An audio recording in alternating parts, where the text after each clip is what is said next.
Good morning. I am Chris Cuomo along with Don Lemon. It is 6 a.m. here in New York City. While you were sleeping, the race for president changed. We have new information about the state of Georgia, information about Arizona, and the state of the race.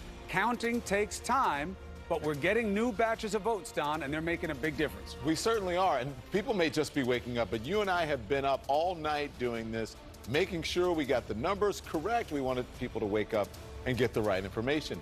Hundreds of thousands of mail-in votes are still being counted in key battleground states. The big one including Pennsylvania, right? Georgia's largest county has about 7,500 absentee ballots left to count. So they have been counting throughout the night, and we have been covering it for you, and we'll continue to do it, Chris.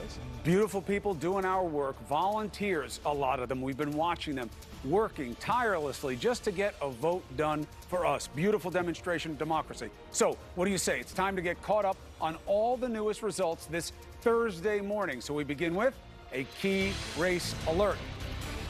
All right, we're going to begin with Georgia. Why? I'm going to go over to the magic wall with Phil Mattingly in just a moment. We have seen a change in the state of play here. If you went to bed before midnight on the East, you went to sleep, it was 30-something thousand votes separating the two men. Now, 18,540. Just as important as from that spread is where the change comes from and what it can mean, even with 96% of the estimated vote in. Why do we care so much about this one state and its 16 electoral votes? Because the paths to getting to 270 are getting very narrow. Every bit matters. Takes us to Pennsylvania, which frankly may matter even more. And here's why. 20 electoral votes, 89% of the estimated vote is in. The amount out still, again, remember context. The amount of vote that we're waiting on comes from areas that could swing towards Biden so heavily that he could meet or beat the 164,414 gap separating Biden and Trump. And if that happens, if Joe Biden wins Pennsylvania, the race is over. Now, let's take you through a couple other key race alerts while I have you. Arizona, 11 electoral votes.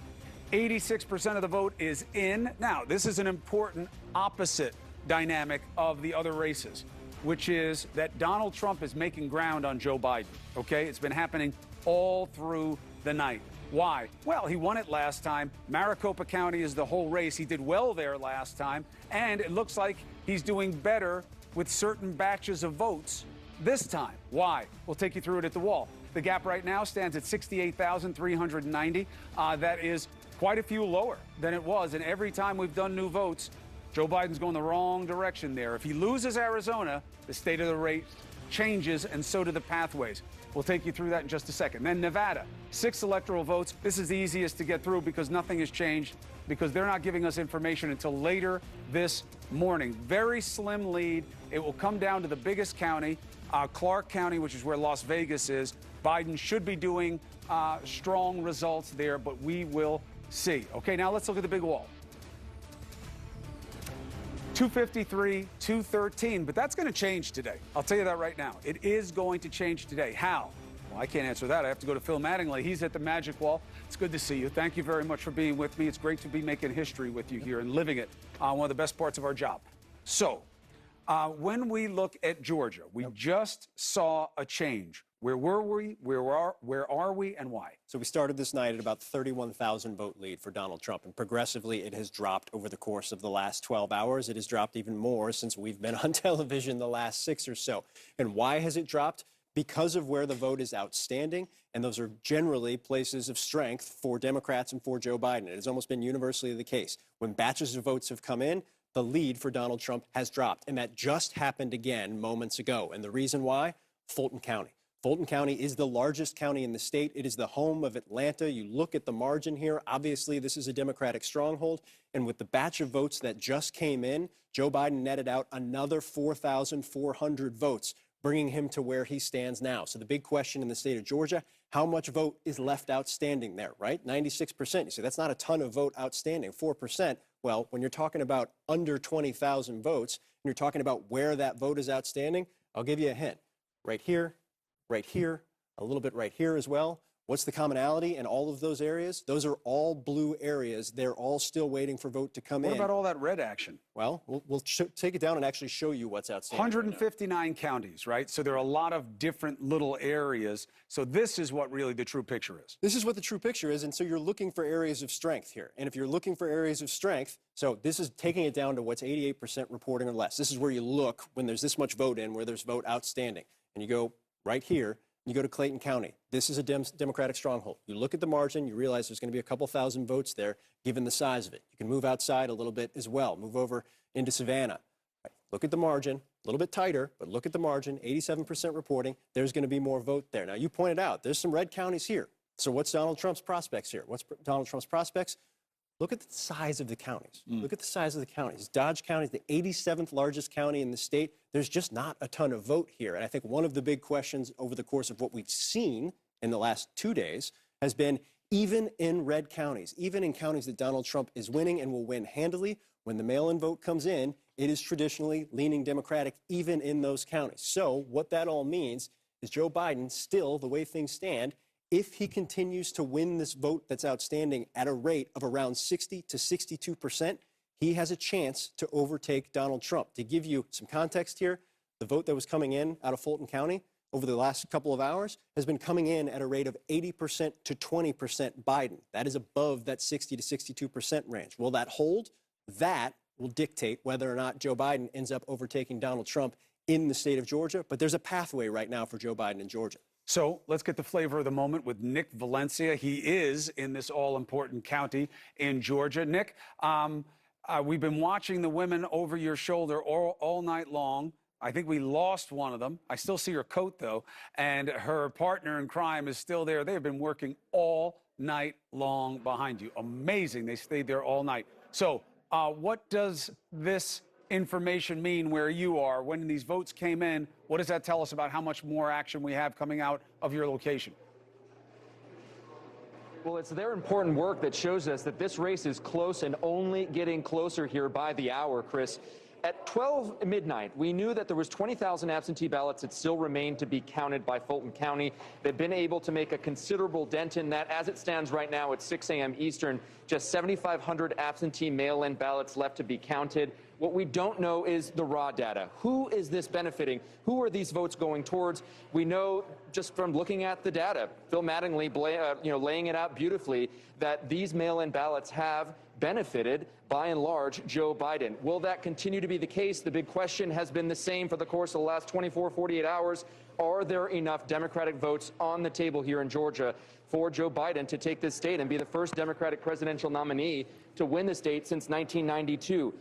We are still waiting for the Secretary of State to get back into the office to upload and have these numbers that they're working on here gathering reflected in the overall totals.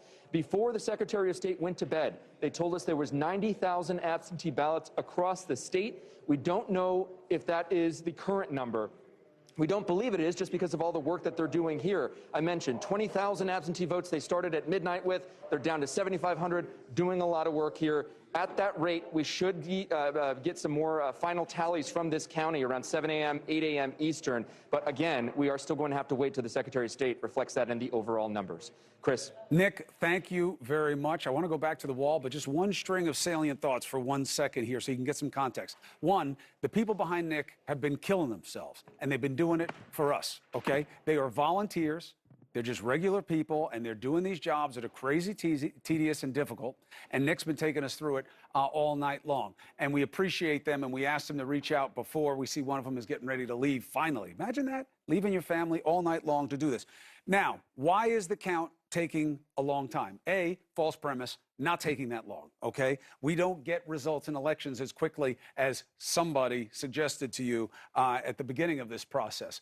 Now, one of the factors here that is new is we have a lot more mail-in vote than we've had before. Why? Pandemic, tons of organizing, people being worried about going out. And frankly, part of the swing here, Republicans aren't adverse to mail-in voting, but it doesn't help when the President of the United States is telling you not to do it. That'll be part of the autopsy here. So what's the other part? None of the states that we're looking at right now counts mail-in votes first. Okay, every one of the states we're looking at now, unless I'm wrong, counted day of votes first. So you were always going to see a change in the count. The president wanted you to believe that that was suspicious. It isn't. And he knew that when he told you. So we're seeing a change in the state of play. And you believe that there are, and Nick Valencia said the same thing, there are enough votes to make a difference here. So let's now reset here at the top of the hour with fitting this into our understanding of the state of play of the race. Yeah, so I want to bring up kind of the general map, and let's lay out where things stand right now. If you take a look at where things stand right now, every state you see that's not filled in is a state that we have not called up to this point. You see states that are very tight: Pennsylvania, North Carolina, Georgia, Arizona, Nevada. We will go ahead and mark off for President Trump North Carolina. You made the point. It's a pretty sizable lead right now. It is held. There's no expectation at this point that that will be overcome by Joe Biden. Same with Alaska. So where does that put things? Joe Biden, 253 electoral votes. Donald Trump, 231 electoral votes. Let's go through where Joe Biden is leading right now. He's not leading in Pennsylvania, down by about 160,000 votes there. Votes still coming in. He's not leading in Georgia. That's narrowing right now. They'll see if they can close the gap. He is leading in the state of Arizona. He is leading in the state of Nevada. If he just wins the state of Nevada and the state of Arizona, look at the number. 270 electoral votes. Here's a caveat. Right now, we've been watching this throughout the course of the night. The state of Arizona has tightened. It has tightened tremendously over the course of the night. There is a new batch that we are waiting for. It's going to be a bit. We're not supposed to hear it until later tonight. Out of Maricopa County, biggest county in the state of Arizona, we will see what that batch holds for what the future is for that state. That's a lot of time, by the way. That's a lot of time. You know, I'm saying why? Because time is a coefficient of how many votes they process, right? We have seen anecdotally here that the more time between reports, the more volume of votes when they do eventually report. So if we're talking at 6 o'clock in the morning East here to 9 o'clock at night or whatever when they come in, that's a long time. That could be a big batch of votes. Is it a fair suggestion to say that when they come out, that could be a dispositive amount of votes, meaning this is the state saying we think this will render which way this state goes? Well, the state won't make the judgment on that. I mean, Right. our decisions desk will. But what we know in the state of Arizona, there's about 400,000 votes outstanding. What we saw over the course of this night is they came out in chunks of 75,000 and 65,000 votes over the course of the night. We will see if they stay on that track or if there's a bigger batch over the course of the night that will allow decision desks, whether it's ours So or we'll know. others, We to may make the know call. tonight. We may know tonight. It's a We may know. possibility we will know tonight. And Nevada, we will know more definitely today because that's what the Secretary of State promised us when we started this yesterday. There is no longer any time I that know. we can actually count on. It was Wednesday morning. Wednesday morning, the Secretary It's of Blur's State Day at this tweet- point. It is officially Blur's Day. Wednesday morning, the Secretary of State of Nevada tweeted that they would have more information later today. And that is because they prefer to do a lot of counting first and then report multiple counties at once. Yes? We're waiting for Clark County, the biggest county, is the biggest outstanding vote batch that we're waiting for. Will likely decide which way Nevada goes. Now, I want to show something else, too, because I think this is really important. to pay Around attention noon, to. by the way. they tell us. Around noon East Coast time, Right. 9 a.m. their time. Okay. So what happens if the new batches come in from Arizona and they put President Trump ahead? The Trump campaign has said they believe they have a very real pathway in Arizona. What happens if that's the case? Democrats dispute that pathway, but what happens if that's the case? What happens if the new Clark County batch comes in? Clark County is traditionally a Democratic county, but what happens if that goes to President Trump? Biden's only leading by 7,000 votes. Who knows? Put that up there. Where does that leave things? 253 to 248. What happens if Donald Trump holds off Joe Biden in the state of Georgia? Joe Biden has a clear pathway there right now, but what happens if Donald Trump is able to scrounge up enough votes from those Republican counties? This is probably the most important thing to pay attention to this morning. Donald Trump can win North Carolina, he can win Georgia, he can win Arizona, he can win Nevada.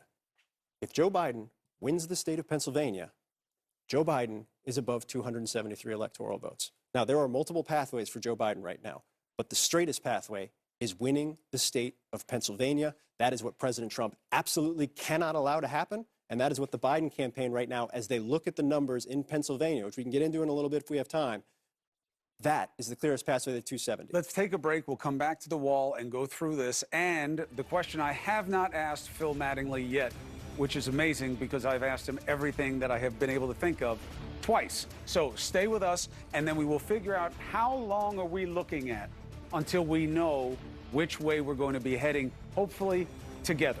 Stay with CNN.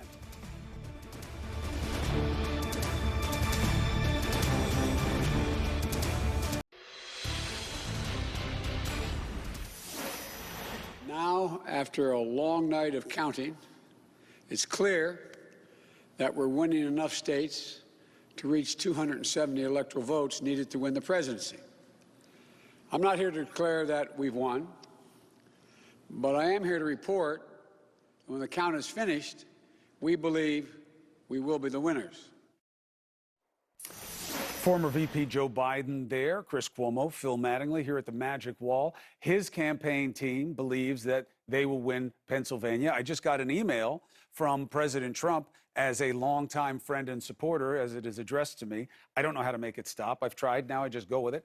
And it said there that he has won Pennsylvania. And he says this isn't just a rumor because his campaign manager says it's true. All right. Now, that and a token that doesn't exist anymore would get you on the subway. The point is, we have to wait for the votes and the data. There is no question, as Phil has been explaining very well for a long time, if Pennsylvania goes for Biden, the race is over. That's not true if it goes for Trump. However, let's talk to the state of play here and why 164,000 vote spread with 89% reporting is not necessarily dispositive of the result. Well, let's start with two key factors. One, you go about 10, 12 hours ago, Donald Trump was ahead by over 700,000 votes. And progressively, over the course of hours on end, Joe Biden has eaten away a lot, now at 164,000. Because they counted day of votes first. So let me contextualize this for a little bit. If you recall, Wisconsin and Michigan, similar structure, right? You count day of vote first. Day of vote has been predominantly, heavily Republican. Why? President Trump's turnout operation was outstanding. I don't think anybody can argue with that. And President Trump urged his supporters to vote in person on Election Day. For those three states, Pennsylvania, Michigan, Wisconsin, they counted Election Day vote first, and then they moved into mail-in ballots. Why does that matter? Democrats heavily leaned into mail-in ballots. What happened over the course of the count for Michigan and Wisconsin? It started off very Republican, and hour by hour by hour as they counted the mail-in votes, Joe Biden made up ground, made up ground, made up ground, flipped the states blue. Both of those states have been called for Joe Biden right now. So the big question, we have seen a similar scenario play out in Pennsylvania up to this point. However, Joe Biden has not gotten over the top yet. So the big outstanding question is, can he? 89% reporting, 11% outstanding, 164,000 vote lead for Donald Trump. What is out there for Joe Biden in the state of Pennsylvania? The short answer, a lot. Start right here. This is the biggest county in the state. This is Philadelphia County. 12% of the voting population lives in this county. You look at this margin right now, it's obviously a big Democratic stronghold. I'm going to tell you something. That margin is about to grow. The vote total, 457,000, that is about to grow. And it is about to grow by a lot. Not 10, 20,000. We're talking six figures here when the vote actually comes in. That is history. Go back to 2016. Look at what Hillary Clinton had, 584,000. Turnout is better this time around. Should be somewhere around there, maybe even higher. Look at the margin. Right now, Biden is lower than that. Biden will match that or do better. How do we know that? Compare and contrast 2016 to 2020. Throughout the state, as the mail-in ballots have come in, as they have been counted, even in Republican strongholds, Joe Biden has made up significant ground. And the margins, even in Republican strongholds, have started to drop. They have dropped below what Donald Trump was putting up back in 2016 throughout the state. So let's take a look at where there's significant outstanding vote. Right here, Southeast Pennsylvania, you can include Bucks County, which is currently red. There is Democratic vote that's going to come in there, and it is likely to come in very big. Right here, Allegheny County, home of Pittsburgh, there is Democratic vote there, and it is going to come in big. The reality right now, as you look around, you say, okay, there's red counties here. There's red counties here. So that's got to be for President Trump, right? That's got to be for President Trump. And look at margins. Look at the margins in Crawford County. That's huge. But not the vote volume. That's huge. But here's the issue. We've seen this play out throughout the state where Donald Trump, even in his strongholds, as the night has played on, go here to Westmoreland County, huge margin running up big vote. Earlier in the night, this was at 69% for Donald Trump. It has since dropped to 63%. Why? The Democratic mail-in ballots were counted. Now at 94%, margin looks a little bit more what we were expecting it to be. Move over even to Luzerne County. This was a huge county for President Trump back in 2016. He flipped this from President Obama. Over the course of the night, this margin was much bigger. It has shrunk as Democratic vote has come in. 2016, where was it? 58% for President Trump. 2020, 56%. You say that's not a lot. Well, when margins matter, and margins matter huge in Pennsylvania for Republicans, particularly when you know Democrats are going to blow it out in the Southeast and out in Allegheny County, all of a sudden it becomes clear. Pathways are there for Joe Biden. The majority of the vote that's outstanding, just because it's vote by mail, is going to go towards Biden. The big question now is, one, when is it going to come in? Right. We've been waiting. We've been waiting for a while on that one. And when it comes in, what is the compilation of it? Is it 60, 70, 80% Biden, or is it somewhere lower? I will tell you right now, based on our calculations, what we've been kind of working with throughout the course of the night, if the remaining outstanding vote comes in somewhere between 60 and 62%, Joe Biden overtakes this. Joe Biden overtakes this. And what we've been seeing is when this vote comes in, the vote by mail comes in for Democrats, particularly in this state, it is coming in higher than that regularly. So there's a pathway. We have to wait and see. There's a lot of vote outstanding. It's still being counted. We haven't gotten any updates in the last couple hours. But that's the reality of Pennsylvania right now, and that is crucial. If Joe Biden wins Pennsylvania, Joe Biden is over 270 electoral votes. Now, here is the question. If things happen and there are projections and somebody wins, okay, it is not going to be over because there will be a factor of people challenging the count legitimately with a request for a recount. The question is, which of the states that are in play right now are susceptible to a recount based on what we're seeing and what we think we will see? So every state has different rules. And I think the big question right now, that's why when you're looking at Pennsylvania, if Joe Biden overtakes President Trump, the question is by how much, right? By how much? What would trigger a recount in the state of Pennsylvania? We know for a fact that Wisconsin is headed to a recount. Wisconsin's headed to a recount. It's a 1% rule. If the campaign asks for it, the losing campaign asks for it, President Trump either has asked for it or his campaign has been very clear that they are going to ask for it. Check down in Arizona as well. I think that's about 2,000 votes, I want to say, separation. The losing campaign can ask for it. We'll see.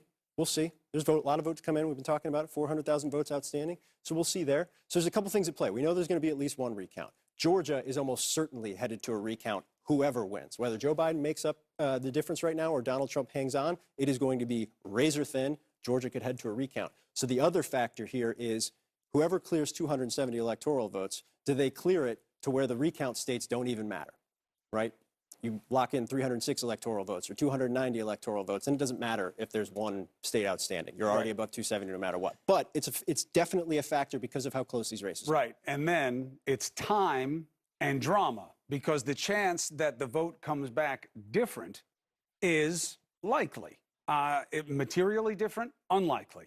But different, likely, and then that adds drama, time and drama. All right, so we're going to take a break. I've been waiting 3 hours to ask him that question because I think it's going to become relevant, and I want you to be prepared for that. Phil, thank you very much.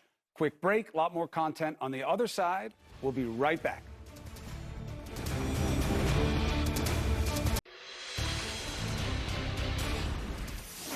Pennsylvania looms large. Still up for grabs. The president with a sizable lead, but there are enough votes outstanding, we believe, for Joe Biden to meet or even beat the president there. And if he does, this election is over. So how do we fill in the blanks? Let's start here. Lieutenant Governor John Fetterman is with us. Governor, thank you for joining us.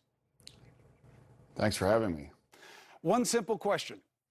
When?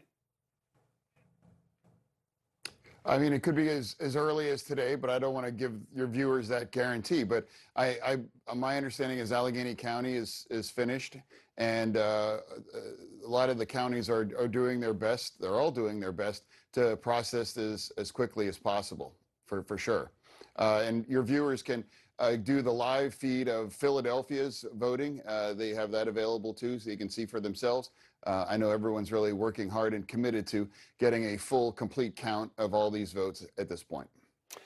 In Philadelphia County, what do you know about the status of how much more wood there is to chop there? Well, I mean, it depends, but I know there's enough out there, as you were talking about, in the state that as long as those trends continue, there is going to be, I believe personally, a margin that will carry Pennsylvania for the vice president.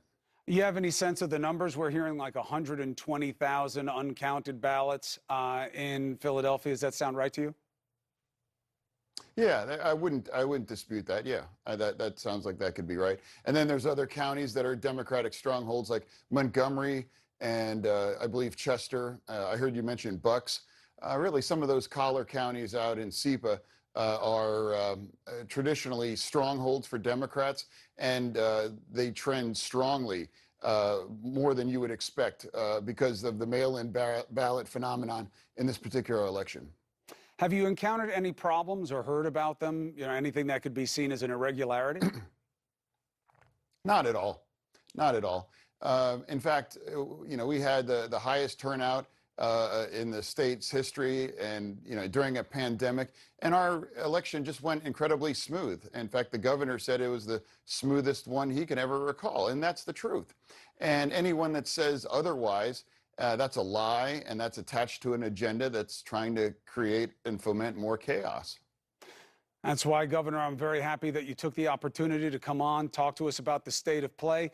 We're not rushing you. We want it done right. And we do know that we're dealing with, you know, a blessing of riches here, that there's been such tremendous turnout in Pennsylvania and in so many of the states that wound up mattering. People have a hand in their own fate. We know it's a lot of volunteer-based counting. We hope you do it right. And when you get it done, we'll be here to report it to everybody else. Good luck to you going forward. Oh, thank you. Thank you for having me on. All right, Governor, thank you very much. John Harwood, Laura Barron Lopez, and David Gregory are here now. John Harwood, the governor there, dismissed out of hand the idea that anything's going wrong in Pennsylvania. They're just taking time to do it right. Maybe later today, maybe not.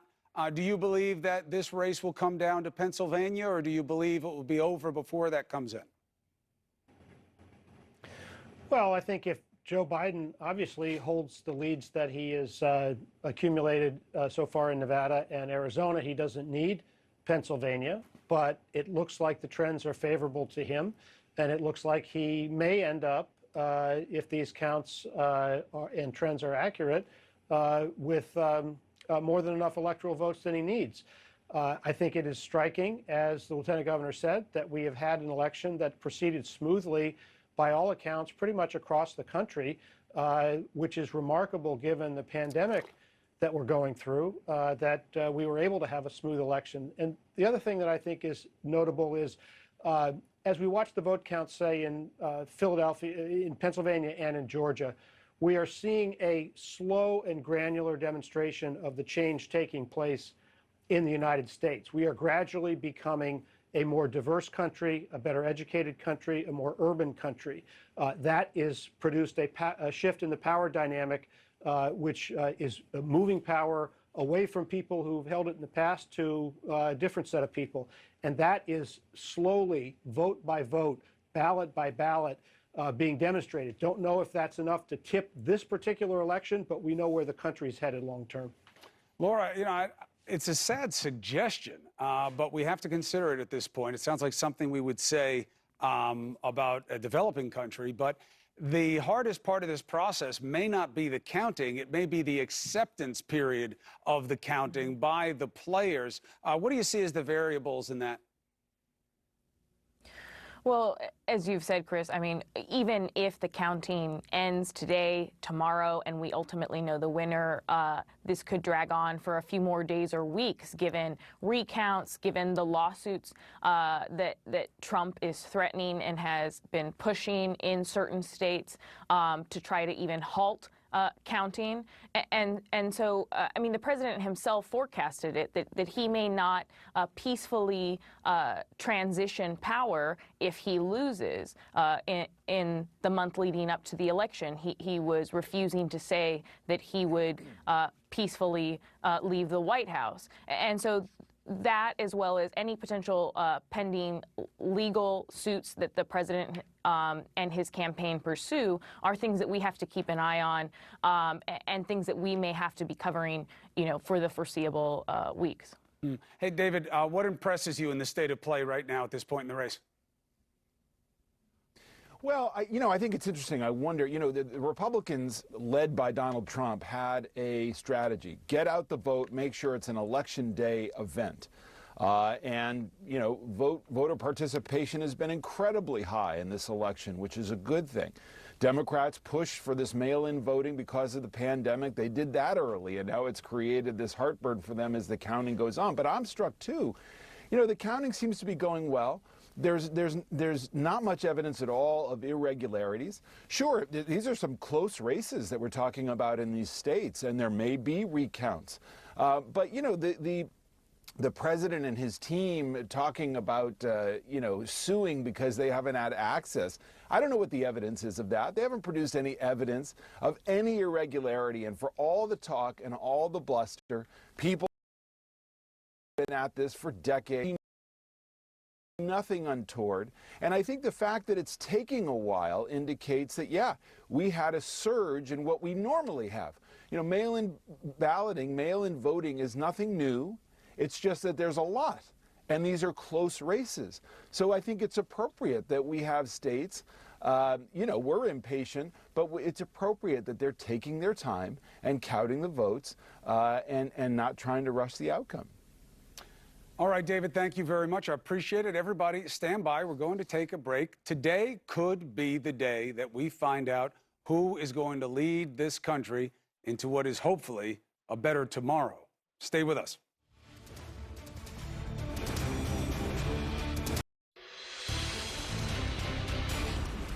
Welcome back, everyone. Trump and his supporters have been trying to get states to stop counting where he is winning and keep counting where he's losing. There's video of his supporters chanting, "Stop the vote" in Michigan as Biden was gaining more votes there. I want you to listen to this.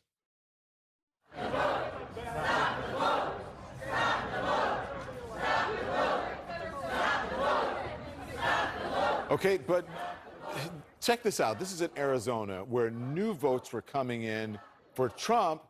Well, cutting into Biden's lead, we heard Trump supporters shouting, "Count that vote."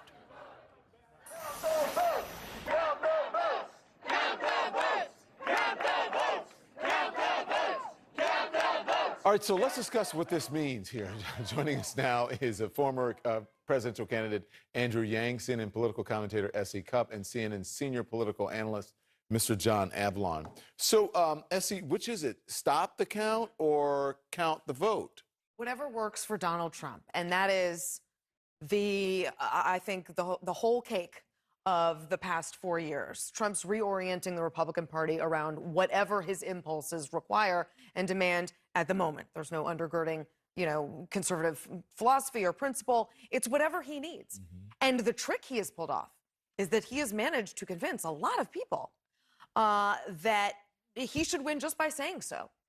And I remember, I think I called it earlier, the Toby Keith era of Republican American exceptionalism, when we would look at countries abroad where, quote unquote, sham elections would actually happen, where they were real, and the authoritarian, the dictator would say, "I won because I said so," and there it was. And we would shake our heads in pity and sadness for those countries. And now I think Trump has convinced a lot of people those countries may have it right.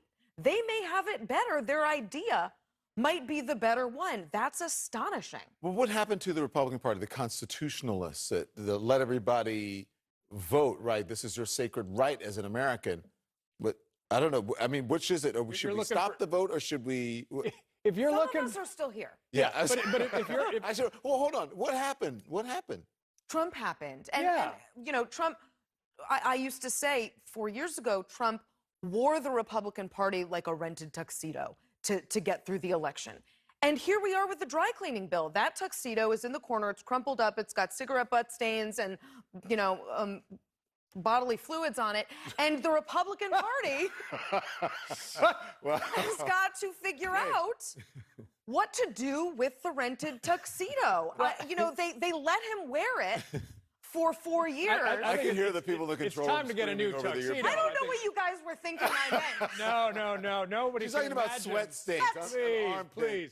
Yeah. Look, It was the sweaty. the reality is that any pretense to being a constitutional conservative was given up when the party decided to trade principles for whatever Donald Trump's latest impulse control is. And we see evidence of it every day. Sometimes you see it from staffers yesterday, all deciding they were going to tweet at the same time that Donald Trump won Pennsylvania baselessly, just seeing if they could lie loudly and convince enough people. Other times you see people like Senator Mike Lee start to try to create an intellectual framework for keeping power despite losing an election by degrading the idea of democracy. So it is a full court press, and when they wake up, if Donald Trump loses this election, he's going to still have a powerful constituency, but all the principles that they said undergird the party of ideas have been exposed to be a total sham in pursuit of self-interest and nothing more, and one person's self-interest.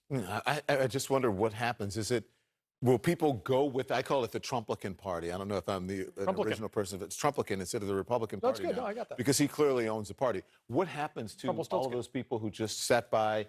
Listen, he could be president for 4 years. But what happens after he's president to all of the Republicans who just sort of stood by and just let him do whatever he wanted? Trump has redefined the Republican Party not just during his tenure, but ongoing. You're seeing a QAnon-friendly new member of Congress. And it's been a mixed bag, frankly. Like, it looks like Joe's on track to win, but the House actually went a little bit more Republican, which was a shock to many Democrats. Well, and I think the unsurprising part is what we're talking about with Trump. The tough part for me is all the Republicans who just a couple days ago on Election Day said they were privately disgusted but publicly silent about Trump's pre-election threats. That sums up the entirety of their relationship with Trump and their experience. And so if post-Trump, whether it's now or in 4 years, they suddenly want to turn in their chits for like a book deal and talk about how much they were ashamed of Trump at the time. I don't think they're going to have a lot of buyers. Very concerned. They were very concerned at the They time. were disturbed. You can't pretend you're part of the resistance the whole time.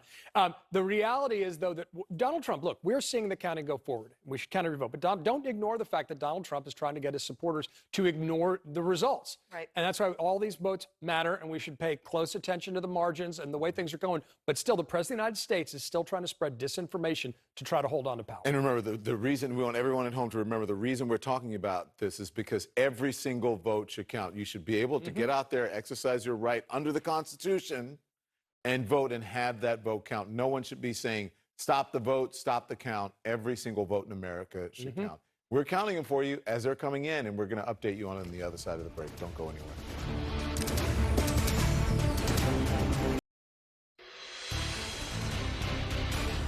So we have a major development in the Georgia Senate race. I want to get straight to CNN's Boris Sanchez. He is watching the balance of the Senate and possible shakeup. But what's the new scenario here? What do you have? Yeah, Don, so overall, this has been a disappointing election in terms of Democrats trying to nab control of the U.S. Senate from Republicans. From their perspective, they had a very advantageous map. They couldn't capitalize on it, but there is still one path they can take to take control of the U.S. Senate. In terms of raw numbers, when we look at the balance of power, they're essentially at a stalemate. Democrats with one pickup in the state of Colorado have 47 seats, including those two independents, and Angus King and Bernie Sanders that caucus with them. On the Republican side, one pickup in Alabama, 47 seats. 6 seats remain undecided. We can take a closer look at all the races, but here are the two keys. You mentioned that election in Georgia. Take a look at where David Perdue stands right now in this key race alert. He has 50% of the vote. He leads John Ossoff, the former journalist, by 117,000 votes. But we are still getting votes. There are still tens of thousands of votes outstanding in the Peach State, 95% of the vote in. If he dips to 49.9%, that means there will be a runoff election come January 5th. And there's already going to be a runoff election because of that special Senate election in Georgia, the one where the Reverend Raphael Warnock is leading incumbent Kelly Loeffler. He's up 317,000 votes, 94% of the vote. And as you can see, nobody there really close to crossing that 50% margin. So potentially, as we take a look at the leading the vote number, right now there's only one Democrat leading in a race where a Republican holds a Senate seat. That's in Arizona, where Mark Kelly is leading Martha McSally. The magic number for Democrats is 4 for them to take control of the U.S. Senate, but that number could change if Joe Biden is elected. If he's elected and these 2 Georgia races go off to a runoff, there will be an unprecedented amount of spending and attention on these races because they will lead Democrats to potentially controlling the Senate, Don. And Boris Sanchez watching it. If David Perdue falls below 50%, an automatic runoff in Georgia. Thank you very much. We'll check back in with you. Appreciate it, Boris. All eyes are on the ongoing counts that are happening now in the presidential race, and we've got our eyes on it. We're going to bring you the very latest on the other side of this break. Don't go anywhere.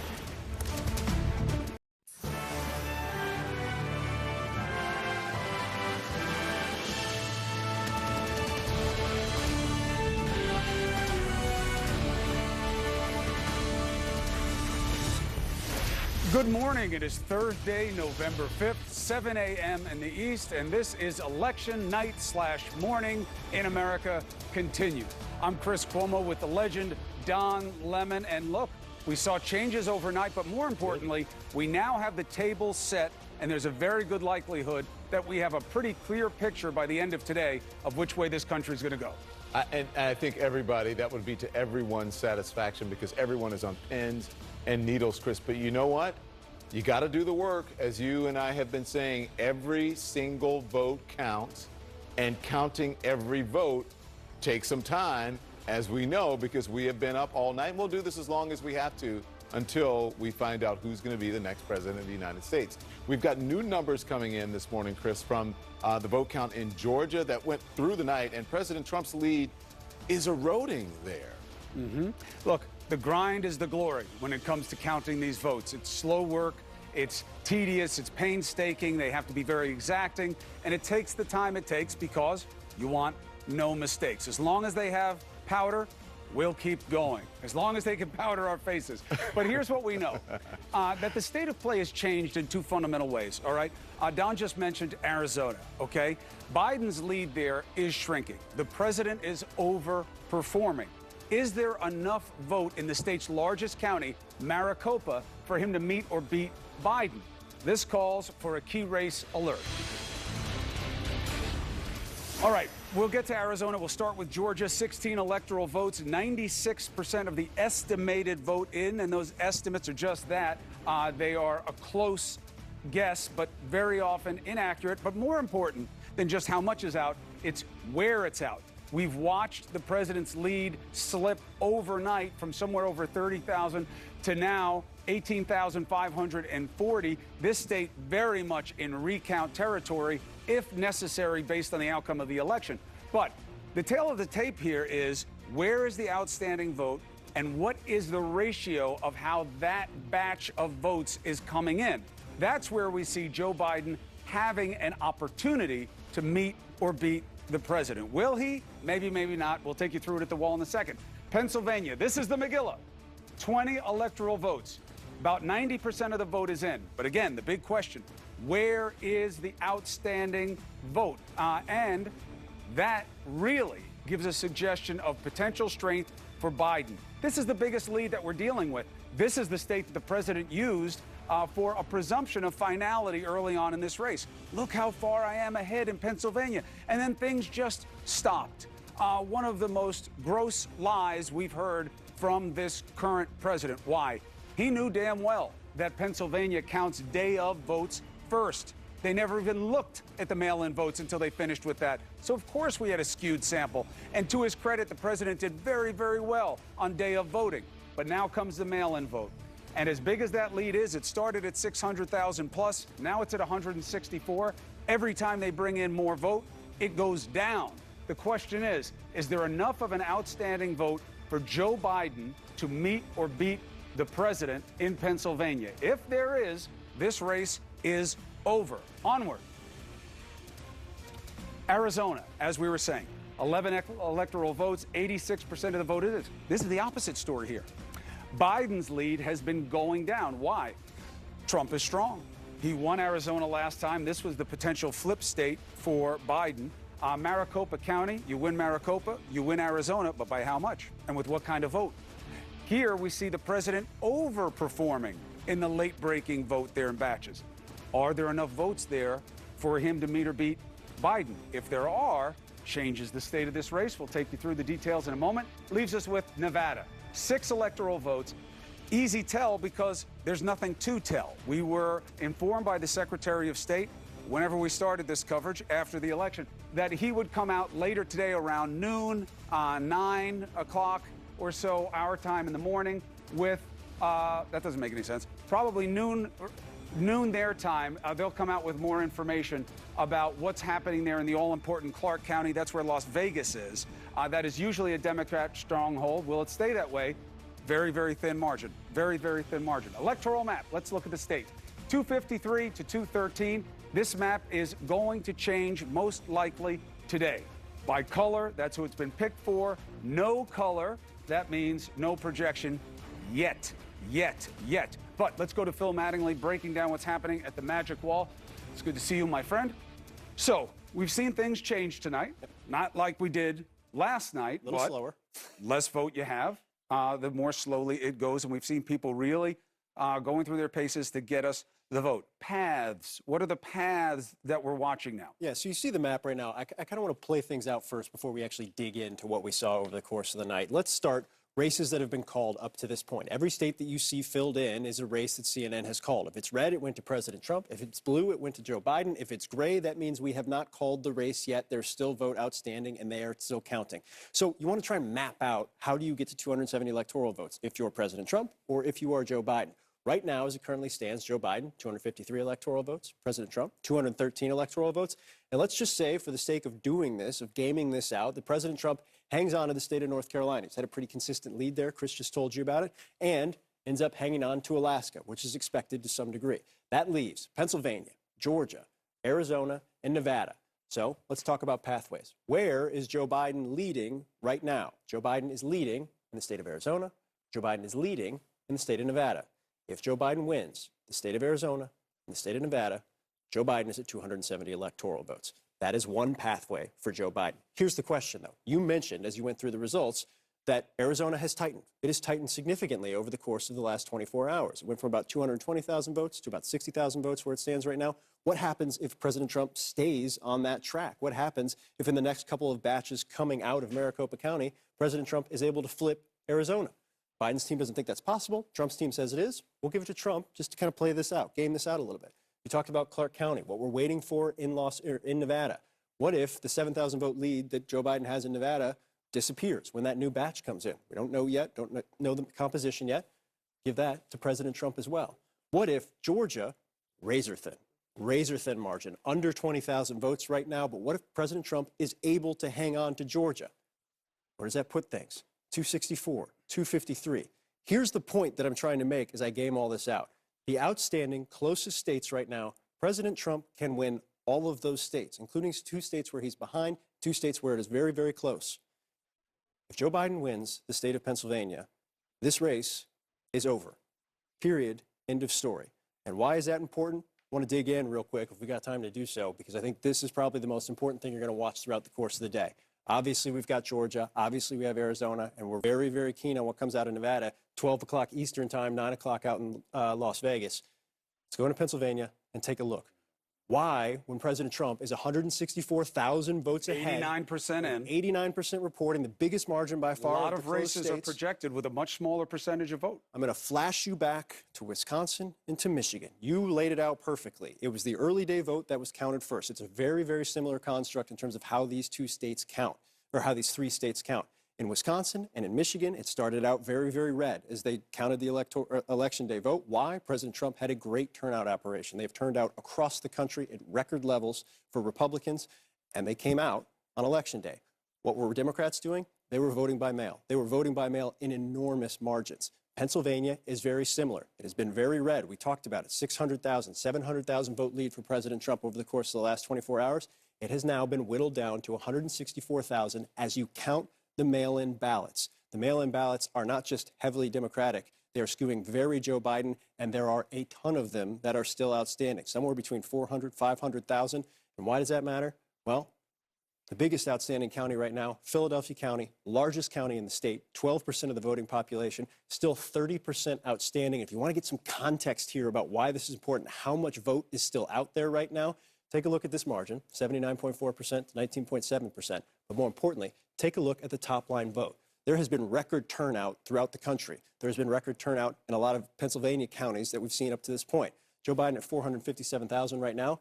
Back in 2016, Hillary Clinton was at 584,000. The expectation is Joe Biden will be at or go higher than that based on precedent, based on what we're seeing. The expectation is Joe Biden's margin will be at least what Hillary Clinton's margin is. We've seen that across the board as counties have fully reported.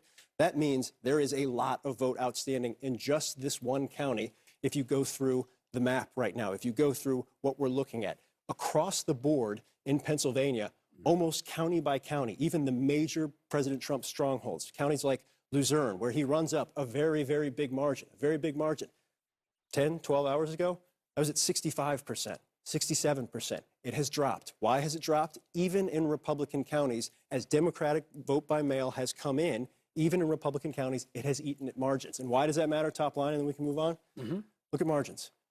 Donald Trump, 2016, flipped this county from President Obama, crushed this county. 58%. What's he at right now?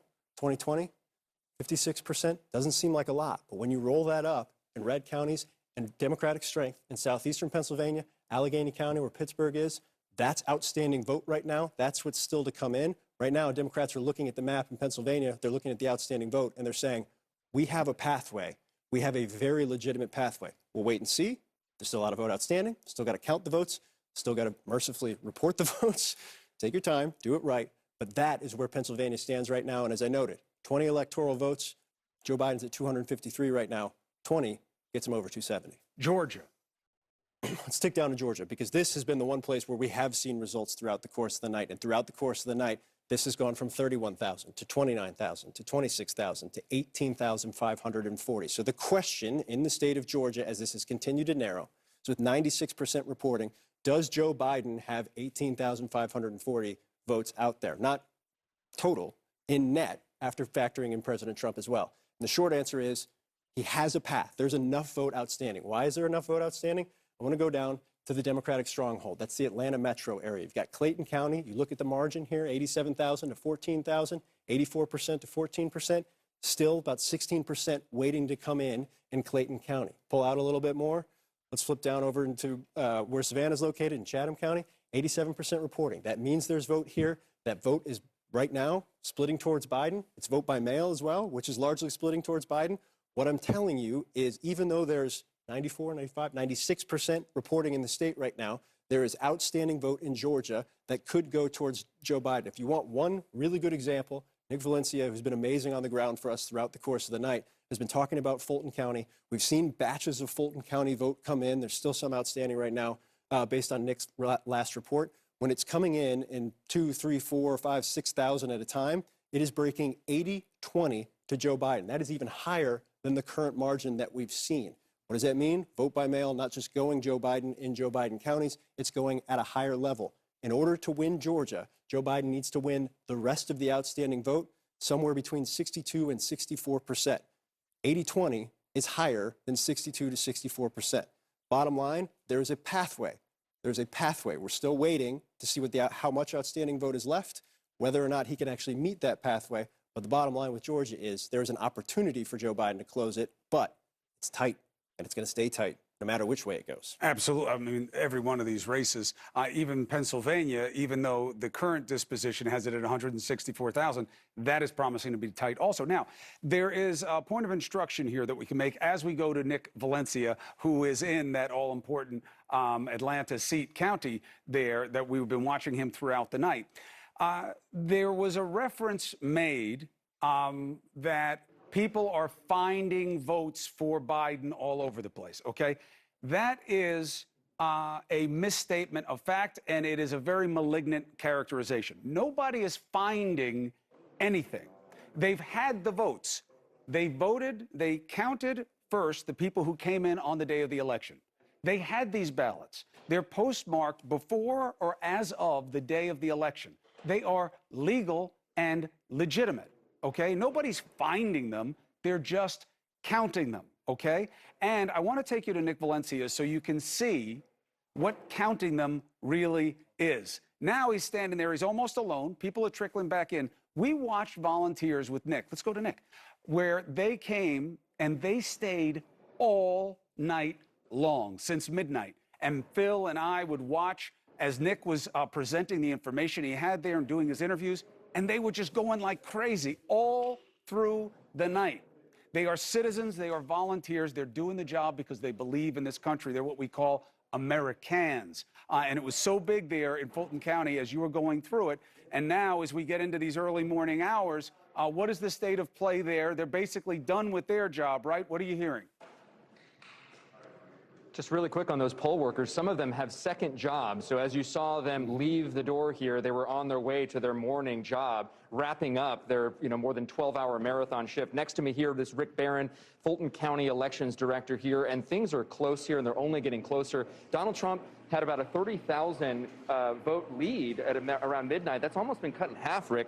A lot of it having to do with the votes coming out of this county. Tell us, give us a state of play here this morning. What's going on? Well, we've scanned 134 ballots so far. We've adjudicated 132,272. And we've set the vote review panel to come back at 10 a.m. So is that when we'll start to see these tallies here? Votes adjudicated here? Yeah, so once that review panel meets at 10, hopefully we'll be done. We have 9 trays left to open. That's about 3,600 ballots. There's a few in process that are going to be scanned before that. And so just 3,600 ballots left. You started the night around 20,000 ballots. Is that right? Yes, and so we're close. So tell me a little bit more here, because you had an update on your website a short time ago, about an hour ago. 8,300 ballots were uploaded there. Yes. How many more are expected to be added? Where are those ballots coming from? And when's the next batch that we could expect to see on the Fulton County website? It should be once the vote review panel meets at 10. Hopefully that'll be it. Okay. And so we should expect to see something up by 11 a.m. And the 8,300 votes are coming from those 20,000 absentee that you started the night with? Yes. And then the remaining probably 10,000 will be at that next vote review panel. So just to be clear, what we're waiting for is about 10,000 to 11,000 votes to show up on the Fulton County website. After they're processed here, they're going to be adjudicated. So another 10,000, 11,000 votes we're waiting for. Yeah. That includes the 3,500 that you're still waiting to go through here. Go through, yes. Okay, great. So you got a lot of work here on your hands. Yeah. I hate to ask you, but it's so close. Half a percentage point means it's an automatic recount. Are you thinking about that at all? I haven't yet. We've still got provisional ballots to do on Friday, UOCAVA military. Once we get through that, then we'll have to look forward. When do you recount? When do you certify? That'll be scheduled for the 13th. So not for another week here. Right. So you still have some time here. Yeah. Even though a lot of attention's on you right now, Rick. Yeah. We'll let you get back to it. Rick is actually jumping in and working himself. We took him away from that process. I want to let you get back to that, Rick. Thank you so much. But it's still razor thin here. We're in the final countdown.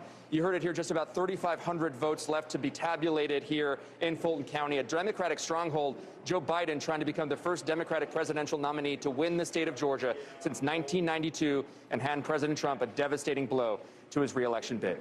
Chris? And you grabbed us a headline there, Nick. 11 o'clock this morning, we expect to have another bunch of information from the all-important Fulton County in Georgia. Thank you very much, Nick. Keep your energy up. Best to the team. We'll check on you in a second. All right, let's take a break now. Chris. Things are going to change today.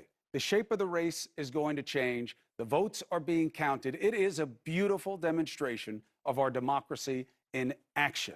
Stay with CNN.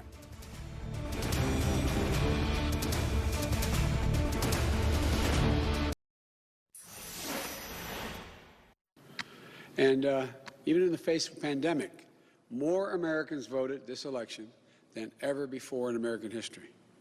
Over 150 million people cast their votes. I think that's just extraordinary. And if we had any doubts, we shouldn't have any longer about a government of, by, and for the people. It's very much alive in America. Here, the people rule. Power can't be taken or asserted It flows from the people, and it's their will that determines who will be the President of the United States, and their will alone. Well, Joe Biden's right about that. You know what we're showing you right now? This is the Chase Center in Wilmington, Delaware. This is where the Biden campaign has prepared, days ago for a victory celebration or a potential one, and it still lies in wait because we don't know what's going on. And for all the unanswered questions we haven't answered one big, arguably one of the most important questions. This country can still bring it. The level of participation is outstanding, especially during a pandemic, at a time that disillusionment and people's desperation is at an all-time high. They still stepped up and voted in a way that I haven't seen in my lifetime. And that is good news for us. And that's why we shouldn't let anybody cheapen the process and say that something's happening that's wrong, it's not legit, it's not as much as it seems. None of that has a basis.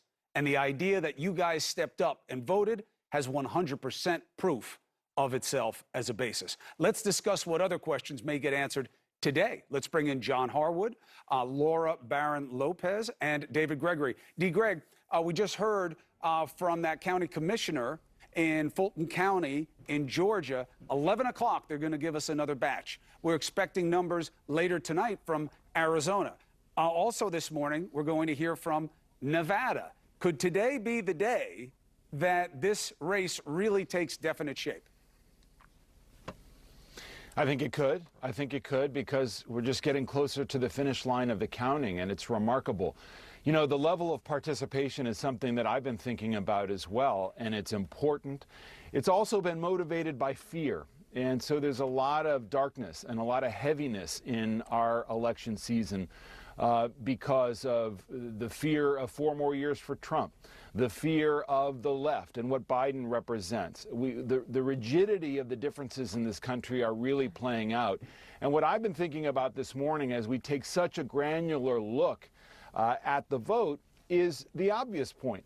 Why mobilization is so important. If you're looking at the outstanding vote for Joe Biden, it reflects an emphasis on, first of all, mail-in voting to make sure participation would be high in a pandemic because there were real fears about the dangers for older voters and others to actually show up to the polls. So you have that piece. You look at the level of participation and the mobilization of African-American voters in some of these key areas that we're talking about in Georgia and in Michigan. And you look at Biden's ability not to reshape the map, because again, the rigidity of our political differences are so striking, but to eat in a little bit into that support in suburban America and places like Wisconsin, among working class white voters in states like Michigan and Pennsylvania as well.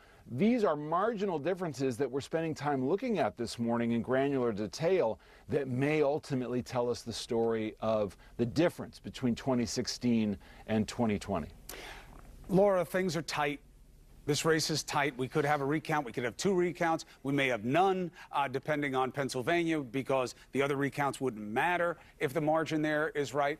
But what is, you think, the story of what the turnout and the tension between the two sides will be? Will this be a demonstration of strength of this country, or do you think it's going to be a tale of 2 cities? I think it's a bit of both, Chris, which is that, look, I mean, as you said, turnout is strong. I think it surprised actually a lot of people, given that there was a pandemic and there were concerns throughout the process about whether or not that would deter people from voting, whether or not vote by mail options would be enough, given also the president's attacks on mail voting that were unfounded and what that could do to dampen turnout.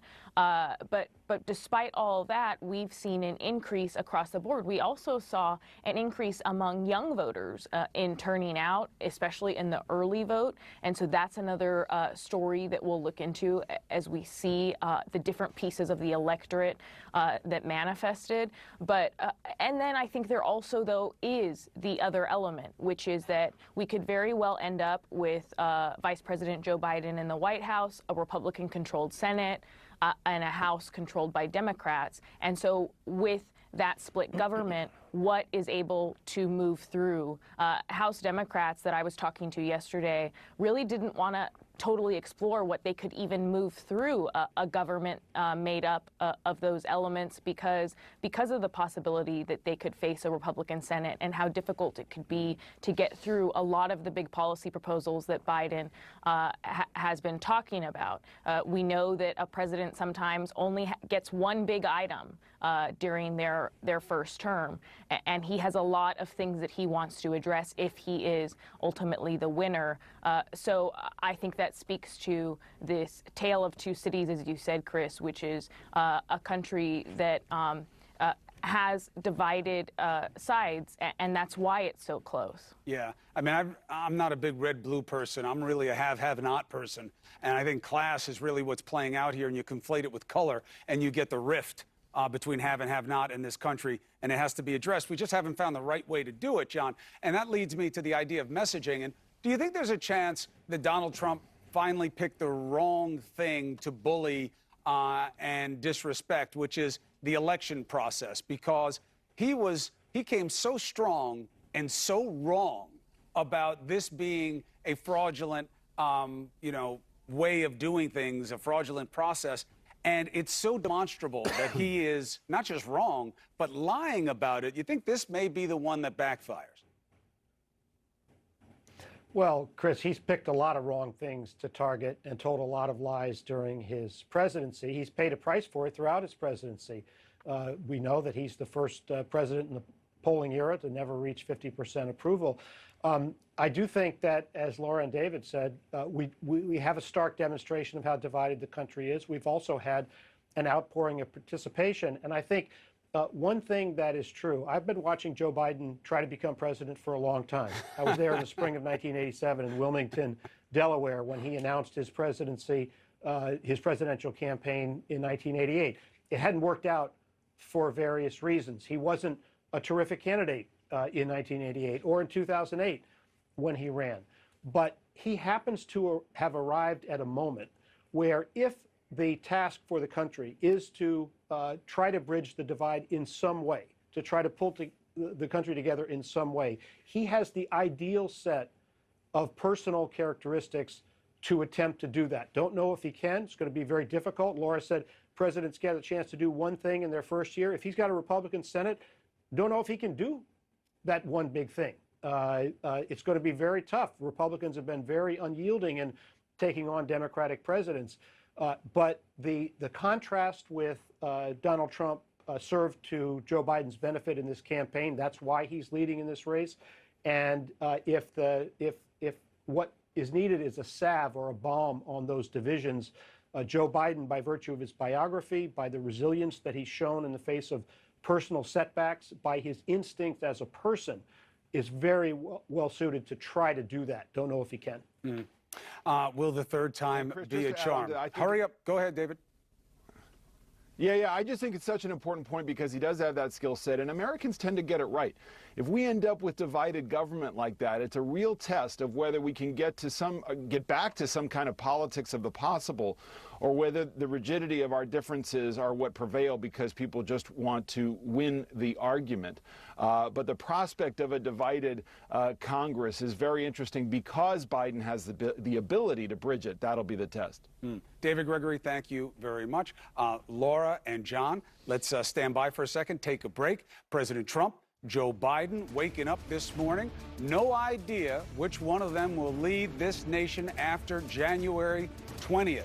But we might all know the answer, and not just know it, but know it in the next few hours. That's why we're here for you and with you. So stay with CNN.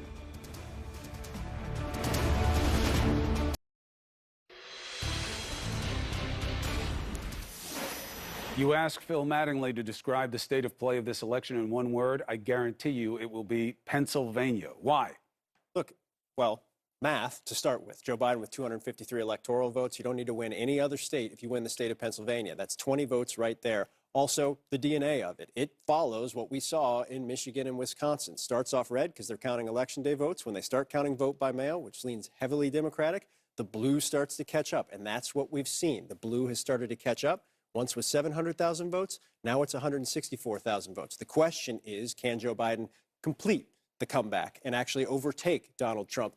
The answer is there's enough vote outstanding. It's a matter of if that vote is going to go more heavily Democratic. What you're looking for right now, you're looking into Southeast Pennsylvania. Most notably, you're looking to Philadelphia County, largest county in the state, most outstanding vote, only 70% in. Keep an eye on that. Keep an eye on Allegheny County as well, home to Pittsburgh. That's what Democrats are looking to. The key collar counties, southeastern Pennsylvania, a little bit out west as well. That is where they think their vote will come from. That is where vote is outstanding. And that is why Democrats in the Biden campaign believe they can overtake Donald Trump and his campaign. We'll wait and see. There's a lot of red. A lot of red. And so the big question is within that red, is there also some mail-in Republican vote that can keep Donald Trump ahead? That's what we'll be watching for over the course of the day. We're waiting because the time is worth it to get it right. There have been no disappointments in terms of the voting and the counting. Let's give it over to Don Lemon. The only disappointment we've suffered so far, Don, was that we have a president that tried to disrespect this amazing turnout as a function of something going wrong. No, everything went right. People came out in a way we never imagined. Now we just have to count it. You don't want to disrespect the process. This is this is sacred, people's right to vote. You guys talked about, you said the one word that Phil is going to remember, and that's Pennsylvania. Well, someone who knows all about Pennsylvania is Pennsylvania Democratic Senator Bob Casey. He joins me now. Thank you, Senator. Good morning to you. Hey, Don, thank you. Good to be with you. So let me ask you, we got our magic wall. We see you got your wall up behind you. And as I understand, you have been keeping close track of all the counts that are coming out. You even have your own map. So my question is, do you think the votes are still out there for the former Vice President Joe Biden? Will Pennsylvania put him over the top? I hope he put him over the top, but Joe Biden's he's going to win the state. There's no question about it. You think he's going to win the state. Why are you saying that? Well, we still got about 400,000 votes outstanding, and most of those votes, as Phil just indicated and others have indicated, are in Philadelphia and the suburban counties, and some in Allegheny as well, as Phil mentioned. So that's going to be overwhelmingly for Joe Biden. Some places 75, 25, and other places 80 or 85. So he'll be able to overtake him, especially when we get a much higher Philadelphia number. We've only seen with Philadelphia about maybe 70 or so % of the vote counted. A lot's going to come in this morning. And when that comes in, that in alone, just Philadelphia might be enough to have the margin go in Joe Biden's direction. Now, forgive me, Senator, I don't want to make any assumptions. This could just be your decor, your decoration behind you. But I see the map behind you, and I see you've got numbers on it. And for what reason? What is that? What are the numbers up there? Well, Don, this is low-tech John King, okay? There's one. Or Phil Mattingly. We got to get them both in, but go on. Phil Mattingly, yeah.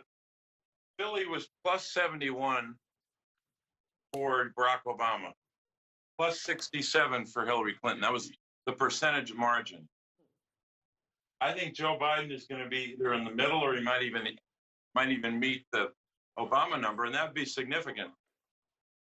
President Obama almost won Philadelphia by 500,000. Because the turnout is so much higher, Joe Biden might get to that, but he doesn't necessarily have to. Now, how are you keeping track of those numbers? Do you have your own sort of internal system? Are you watching the news networks? Are you getting it from the state? Do you have folks at your office? Are you talking to the Biden campaign? It's all memory, Don. No, it's a combination of looking at past results, but also relying upon very smart people who do this for a living. In Pennsylvania, Kevin Mack and the Voter Project have been crunching these numbers, team of people for weeks preparing, and they've been crunching them ever since after the vote. So they've indicated, and others have indicated, they think that Joe Biden can win the state by 100,000 or more. The last part of my question there was: have you spoken to spoken to the former vice president or anyone at his campaign? Have they reached out to you? Oh yeah, I've talked to his campaign a number of times. I spoke to Vice President Biden on it was Wednesday morning because it was after midnight. Okay, go on. No, I'm not going to reveal the content of the conversation. No, Don, he was very upbeat, and he was checking in for that very purpose. What are you seeing in different counties and what's happening in the state? So he was just checking in. But look, this vote this morning that will come in from Philadelphia will be substantial. And there's another factor here that you should take a look at. Last time in Philadelphia, 2% of the vote went to several third and fourth party candidates. Now you have just one third party candidate, and she's getting a very low number statewide, like a little more than 1%. So it's possible, because Philadelphia is so intensely Democratic, that even that would add to Joe Biden's margin. But it's going to be a big margin, and we haven't even talked about the suburbs. Yeah. So here's the thing. We have been hearing that we're going to get some information from Pennsylvania today. Are we going to hear who, because if he wins Pennsylvania, he's won it all. Are we going to hear anything that could possibly put the former vice president over the line up to 270 or over? Well, it's possible Philadelphia could be that number. We'll see how much they've counted. But statewide, there's about roughly 400,000 uncounted ballots, most of them in the Southeast, Philadelphia and the 4 suburban counties. But I think the Philadelphia vote will be higher than it was last time, not the 707. You can't really see that. Last time it was 707,000 people voting. It can be higher than that. The question is, does it get to 800 or does it stay around 750? So this will be a big vote. And I think Joe Biden could get about 85% at least of that, say, 750 or whatever the number is. So you know nothing about timelines and when they may release some tranche of, votes and oh, we do. No, we know that there'll be something, I think, by noontime. I don't know the exact hour, but I think there's going to be a lot of Philadelphia votes. I don't know if that will mean that Philadelphia will be at 95% of the vote in, but today, as of the New York Times, they're only at about 70% of the vote in. It's a lot of Philadelphia vote still to come in. Okay, so you mentioned Philadelphia. Let's talk about some of the areas. We see what your magic wall has, right? But on our magic wall, what should we be looking at? Philadelphia, Allegheny, Montgomery, you mentioned Chester, Bucks. You mentioned some of the suburbs. Where do you think we should be looking? Yeah, Montgomery is mostly in. And I'm sorry, I'm getting my voice repeated in me here, so it's hard to concentrate. But Montgomery, Hillary Clinton won by 21 points, a big win, 90,000 votes, I think it was. Joe Biden, as of last night, was at 26% in Montgomery. So it'll be a bigger margin. It'll be well over 100,000 just for Montgomery County. Then you go to Bucks County, which I'm still waiting to see the update on that. But Joe Biden will win Bucks County. Won't be as big as Montgomery, but he'll win it big. Or he'll win it. Maybe, I don't know, maybe like 55%. Then you go to Delaware County, that number they'll get more than 60% there, but they still have maybe, I don't know, 15 to 20% to count. And Chester County, we know its percentage there is higher than last time. I won't go to all the wall, but Obama was +2, Hillary was +10 in Chester, and Joe Biden is going to be in a good position there. So you can see the 4 suburban counties adding a lot in addition to Philadelphia. And then I haven't seen the final numbers in Allegheny County, Pittsburgh, but that was +15 Obama, +19. Well, yeah, 17, I'm sorry, 17 Hillary. His margin will be 20 or more. Could get to 25. Wow. So you're quite sure the former vice president is going to win Pennsylvania. Listen, no one knows it for sure until all the votes are counted. But Senator, thank you. We appreciate it. We appreciate you sharing your magic wall and your knowledge with us, and hope to see you soon here on CNN. Thanks so much, Senator Bob Casey. Thanks, Don. Well, there you go. Make sure you stay with us. We're going to continue to count the votes as they come in. You heard what he said. Sometime by noon today, we could get some numbers that may be determinative in Pennsylvania. We shall see. our continuing coverage right after this.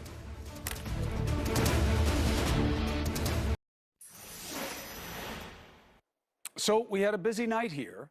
We watched President Trump's lead in Georgia erode, and we're waiting to see what happens as more Pennsylvania votes continue to come in. Therefore, we need a key race alert. Pennsylvania, 20 electoral votes. If Joe Biden wins this state, he wins the election. Big if. Why? Donald Trump in the lead by 164,414 votes. About 10% of the vote remaining outstanding. However, the good news for Joe Biden is that there are enough outstanding votes in areas that he could dominate to meet and beat the president. We just had Senator Casey on. He says we will hear later this morning about the vote in Pennsylvania. Will it be enough information? We'll see. Georgia, 16 electoral votes, also very much in play. This is the state where Donald Trump's spread keeps getting lower and lower. We now really understand why he wanted voting stopped before it really got started. So 96% of the vote is in, about 5% there. It's very close, certainly in recount territory, if that becomes necessary, Don, because we've got to see how all the different pieces fall here. If Joe Biden wins and it doesn't matter about Georgia's count, then the recount becomes perfunctory. There's no reason to have it. But we've got a long way to go. However, today seems, by all indications, to be a very informative day for the American people. Yeah, it is. And listen, I think we should talk about this because we've been paying attention to it hour after hour, hour after hour here on television. It's our jobs to do it. But people have gone to bed and they're up now. And we're still here. And we're still here. Yep. Knock on wood. But here's the thing. There are some big things that happened overnight, right? As you and I and Phil have been covering it. Arizona narrowed, but it's helping the president. And the president, he's complaining about counting of the votes. Well, maybe he shouldn't be so quick to do that because maybe he's going to win if he allows the votes to be counted. Well, the votes are going to be counted anyways, but maybe he's going to win. Pennsylvania is tightening. As you said, we just spoke to Bob Casey. Bob Casey, who's been around for a long time, he knows Pennsylvania politics. He's a senator there. He believes, now, again, this is his belief, he believes that the former vice president will take Pennsylvania simply because, as we have been stating here, as you've been talking about, where those votes are coming in. And then you have Georgia tightening as well. And you had the president come out yesterday and say, listen, Pennsylvania, we're ahead. Why are they not calling this for us? This place, we're ahead. Why are they not calling it for us? It's because of what's happening now, as happens in every single election, especially a presidential election, a countrywide election. The votes come in at different times. They come in sometimes after Election Day, and sometimes they're not counted until after Election Day. So this is a normal part of the process. The only thing that's not normal is that we're doing this in the middle of a pandemic.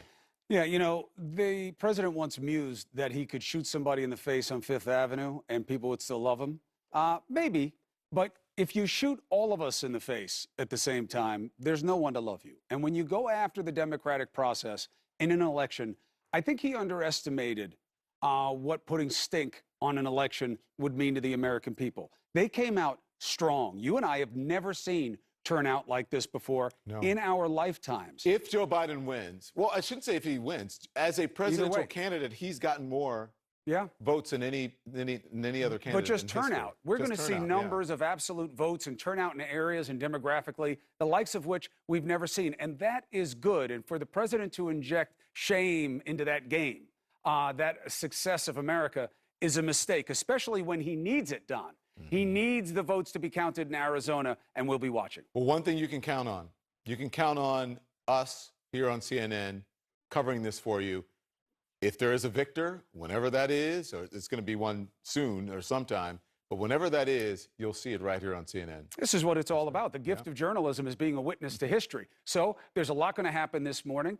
For Don Lemon, the man, and me, thank you very much for joining us. CNN election coverage continues with the A-Team, John Berman and Allison Camerata. The AM team.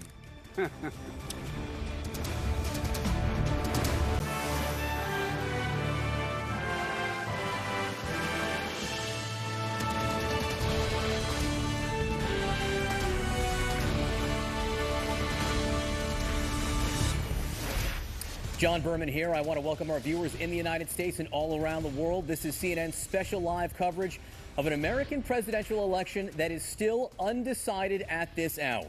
It's 8 a.m. in the East, 5 o'clock in the West, and votes are still being counted in several key states. Razor-thin margins in these 4 states that have been on the move all night long: Arizona, Georgia, Pennsylvania, Nevada. Either candidate could still win. One candidate is closer.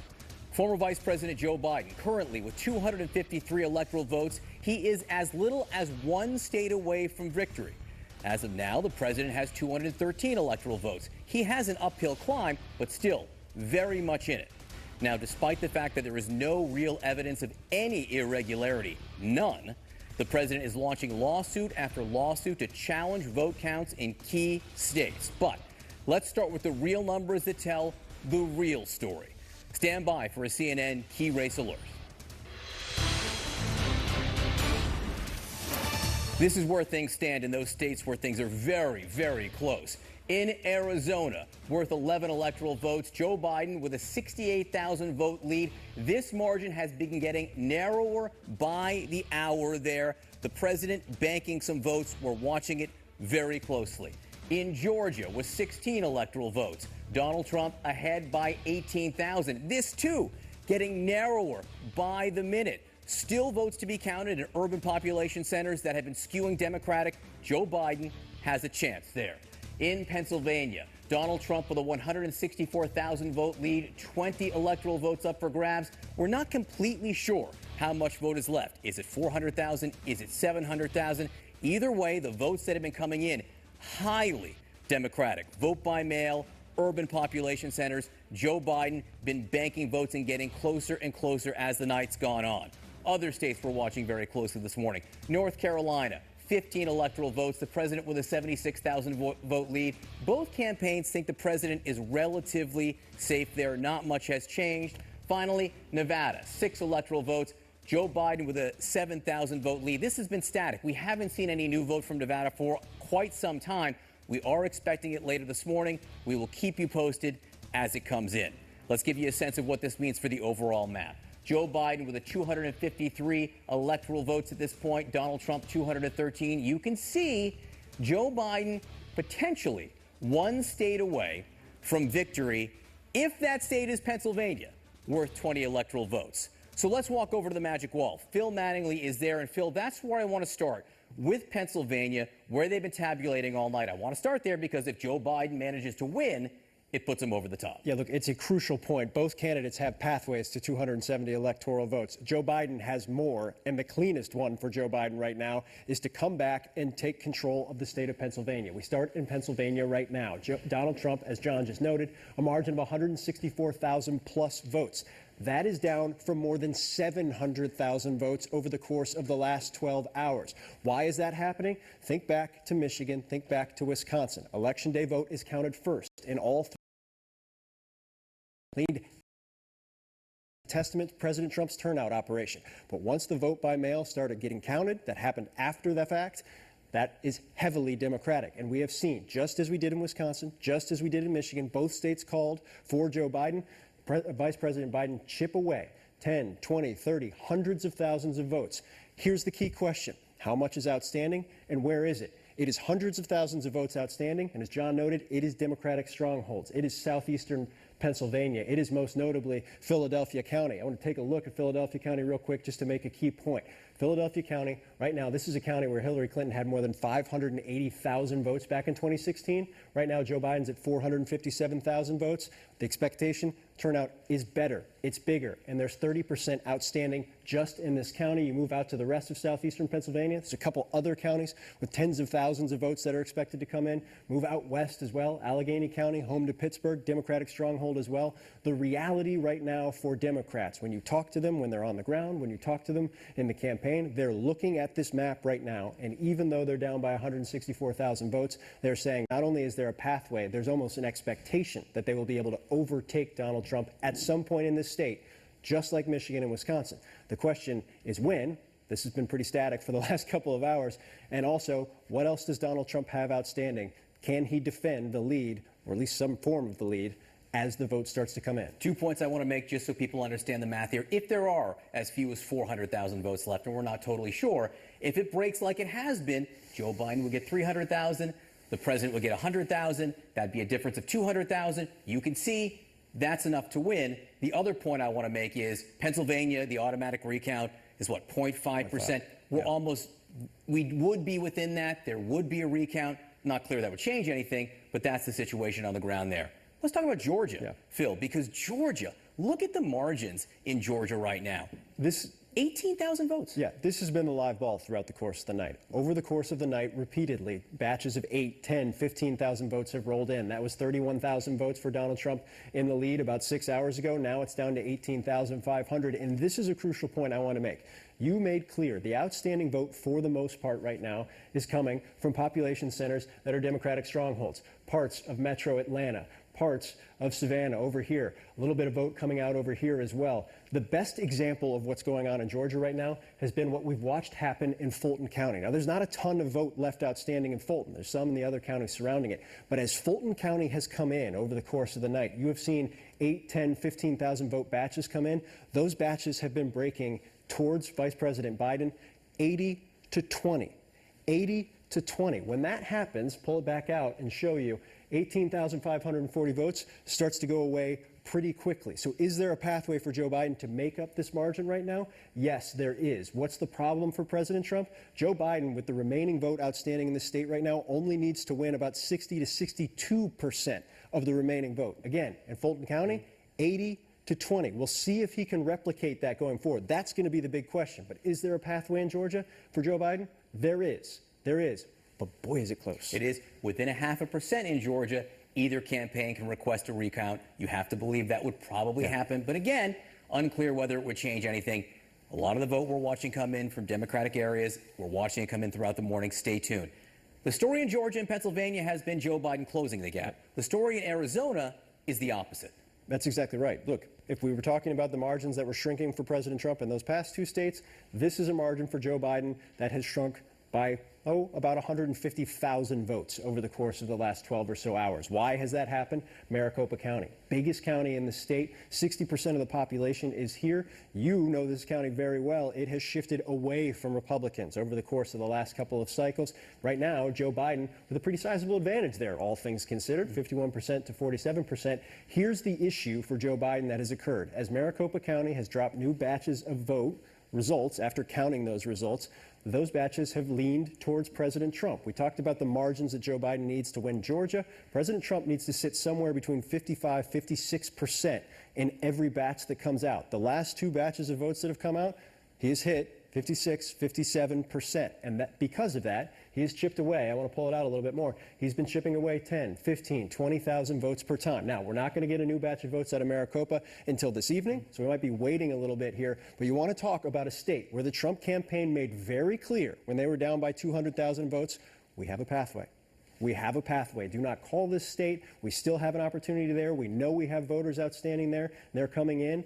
They have come in up to this point in what has been reported. The big question is with what's outstanding in Maricopa County, we believe it's around 400,000 votes right now, is will those voters do what President Trump has got in the last couple batches, or will they revert to somewhere a little bit more even, at which point Joe Biden still holds an advantage. If it sticks anywhere around there, maybe a little bit less, Joe Biden can win Arizona. But Donald Trump right now has a pathway. He's been hitting the margins he needs to hit.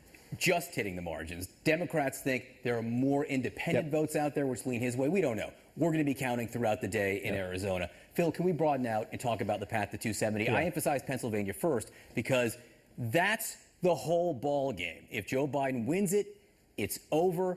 President Trump needs to win it to stay in it. Yeah, look, I can do the easiest thing you can possibly do. Well, let's do this first. We'll say North Carolina right now. So everything you see that's in red has been called for President Trump. Everything that you see that's in blue has been called for Joe Biden. Right now, we can go ahead and say North Carolina, just for the sake of gaming things out, North Carolina goes red, goes to President Trump. We can say Alaska goes red, it goes to President Trump, 253 to 231. If you're Joe Biden, what are you looking for first? Pennsylvania. You're over 273 electoral votes. But let's say President Trump holds on. Let's say President Trump holds on and ends up winning the state of Pennsylvania. What are pathways from there on out? Well, right now, Joe Biden is leading in the state of Arizona. Joe Biden has a 7,000 vote lead in the state of Nevada. Guess what? That's 270 electoral votes. But what if President Trump ends up overtaking in Arizona? We've seen the margin shift. What if President Trump figures out how to make up 7,000, 8,000 more votes in Nevada when the new Clark County batch comes in later this morning? Where does that put things? Right on the verge. Right on the verge, and we're all looking here. We're all looking right there at the state of Georgia, which is currently an 18,000 vote margin with votes still coming in right now. So we'll wait and see what happens, how this plays out. The bottom line here is there are pathways for both. There are certainly pathways for both. There are more pathways for Joe Biden. There are clearer pathways for Joe Biden right now. We'll have to see how the vote comes in over the course of the day. But that's kind of the bottom line of where things stand with the map, with the reporting overnight, and what we're waiting for. All right, Phil Mattingly, stand by here at the wall, see if you can see more vote coming in, because we've been surprised sometimes by when these batches pop up on the screen here. Georgia's Secretary of State says its largest county, which is Fulton County, that's Atlanta, is nearly done counting, and that we could have a clearer idea of where the presidential contest stands soon. Volunteers have been tabulating votes at a rate of about 3,000 per hour. As of now, as we just showed you, President Trump still has the lead. CNN's Victor Blackwell is in the county seat of Atlanta. Victor, what's the current status? So we just got an update from the officials here. Let me give you the numbers first, then I'll walk through the schedule for the morning. They have 3,600 ballots left to process here at this center. Those will be part of the 10 to 11,000 left to count and report. We heard from the executive director of elections here, Rick Barron, not too long ago, in which he says that he expects to report those by 11 this morning. Now, let me show you what's happening here as these workers have been here all night. It's thinned out a bit, but we've been told that there will be some more people coming in to finish this job off. This is where they're opening and processing and preparing them to be scanned along the window, and then that memory card from the scanner is taken to another location to actually tabulate. At 10 a.m., we're told the adjudication board will arrive. Of course, adjudication is if a voter improperly fills out a ballot, they will determine the intent or decipher the intent of that voter so that that vote will count. They hope, again, to have all of this done by 11 this morning. Now, Rick Barron knows that the country is watching Fulton County. They've been working all night. And as you said, 3,000 per hour. We're now at the top of 8. That should hopefully keep them on schedule so we can get these numbers out of Fulton County, John. Victor Blackwell for us in Atlanta. Victor, if you can, thank the people who are there working. They're doing amazing things. They are democracy at work. Appreciate you being there. Very much appreciate them. Let's get to Jim Sciutto at the voting desk. He has the latest on the lawsuits being filed by the Trump campaign in multiple battleground states. Jim. Well, John, I don't have to tell you this, and of course viewers will be familiar. The Trump campaign filed a lot of lawsuits before this election, primarily dealing with voter access. Lost most of those. They're filing a lot of lawsuits since the election, and these deal mostly with the vote count, particularly in states that are closed or that Trump is behind, believe they may be able to catch up. So let's go state by state here. And I should note, as I go through these, that CNN has talked to a lot of legal experts on these cases, and in general they say unlikely to be wins for the Trump campaign. One, evidence is thin to this point. Two, most of them deal with cases where the number of votes is too small to sway the outcome. But they're happening. Let's talk about Pennsylvania first. The lawsuits here focusing on, you may remember, just before the election, law passed in Pennsylvania allowed votes that arrive up to 3 days after Election Day to be counted, mail-in votes. That was challenged before. Supreme Court let that law stand, but conservative justices left the door open to, well, the possibility of perhaps some of those, quote-unquote, late arriving ballots are enough to turn the election. Could there be some questions here? A possibility. So big question in Pennsylvania on that is, what is the margin? What is the number of those that arrive after Election Day? That's the lawsuit in Pennsylvania right now. Let's look at Michigan. Here, the Trump campaign has filed a lawsuit asking to halt the counting of votes statewide. Why?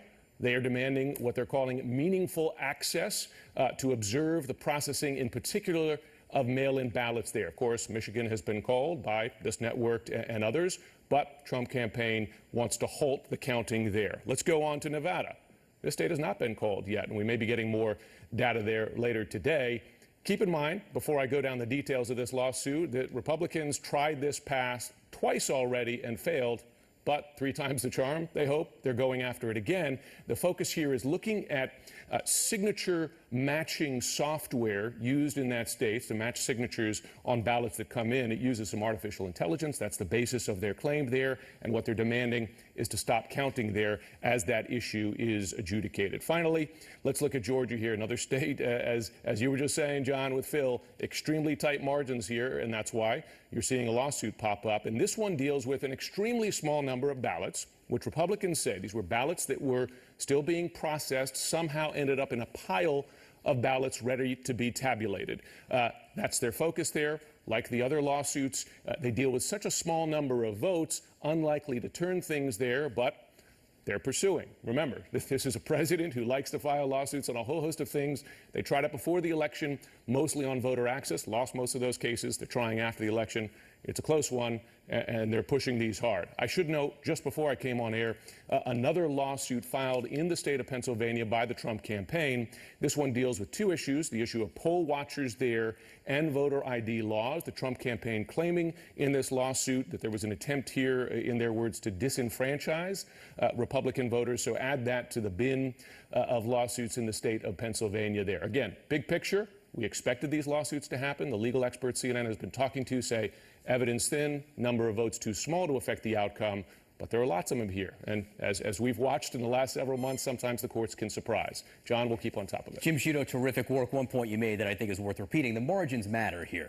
If you're dealing with tens of thousands of votes in the margin there, lawsuits almost never make any kind of difference. So that's what we're watching in several states. Michigan, by the way, is a 100,000 vote difference right now for Donald Trump and Joe Biden. Joe Biden in the lead there, so unlikely any lawsuit would make a difference there.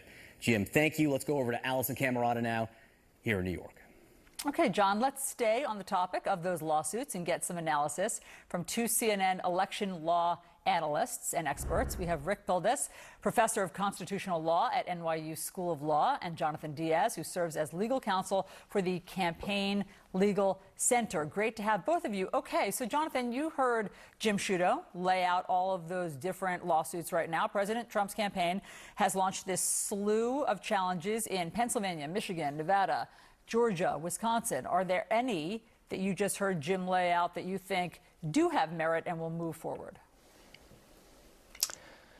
Not really. I think Jim's summary was, pretty much on target. These lawsuits don't appear, at least to me, to have a particularly high chance of success. And even if they did, they're not dealing with the kinds of numbers of ballots or the types of issues that are likely to be outcome determinative in any of these states. The one possible exception is that Pennsylvania lawsuit that is already before the Supreme Court, dealing with those late arriving ballots and that deadline extension. But again, it's going to come down to what the ultimate margin is in Pennsylvania before those late arriving ballots are counted, and if there are enough ballots that arrive between the end of the day on November 3rd and the deadline tomorrow for that to make a difference. And as of right now, we just don't know. Right, we don't. We will be speaking to the governor there soon, though, and hopefully getting some information. But Rick, let's zero in on Pennsylvania, because even before all of that litany of legal challenges, you had some real concerns that Pennsylvania could be the center of chaos. So what was it about Pennsylvania's voting process that caused you so much concern? Well, there are a bunch of things that come together here. I have said that Pennsylvania is sort of the worst combination of a potentially decisive state with not such great election law policies. Number one, the fact that they couldn't start processing these ballots until Election Day. Number two, not clear enough guidance provided in advance about certain key issues, which should have been done. We knew if it came down to Pennsylvania, there would be kind of messy issues here. I do agree, though, that the litigation so far, it does not seem likely to, A, affect enough ballots, and B, be all that likely to succeed. The suit against Pennsylvania is the most serious one legally, the one about this 3-day window. But I expect the number of ballots that actually come in that last 3 days is going to be a lot smaller than many people might think. People got their votes in early. Yeah, I mean, it looks like it, but we will see, and we'll try to get those exact numbers. But, Jonathan, whether or not you think that these have merit, do they slow down the counting, and do they tie up somehow the results? They can. You know, if election officials have to be the ones to respond to these lawsuits and to give the facts to, you know, state or county attorneys who have to reply to these complaints and these briefs, they shouldn't stop or slow down the counting absent some court order. And so far, we haven't seen anything like that. But they do put additional strain on election officials who are working very hard, as we've seen already this morning, to finish these counts so that we can get closer to a final resolution. Rick, how about recounts? Are those automatically triggered because the margins are so narrow in some places? So that varies from state to state. In Wisconsin, the candidate can request a recount if the margin is under 1%, and the president's team has done that already. In other states, there are automatic recounts that are triggered if the margin is within, for example, 0.5%. It's possible we're going to have automatic recounts in a couple of these states. Recounts rarely change votes by anything other than a very kind of tiny margin, a few hundred votes here and there. Recounts don't affect thousands of votes, let alone tens of thousands of votes. Okay, Rick Pildes, Jonathan Diaz, thank you both very much. Let's go back to how the map looks with John Berman. All right, thanks so much, Allison. We are waiting and expecting more votes to come in from Pennsylvania and Georgia. The margins in Georgia razor thin at this moment. We're also talking about the lawsuits. We're talking about the disruptions around the country. The governor of Michigan joins me next. Stay tuned.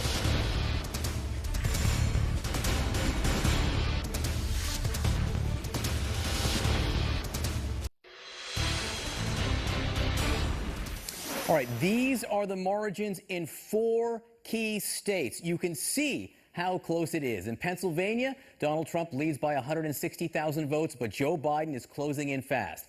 Arizona, Joe Biden leads by 68,000 votes, but President Trump has been closing that gap. In Georgia, just 18,000 votes separates the two candidates, and Joe Biden has been making big gains overnight. Nevada, 7,000 vote margin. That hasn't changed in a long time. We're waiting on Nevada to report some new votes. That could come very shortly. Now, one state not on that list, which is interesting, is Michigan. Michigan is a microcosm of the entire election this morning. When the votes started coming in Tuesday night, they were election day votes. They slanted pretty heavily toward President Donald Trump. But once they started counting the mail-in vote, once that was tabulated, it was clear Joe Biden had a clear edge. And now, as of this morning, he's ahead by more than 134,000 votes. We have called the state of Michigan for Joe Biden. Joining us now is the Democratic governor of Michigan, Gretchen Whitmer. She's also the national co-chair of the Biden campaign. Good morning, Governor. In 2016, Donald Trump won Michigan by 10,000 votes. Joe Biden leads there by about 13 times that margin this morning. Reflect on where things stand. Well, that's right. And, you know, I was really so pleased to see how well our election was executed. It was a pretty drama-free day. Certainly there were some hiccups along the way, but we were able to get these votes counted, 5.1 million votes, and with Joe Biden ending the day with about 13 times the margin that Donald Trump had just 4 years ago, it feels a lot more decisive than what we're seeing play out in other states potentially. And so I'm really pleased that Michigan was able to do this. And I give incredible credit to our Secretary of State, Jocelyn Benson, and all the clerks and the 30,000 volunteers who worked this election all across the state. There have been protests, particularly in Detroit, which will show some video right now. People chanting, "Stop the count," outside of a ballot counting center. What's your message to the protesters? What's your message to these people who are upset? And what message do you think should be coming from the top right now? Well, I think every one of us with a platform should be encouraging and educating the public that we count our votes. Votes that are cast before the close of the polls get counted. And we don't just stop because it's inconvenient or because one person has an agenda. We get the votes counted. The most important thing in an American election is that we decide our differences at the polls, and then we have a peaceful transfer of power, and it is the will of the people that decides the outcome of our elections, not a candidate, not a political party, and not protests. And we've had a full and free and pretty drama-free election, and I think that's an important thing in this moment. There's a lot of heated political rhetoric, and one of the things is I talked to Joe Biden yesterday. He called me. he is focused on how do we heal this nation? How do we bring people together? How do we build bridges and start the common ground that has been so severely lacking these last few years? He, of course, has not won yet. He recognizes that. He's a humble person, but he's optimistic, and as am I. And I think I'm hopeful that we can start that next chapter in this country because it's so sorely needed.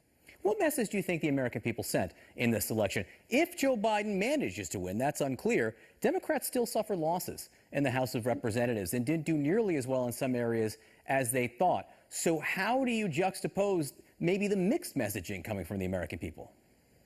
Well, I think we're a deeply divided nation. I think that the divide has grown over the last 4 years, and it is incumbent on all of us, people of goodwill on both sides of the aisle, to stake out common ground and to recognize we are stronger when we are fighting together. We have a common enemy, and that enemy is COVID-19, and that enemy is getting the best of America right now. We need to rise to this challenge, and we need to rally to it together.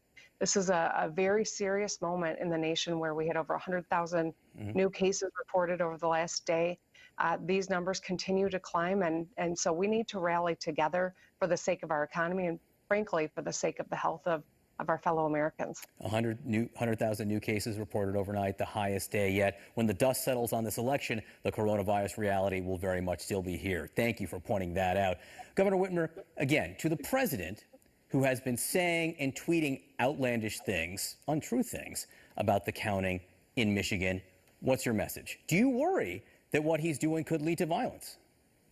Well, there's no question that efforts to undermine the integrity of and the confidence in this election will have ramifications long past something that is anti-American, frankly, and that's why I'm hopeful that there are Republicans of goodwill who will stand up and take it on. We certainly have seen that to be the case in a number of instances, but we as the United States of America need to move forward together. We need a leader who can bring us together, and I think that's incumbent on every single one of us to do our part to achieve that goal. We're not going to agree on everything. We know that. We should have robust debate. We should have a vigorous dialogue. However, at the end of the day, we are all Americans, and this country rising to the challenges that we face benefits all of us, and we got to do that, and we got to get there. Governor Gretchen Whitmer of Michigan, thank you for being with us this morning. We appreciate your time. Thank you. All right, up next, we're going to speak to a Republican lawmaker who is calling on the president, this is a Republican, to stop sowing doubt in the vote counting process. Our special live coverage continues right after this.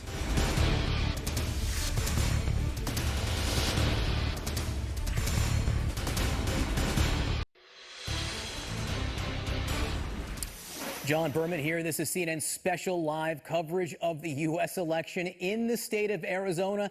Just 68,000 votes separate Joe Biden and Donald Trump. Joe Biden is leading, but that number is about half of what it was yesterday. Donald Trump has been closing the gap. How? As votes have been counted, largely in Maricopa County, which is the bulk of the votes in that state, he has been able to put some votes in the bank. Some of the people who voted late there, even late early vote, skewed toward the president. The question is, of the 200,000+ votes that remain, where do they stand? Democrats think there are more independent voters left in that vote pool. They have tended to vote more for Joe Biden, but we'll see. We just don't know. Arizona very much hangs in the balance at this hour with its 11 electoral votes. As we wait for that to be counted, and we do expect an update from Arizona over the course of the day, let's go over to Allison Camerata. Okay, John, thank you very much. Yes, as we wait for more votes to be counted, President Trump attempted to claim victory in key undecided states. He tweeted in unusually formal language saying, "We have claimed for electoral vote purposes the Commonwealth of Pennsylvania, which won't allow legal observers, the state of Georgia, and the state of North Carolina. Additionally, we hereby claim the state of Michigan, if in fact there was a large number of secretly dumped ballots, as has been widely reported." Fact check, there is no evidence of any secretly dumped ballots there or elsewhere.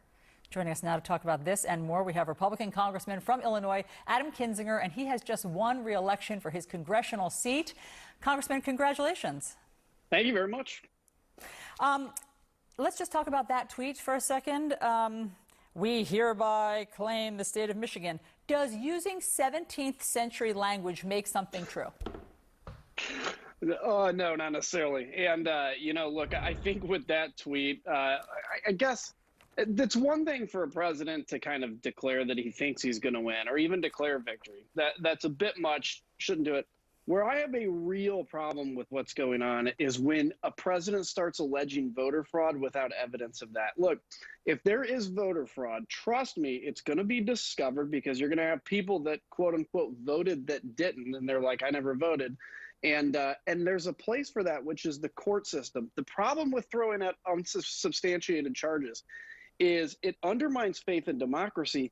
And then when you lose, or maybe even when you win, people aren't going to believe it. And I'll tell you what, I looked at Facebook last night before I went to bed, which was a mistake, just to look at it. And every one of the stories on my wall were somebody that believed that either 100,000 votes were dumped with only Biden's votes, or that Wisconsin had more voters than people registered to vote. None of it is true, but people believe this. And this is how this stuff gets spread. And Congressman, don't you feel like you're yelling at the ocean with this sort of stuff? I mean, I read your tweet. So you tweeted on last night, just after midnight, which again tells me you're checking Twitter in the wee hours of the morning. And you were tweeting because President Trump was trying to suggest that Democrats were somehow stealing the election. And you said, stop, full stop. The votes will be counted and you will either win or lose, and America will accept that. Patience is a virtue. I don't know. Is it making a dent? I don't know. It's better to yell at the ocean than drown in it. And the way I look at it is this: I'm responsible for the 700,000 people I represent and my own behavior. And when I look at this and say, if I can have an impact and at least saying, look, just let the votes be counted, fight it out in court. We can have a Bush v. Gore 2000 if y'all want to do this. But what we can't do is to start saying over and over, election fraud without evidence, because in 10 years, this is the kind of thing that people then say, well, my vote doesn't count. Why do I vote? They're disenfranchised, and it leads to a dissolution of the union. So, Donald Trump may not have to worry, or even Joe Biden may not have to worry about election in 10 years. But I have a family I have to worry about, and so I'm going to fight hard for that. Congressman, I want to get back to your win, because I think that it is instructive of what I'm not exactly sure. You had a big win, a huge win over your Democratic challenger in a state that went 12 points for Biden. And you have always been somebody who I think has been able to straddle this, political divide, which as of this election in the past, couple of days has felt like it's turned into a canyon. And so I'm not blowing smoke when I say that. Do you have any wisdom for Democrats and Republicans today about how we are supposed to, cross that canyon? It was a massive victory, and I think I ended up getting, many, many thousands more votes than even Donald Trump got in my district. And I think it's this. I think bottom line, I'm still convinced that even if, you take on the president sometimes and the base is mad, or the left is mad because I'm actually a conservative Republican, the bottom line, I think there are still people that respect the fact that you believe something and you know it to be true. And I think that's what makes the difference. And it feels like a lost art right now. And I feel like, but I think there's a lot of good people in politics that still do it. And the key is just do what you think is right. That's it. If you do that and you lose, whatever, you'll go on and be able to look at yourself in the mirror. But I think that's what the district and constituents still respect. Congressman Adam Kinzinger, thank you. We really appreciate your time. Thanks for those words. You bet. Take care. Let's go back to John. All right, thanks so much, Allison. We have some breaking news coming out of Pennsylvania about how many ballots are left to be counted. This is so important. Again, if Joe Biden wins Pennsylvania or manages to, he wins the election. If President Trump wins there, he has a much clearer path to victory. Knowing how many votes left may be everything. Stand by.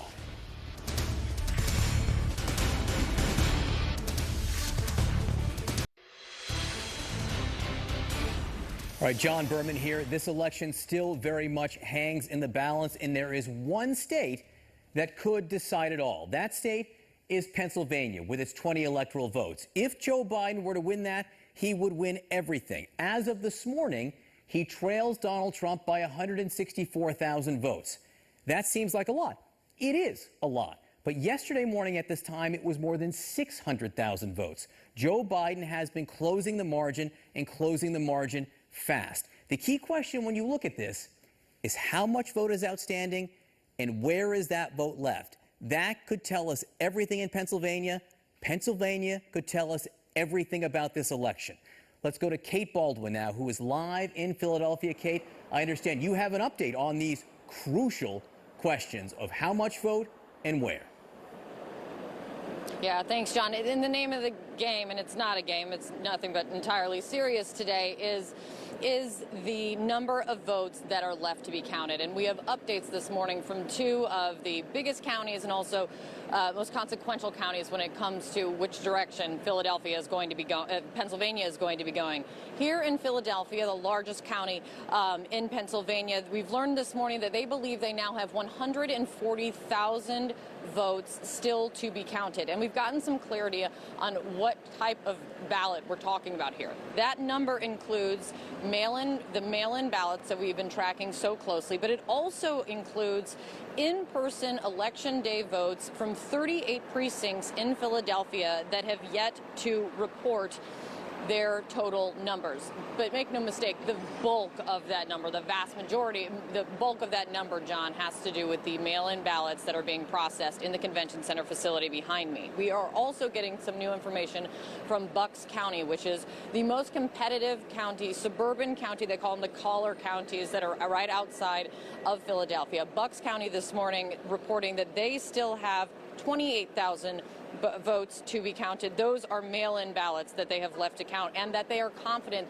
that they will wrap it up, that they will finish that count today. Importantly, another important point, John, is what we're seeing out of Bucks County is a trend that we have heard about and seen throughout Pennsylvania, which is that the mail-in ballots are trending heavily in Joe Biden's favor. Bucks County reporting this morning that 77% of the votes in Bucks, the mail-in ballots that have come in, those votes in Bucks County have gone to Joe Biden.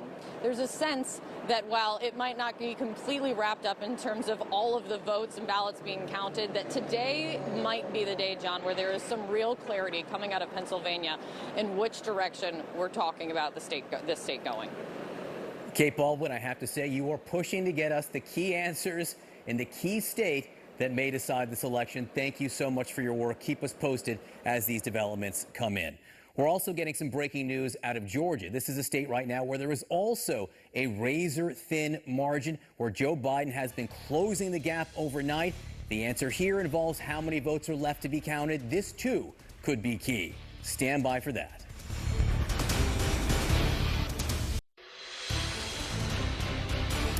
This is CNN's special live coverage of an election that very much hangs in the balance. Any movement in any one of the key states remaining could be decisive. Let's look at the state of Georgia right now, where Donald Trump is clinging, and I mean clinging, to an 18,000 vote lead there. This margin has shrunk a lot overnight. 16 electoral votes up for grabs. Now, this in and of itself would not give Joe Biden victory, but it would bring him much closer and shut off a lot of doors for President Trump.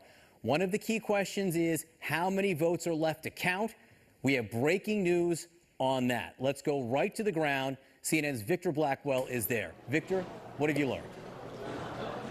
The number is 50,000, John. 50,000 votes left to count. We just got that in from the Secretary of State's office. 10 to 11,000 of those, we know from the Director of Elections here in Fulton County, are here. And the workers here at State Farm Arena are working now to process the last 9 trays of ballots. That's about 3,600. They've been working on those for the last hour and a half or so. The last check-in and update that we have is that this is now a new shift. The people have just come in to try to process, open those, and they will be scanned in and then sent over to a location to be counted. We should get those numbers, according to Rick Barron, who leads the process here, by 11 this morning. There is a vote review panel that's coming in at 10. If anything has to be adjudicated, which simply means determine the intent of the voter through the ballot. Instead of filling in a bubble, maybe they drew an X or a circle. There's a panel to determine the intent, so those votes will be counted. But the last 10 to 11,000 here, part of the 50,000 that were told by the Secretary of State that still must be counted here in Georgia. John? Victor Blackwell in Atlanta. That is crucial news. 50,000 votes left. to count in the state of Georgia. By my math, if Joe Biden were to win 70% of that, not impossible, he could take the lead. We're going to dive into these numbers because they could be decisive. We're heading to the magic wall right after this quick break.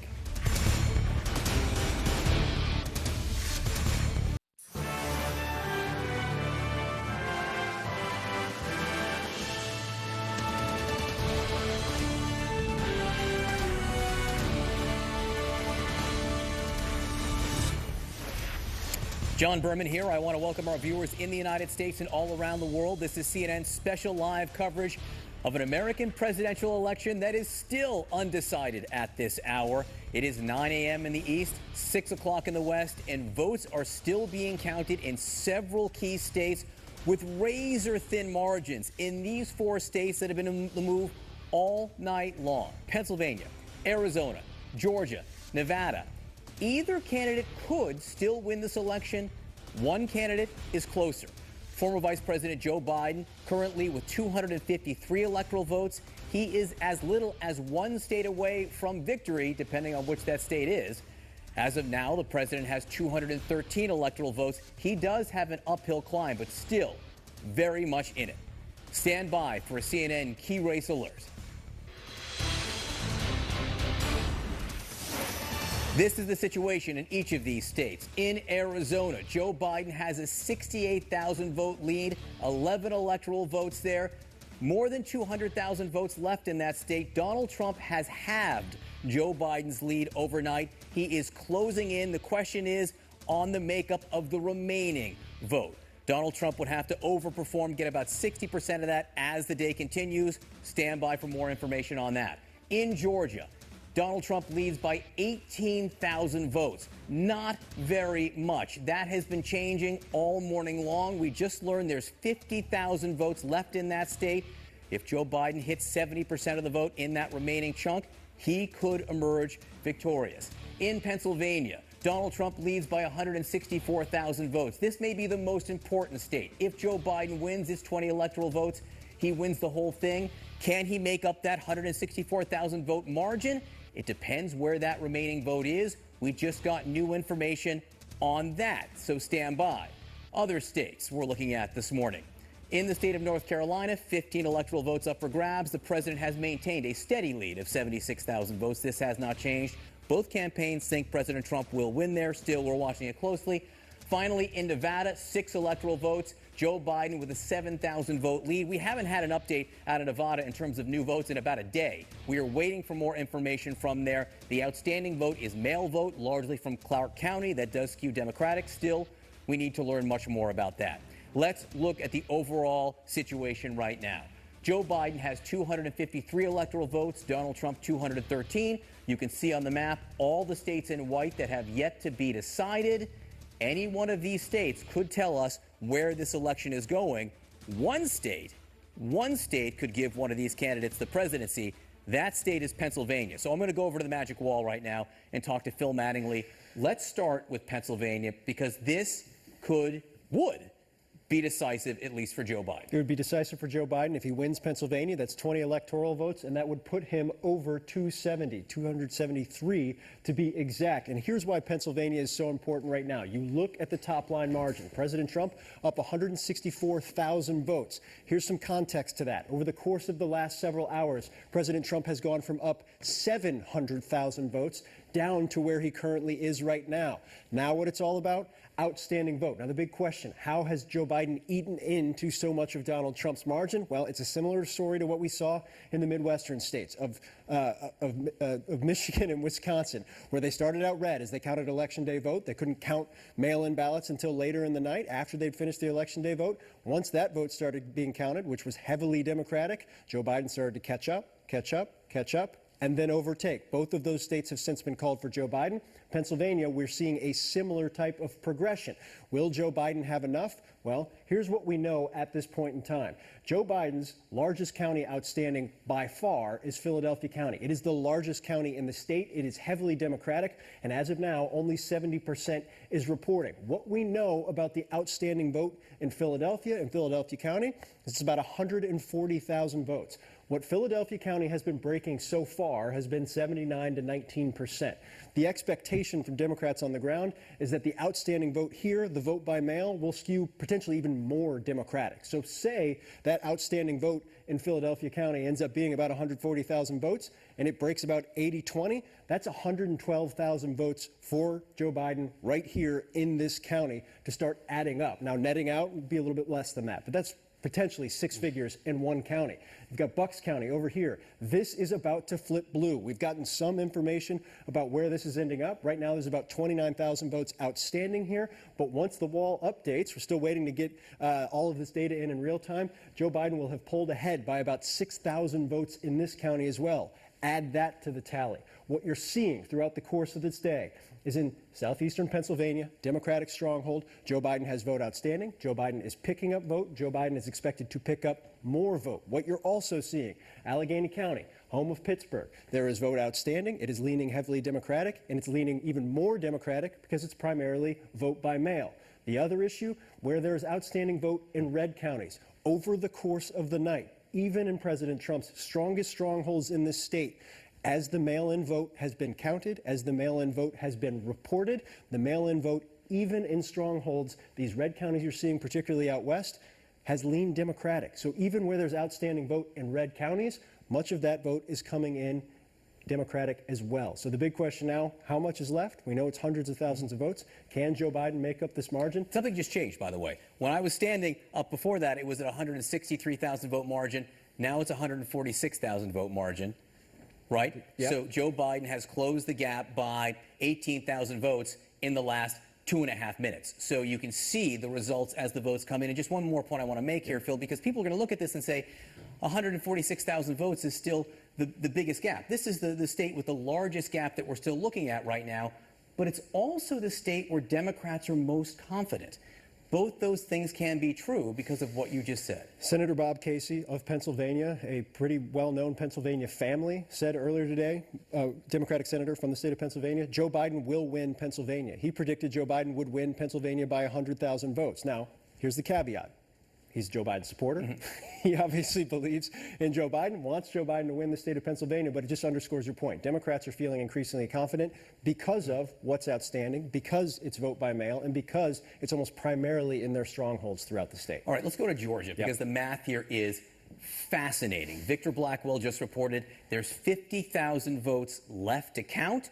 You can see Donald Trump ahead by 18,500. Yep, 50,000 votes left to count. And the big thing we've seen throughout the course of the night, as this dropped from 30,000 to 28,000 to 26,000, now to 18,000, is the majority of the vote that has been coming in. It has been vote by mail, and it's come from Democratic areas. It has come primarily from the Atlanta metro area. It's come from Fulton County. We've seen a lot of Fulton County in. We saw Victor report that about 10,000 is left outstanding in Fulton County. Fulton County, over the course of the last several hours, as I've watched this vote come in, has broken almost consistently 80-20 to Joe Biden. So if you factor that in, if that trend sets, the next 10,000 votes to come in, that'll be another 8,000 votes for Joe Biden. So we will see how that comes in. The big question again here, out of that 50,000 votes, how much does Joe Biden have to win? You've done the math on this. I did the math, so you don't have to. If he wins 70% of the remaining 50,000 votes, that would give him a 20,000 vote margin.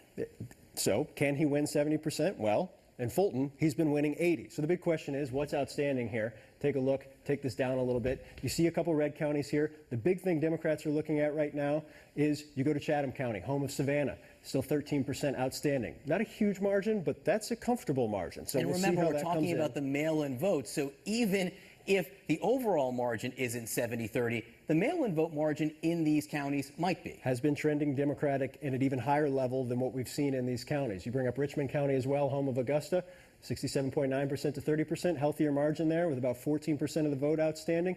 That's going to come in, likely lean Democratic, likely coming vote by mail. So again, we don't know the exact composition of this vote. We don't know exactly how it's going to break down.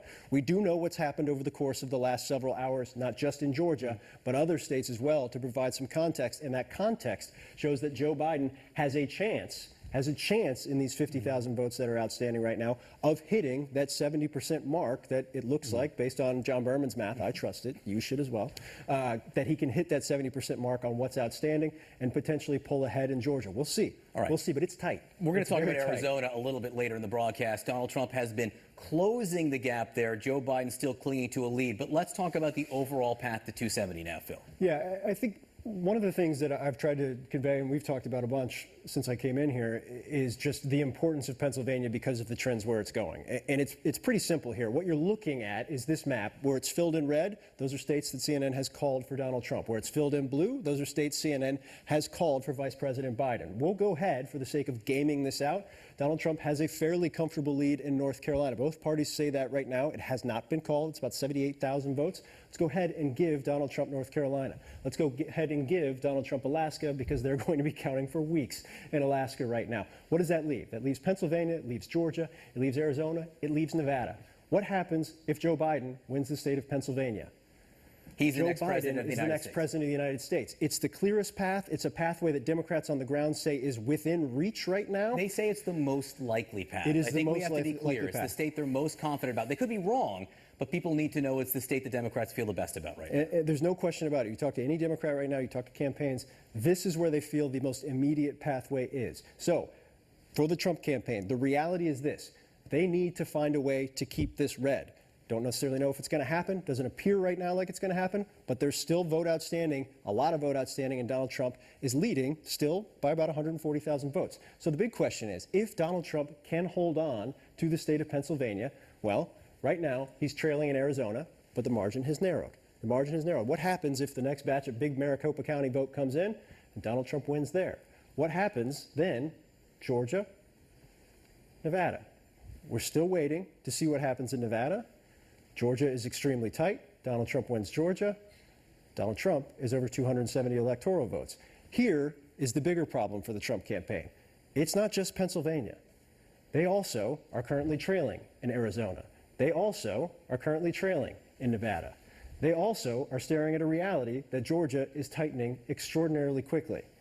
That is also a distinct possibility without Pennsylvania.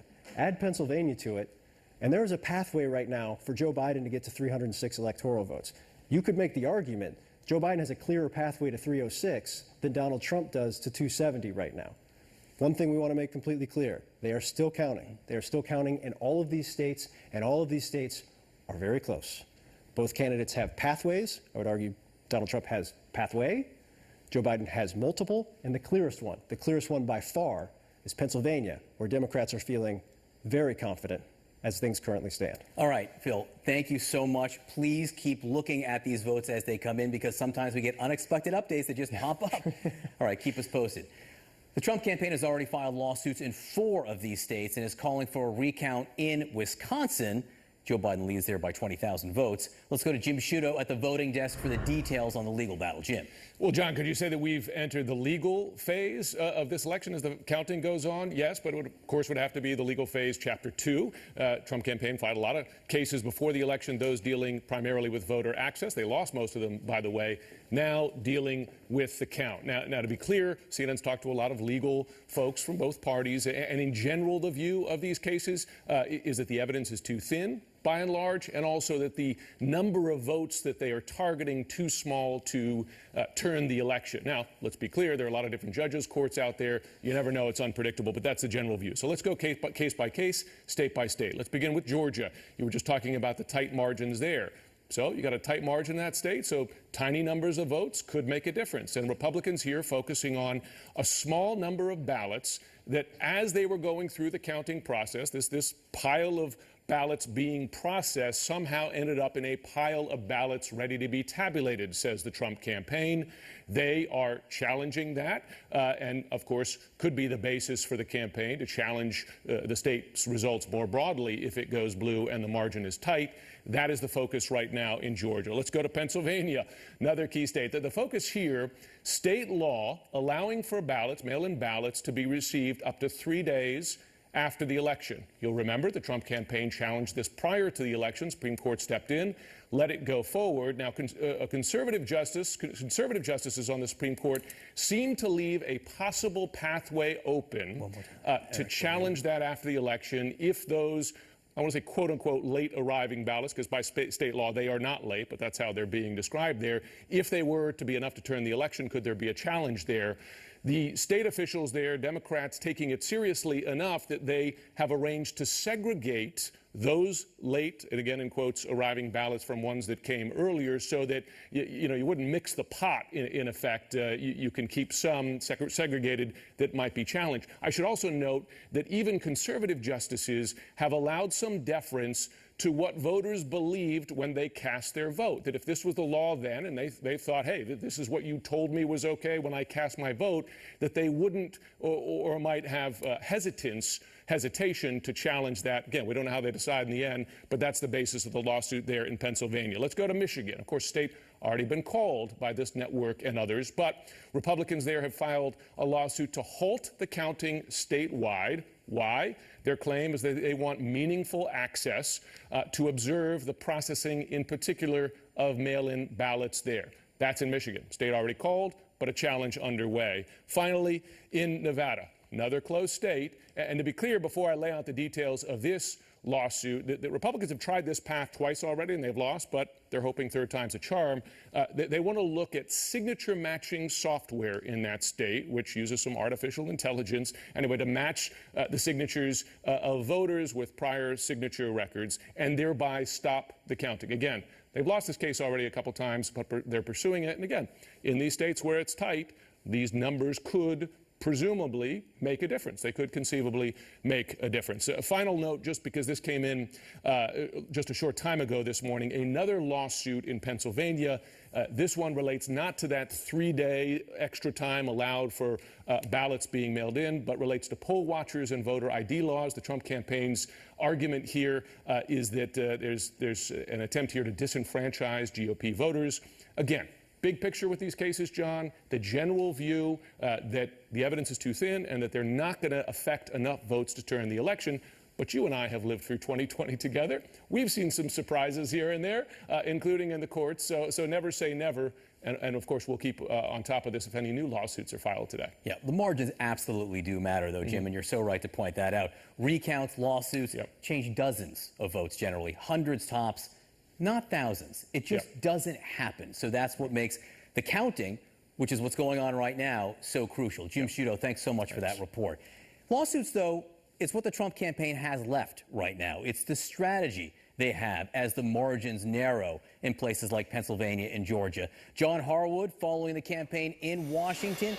John, what are you hearing from inside Trump world this morning? Well, we just got a tweet from the President of the United States saying stop the count. And the president, of course, has tried through the legal processes that Jim Sciutto outlined a few minutes ago, tried to interfere with the counts, depending on whether more counting would help them or less counting would help them. But we didn't see the president in person yesterday after that 2:30, 3 o'clock a.m. rant where he said we've won the election. He was plainly sitting back and tweeting and watching the results like the rest of us. Don't know if we'll see him today. Nothing's on his public schedule. But one of the things you have to wonder is how much his heart is going to be in a broad legal fight if he's got multiple states to contest. If it doesn't just come down to one state, but if Senator Casey is right and Joe Biden wins Pennsylvania, if his leads hold up in Nevada and Arizona, then there's some margin. And how many fights does Donald Trump have the stomach for? We don't know. He sent one tweet yesterday where he said, well, the damage has already been done to the presidential election system. Sounded like a hint of resignation there.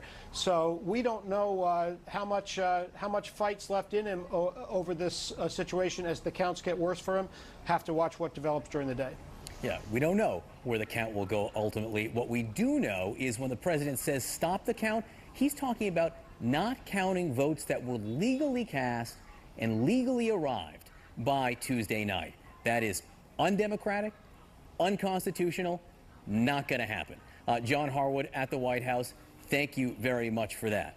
Former Vice President Joe Biden, he has been clear with his message. He says, let the system work, let every vote be counted. But obviously, the margins are tight in Nevada and Arizona. His lead has been shrinking. So are there concerns this morning? CNN's Jessica Dean in Wilmington, Delaware with the Biden campaign. What's the word from Biden world?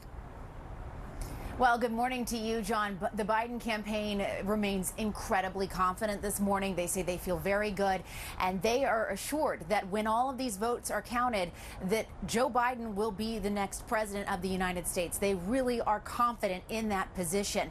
A senior advisor telling me this morning we should expect to see Vice President Biden sometime today, and then again, potentially, if this race is called, whenever that may be.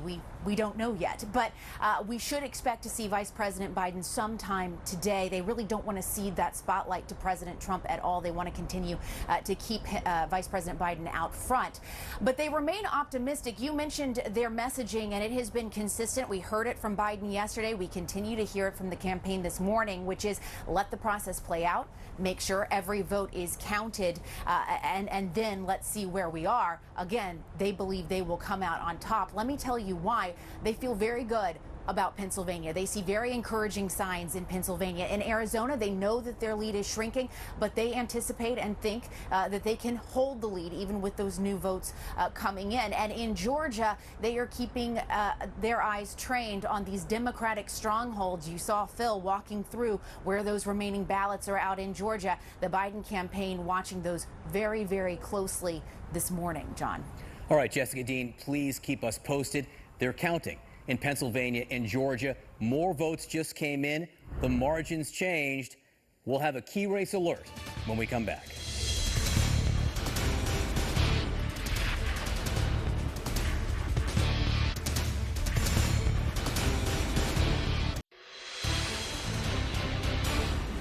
John Burbett here, back with CNN's special live coverage. The margins just changed in Pennsylvania.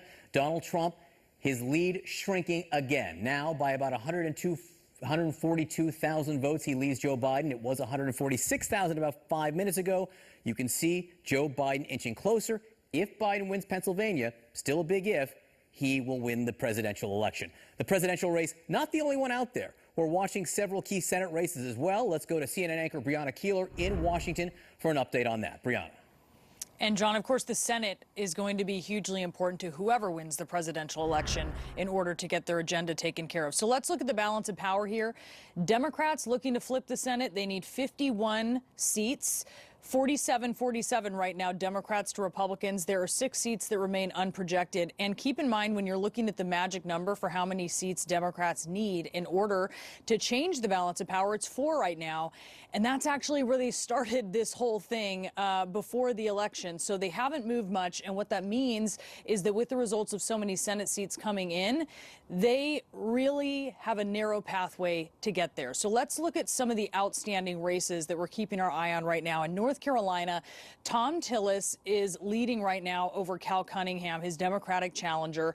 And this is a lead that he's enjoyed for some time. Then in Georgia, you have the special election for the incumbent Senator Kelly Loeffler's seat. She has made it into the runoff along with her Democratic challenger, Reverend Raphael Warnock. So they're going to a runoff election January 5th. In Arizona right now, a sizable lead by Mark Kelly, the astronaut, former Navy captain, over incumbent Republican Martha McSally. And then in Maine, Susan Collins has a lead.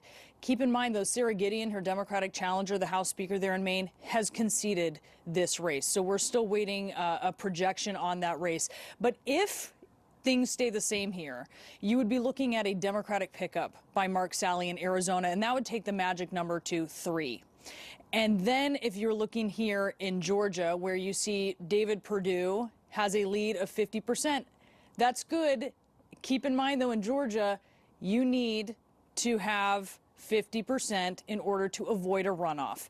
And right now, as more votes are being counted, he's seen Jon Ossoff chipping away at that lead. So what does that mean? That means that if Joe Biden were to win the presidency and have a vice president who could be a tiebreaker in the Senate, the number then goes to 2. All eyes start looking here at Georgia, at this potential race going to a special election, looking toward that other that other runoff election in Georgia in January as well. And John, this is an interesting position potentially if Democrats are going to shoot the moon here.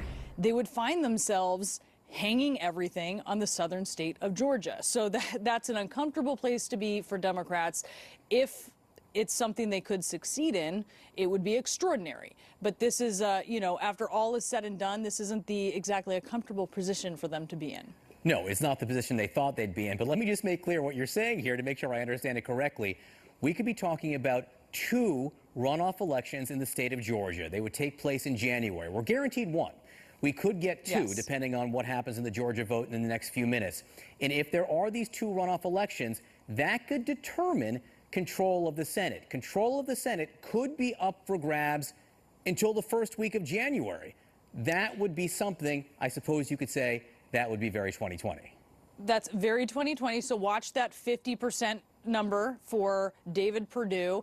And then also just keeping in mind that if we do have to wait until January, how would that affect really what either president is going to do? Different scenarios, especially if you think of Joe Biden and he's thinking about the people he would need to get through the Senate for confirmation. What if it's not a done deal that he has an advantage in the Senate? What would that mean? I will say, Joe Biden and Mitch McConnell have a history of working together on many things over a long time. It isn't clear what their relationship would be if Biden wins, if McConnell is the leader, but it is something to watch very closely. I'm still wrapping my head around the idea of this overtime 2020 lasting into 2021. We'll be covering that every day for the next 2 months. Brianna Keilar, great to see you. Thanks so much. Good to see you, John. Now over to Allison Camerata. Allison?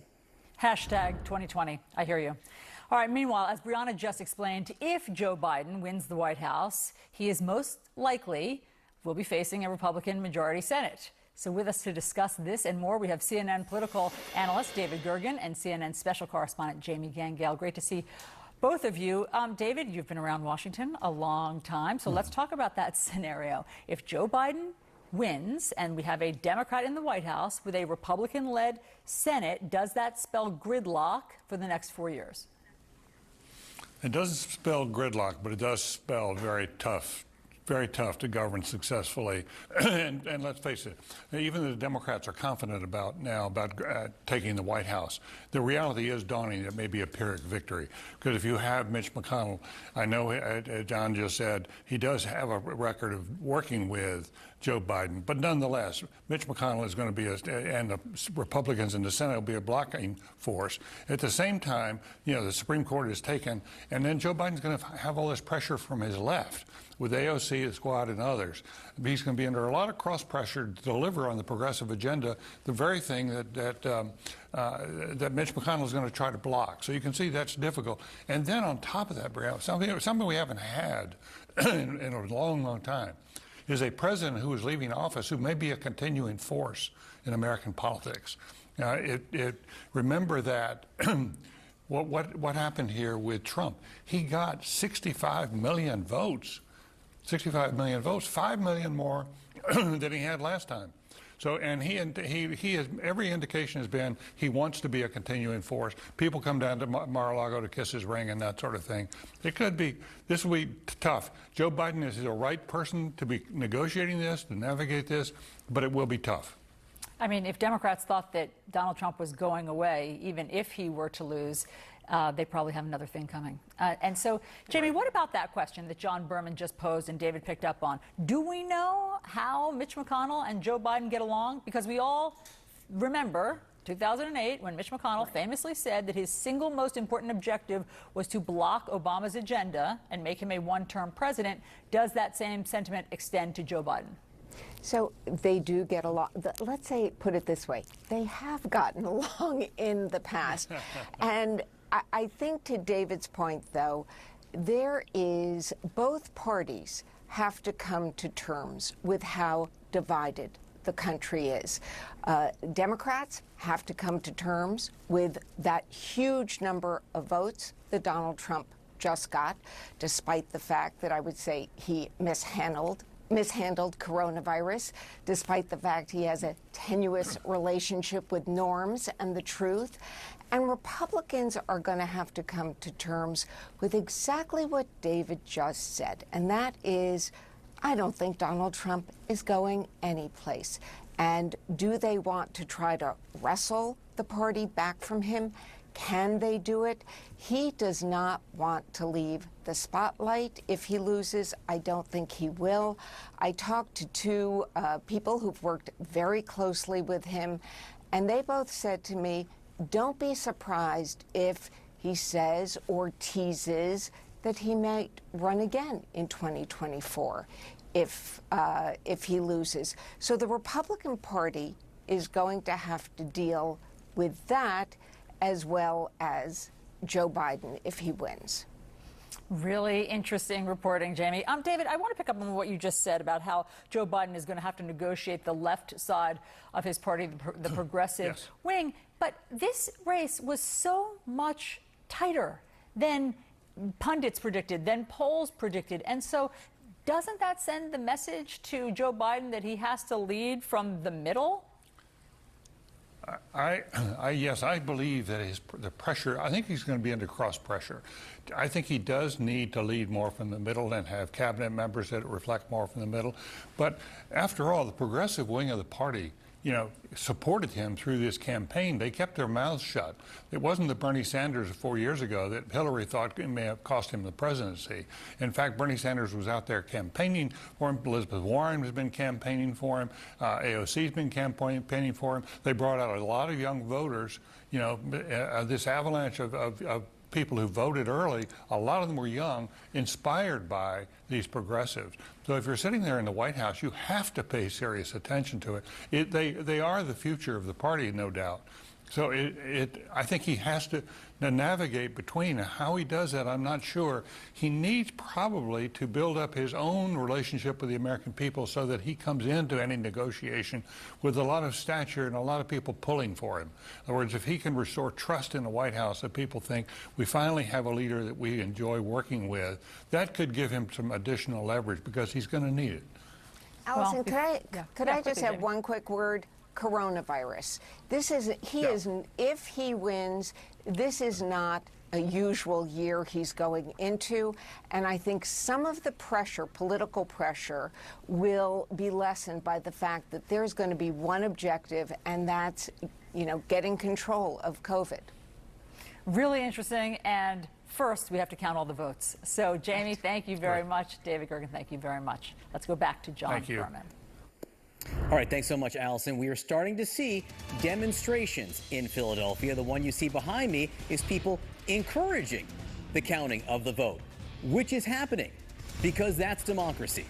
We'll take you to the ground and give you an update on where that vote stands next.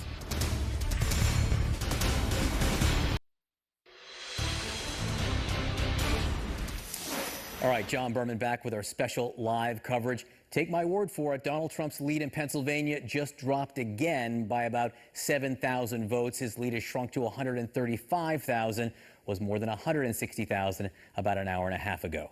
We have seen protests, demonstrations in several cities so far, including Philadelphia. There is one building there this morning. CNN correspondent Shimon Prokupecz watching this for us. Shimon, who is protesting there exactly? What are you seeing?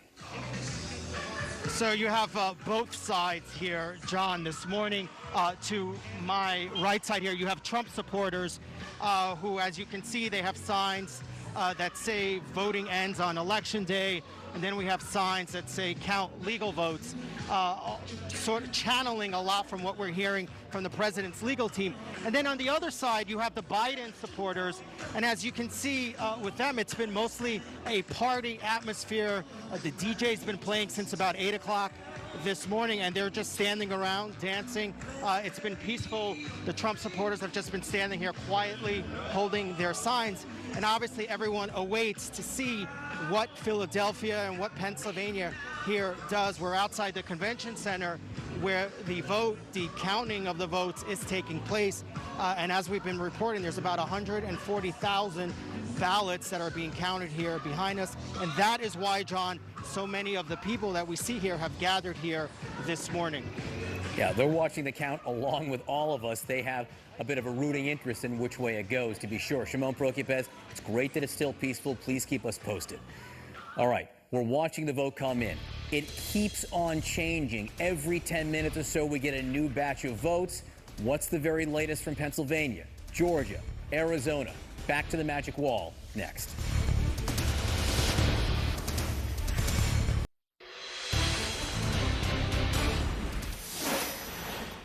The counting is on in several key states. We are seeing the numbers change. Let's go right to the magic wall. Phil Mattingly, let's start with Pennsylvania. Yeah, let's pull out Pennsylvania because, as you noted, that number was at about 161,000. I think when we started the night or the morning, losing time track again. Right now, it's at 135,000. Why is that happening? Exactly how we laid out this was going to occur. It's starting to occur. First, we had vote come in Philadelphia County, biggest county in the state. 12% of the population comes from right here. Now at 81%, that number is going up. That number is starting to go up. What we are planning, what we expect to see based on what we've heard on the ground and based on how things have been going, not just in Philadelphia County, but around, that's going to tick up to about 80, maybe 81%. And that top line number could go up as high as 575, 600,000. We'll wait and see. We know what's outstanding. We'll wait and see. What else came in? You remember, Bucks County, swingiest of the swing counties. That was red last time around. It is now blue. Joe Biden has taken the lead, 177,000 votes to 173,000 votes for Donald Trump. And we know there's now 29,000 votes outstanding in Bucks County, all vote by mail going heavily towards Joe Biden. Expectation is this will tick up a little bit as well. The numbers matter most here, but that's a thematic change that's very important to the Democrats this morning also, the idea that Bucks County flipped blue. Yes, because if you go back, look, Bucks County, again, quintessential swing district, Republican represents it in the House right now, but 2016, Hillary Clinton narrowly won it. Right now, Joe Biden, narrowly leading, and it's going to stretch a little bit more. And what it shows you, like it's shown throughout the course of the state, Joe Biden's margin is going to be a little bit better in his strongholds than Hillary Clinton is, and it's going to keep Donald Trump down where Donald Trump traditionally leads. Let's look, if we can, at how things have changed. Again, because I think people see 135,000 and they say that's still a large margin, but it's so much smaller than it was yesterday morning. Yeah, and it's really important to point out why this is happening, how this is happening. We've talked about it a couple of times, but look, I'll take you back. We'll take you back to midnight on November 4th. Midnight, clock struck midnight after election night. Donald Trump, look at the margins, 56% to 41%, 548,000 votes ahead. Why? Because what Pennsylvania was counting first was Election Day vote. What Donald Trump and his team did on Election Day was blow turnout out of the water and run up a big number. Now watch as this starts to move around. What happened at 2 a.m.? Donald Trump up 709,000 votes. People were looking at Pennsylvania who didn't understand what was going on and thinking, this is over. This may be over. We don't even know. 56.5% to 42%. Now watch. 10 a.m., November 4th, 10 a.m. yesterday, 589,000 votes. 3 p.m., 435,000 votes. 6 p.m., 276,000 votes. 9 p.m., 195,000 votes. Where are we right now? 135,000 votes. The vote by mail is being counted. It is moving heavily Democratic, as it did in Michigan and Wisconsin. Joe Biden is catching up. Does he have enough outstanding vote to catch up and overtake? The answer is yes. Will it happen? We'll have to wait and see how the vote comes in. People need to also take a step back and think about how they perceive a state depending on how it counts. What if all the early vote had been counted first? We'd be talking about a large Joe Biden lead that's shrinking this morning. It changes your perception when they count. It's changing the margins. We're watching it very closely. We're going to talk about Arizona, where the reverse is happening. Donald Trump is closing the gap there. We're going to talk about whether or not he has the votes to close it and maybe overtake Joe Biden next.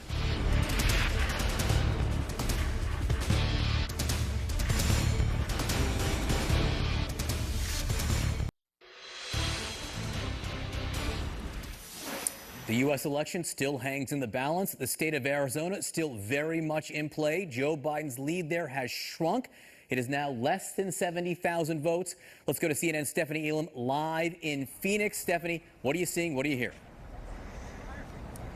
Yeah, just because people wanted it to be tighter, just so more nails could be bitten here. If you take a look at this, John, what we are seeing after we got those 2 tranches of ballots that were counted last night here in Maricopa, and why it matters what Maricopa County does is because this is the most populous county in the state. So that is why people are paying attention to this fact that Biden's lead over Donald Trump here now shrinking down by 10,000 votes in that last group of numbers that we saw here. So taking a look at the state as a whole, the state is saying that they have some 450,000 votes that still need to be counted. And then here in Maricopa County, there's about 300,000 of those votes that still need to be tabulated. These are ones that were probably dropped off on election day that had been filled out. So that is going to take some more time. So we expect to see more of these numbers this evening. But still, for a lot of people watching what's happening here for these 11 electoral votes, it's still getting tighter, not wider. And that is why a lot of people are very much keeping their eyes right here, John.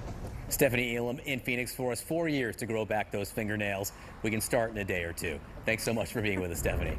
Moments from now, election officials in Georgia, they hold a news conference. 18,000 votes separate the 2 candidates, getting more narrow by the minute. Stand by for more information.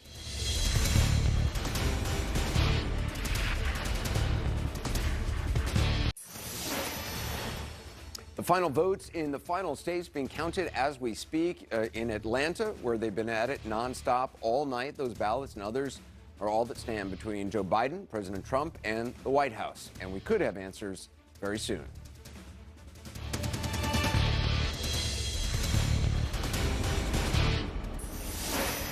And hello again. Thanks for joining us. Get ready. The biggest county in what the Biden campaign is hoping will be the biggest and most unexpected prize for them is wrapping up its count. We're talking about Fulton County, Georgia. That's the Atlanta area. We are expecting to hear from officials very shortly. We'll obviously bring that to you live. Erin Burnett is also with me as well today. Erin? All right, Anderson, and everybody was waiting, and now maybe Fulton County some answers. Nevada assumes some more information. Votes coming in from Arizona and Pennsylvania, where hundreds of thousands of ballots still remain. The big question, of course, is will this be enough as these numbers come in to put Biden ahead and over that key 270 winning mark?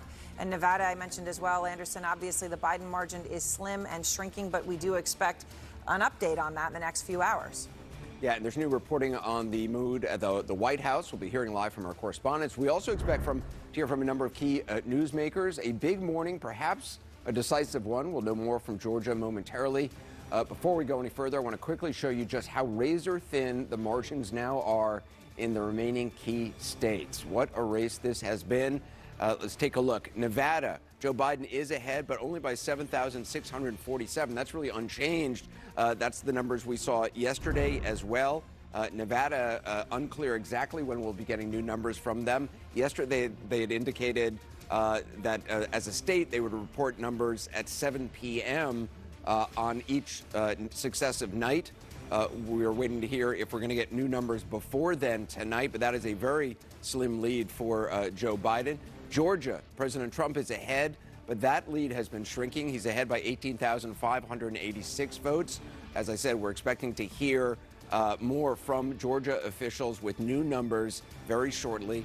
Arizona, Vice President Biden ahead with 68,390. All during last night, new numbers were coming in.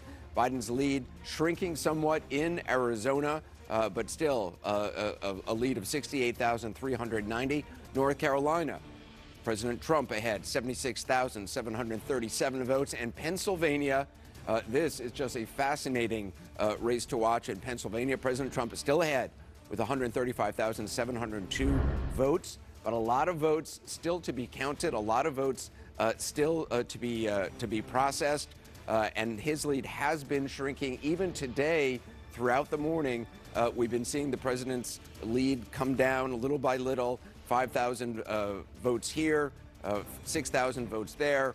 We'll see how many votes have left to be counted. We'll see who wins the all-important state of Pennsylvania.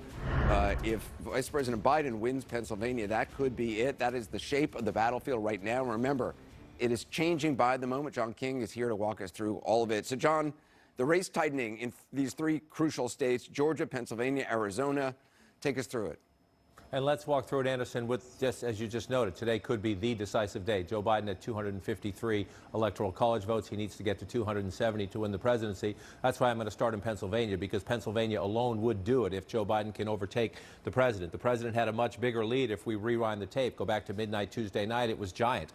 Go back to yesterday, it was still significant. Now, is that big enough is the question. 135,702 votes lead the President of the United States in the Commonwealth of Pennsylvania. But Joe Biden has been gaining as these blue counties, Allegheny in the west, Philadelphia and the suburbs around it in the east, have been counting their votes. So let's just take a peek. Philadelphia is the largest. The city of Philadelphia now up to 81%. That tells you a lot of votes still out in a place that is voting overwhelmingly for Joe Biden. These are the mail-in ballots. Democrats, we know, disproportionately voted by mail. Joe Biden has been winning percentages like that, above 70% in all of these counties in southeastern Pennsylvania. And so the math is still possible. And that's why you look at it there. This is Philadelphia. I just want to move over to Montgomery County. They're up to 95%. You come up to Bucks County. Look at this, 49.9 to 48.9. That's the most conservative of the Philadelphia suburbs, a very competitive battle there. They're up to 89%. Just want to dip down here and look at Chester County as well, up to 95%. So what we're waiting for most is right here, the city of Philadelphia. Joe Biden's getting just about 80% of the vote, and they still have votes to count. So a big basket of votes potential for Joe Biden. And again, if you're at 253, Pennsylvania's 20 would put you over the top. So we'll watch that one as the count continues there. If Joe Biden can't get Pennsylvania, he would need 2. And one of them we're watching is Georgia. Again, late on election night, Tuesday night, Donald Trump was pulling out to what we thought was an impressive lead there. But as they count these mail-in ballots especially, you see a lot of red. The president runs it up in rural Georgia, as he does in many states across America. But where you see cities and growing suburbs in the Atlanta metro up to 95%, this has been part of Joe Biden's narrowing of the lead. As they count the votes in Fulton County, as you noted, Anderson, more votes to come from here. They could come any minute. You see 72.5% in Fulton County. That is what Joe Biden is doing. He's winning 7 in 10, sometimes 8 in 10, depending on the county of these mail-in ballots. And so the president's lead, which was once looked insurmountable, has been shrinking as we go. Another place to look, you move over here to DeKalb County. This county here, look at Joe Biden getting 83% of the vote, has been a big driver as they count these mail-in ballots of Joe Biden narrowing in the gap. And so the question is, when you look at it now, 49.6 to 49.2, 18,586 votes. Can Joe Biden make that up? Hey, John, do we know how many votes are outstanding in Georgia? The number has been trailing because they've actually been moving and making progress. So we were told this morning, we're going to hear from the Secretary of State, I believe in about 30 minutes or so. He has a count, and then we're going to hear from Fulton County a little bit after that. I think by the end of this hour, Anderson, we will get that cleared up, because you hear 50,000 here, then you hear 20. So different counties are giving you different numbers, but they are moving along in Georgia, which is why I think today could very well be a decisive day. And again, we'll hear it pretty soon. And so then you move west, right? Again, Pennsylvania would put Joe Biden over the top. If he didn't get that, but he could somehow come back in Georgia, then you move out here to Arizona, where Biden is leading. It's the flip side of the same dynamic there. Donald Trump had a big lead in Pennsylvania. It has been shrinking. The president had a big lead in Georgia. It has been shrinking. Joe Biden had a significant lead here in Arizona, and it's the flip side here. It has been shrinking. As Maricopa County, hey, John, Phoenix I'm and sorry. the suburbs. Hey, John, sorry. Kate Baldwin apparently has some new information about voting in Philadelphia. Let's just go to her. Kate, what have you learned? Hey, Anderson, more of an update. We're getting a sense of really how many ballots are outstanding, and that's the name of the game at this point, really. Here in Philadelphia, they updated some more numbers. So last time I came out this morning, they were at about 140,000 outstanding votes, ballots that had not been counted. They're now back at 120,000 votes that have not been counted. Are you talking statewide or just for or just for Philadelphia? Philadelphia. I am so sorry. This is in Philadelphia. No, that would be wonderful if it was statewide. We'd be really crunching those numbers down. But outstanding, we're talking about, that's Philadelphia right now. So that's a lot of votes. It's a combination of mail-in ballots and some in-person voting on Election Day. Some precincts still haven't actually reported them to the county. That's in Philadelphia. It seems unlikely that they are going to be able to finish it up today, just as I have been watching this process play out for days. It's a long, arduous process. It's labor intensive. I've been inside the cavernous space where they're going through and scanning these ballots. It takes a long time, and they have it broken down into specific tasks, so there is no margin. So there is no margin for error. That's Philadelphia. We're also getting a sense, Anderson, from Bucks County, that very important, and John can talk about it as well. He has been very competitive suburban county outside of Philadelphia. They're reporting this morning they still have 28,000 mail-in ballots to go through, but they are very confident that they're going to be able to wrap it up today. So there is a sense, while there are definitely outstanding ballots for sure, that there are counties throughout the Commonwealth that either wrapped up their counts late last night into this morning or are confident they will be able to wrap it up. Philadelphia is the biggest county. It's taking time, that's for sure. But they're getting a sense that there are other counties throughout the Commonwealth that they're going to be wrapping it up. So there could be some clarity, if not finality. And I don't even want to prognosticate that they would be able to do that, but some clarity on what direction this is all headed today. Hey, Kate, so it's 150,000 votes still outstanding in Philadelphia. Do we know, in terms of statewide in the Commonwealth of Pennsylvania, how many votes are still outstanding? I just looked.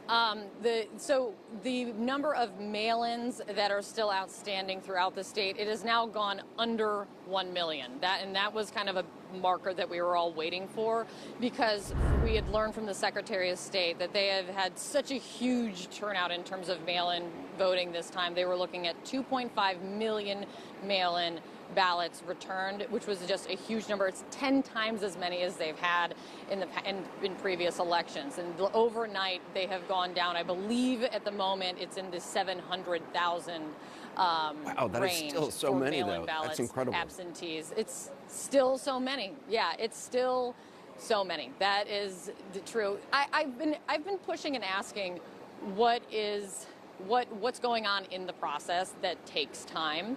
They're not reporting problems, Anderson. There's not hiccups that they're concerned about at all. It's the volume, for one. It's the fact that by state law, they could not start processing, even pre-canvassing, which is the terminology of getting these ballots out of the envelopes. They couldn't start doing that until Election Day at 7 a.m., and it just takes time. There's also one step of the process in all of this that seems to be the most labor intensive that I finally kind of learned a little bit more about, which is there are these several thousands, and I'll talk about just about Philadelphia specifically, several thousand poll books where people go into the polling station and they sign their name to vote in person. That needs to be checked against the database of mail-in ballots that are coming in to make sure that that nothing's counted twice, that everything is accurate. That process of checking through the poll books, checking the mail-in database, that is a labor-intensive part of the process. It's just kind of illustrative of where we are right now, that's going on. We're still 2 days after Election Day, and it's not yet over. Well, I don't think anybody will take issue with them being accurate, and that's the most important thing. So if it takes time, it takes time, as long as the votes are counted.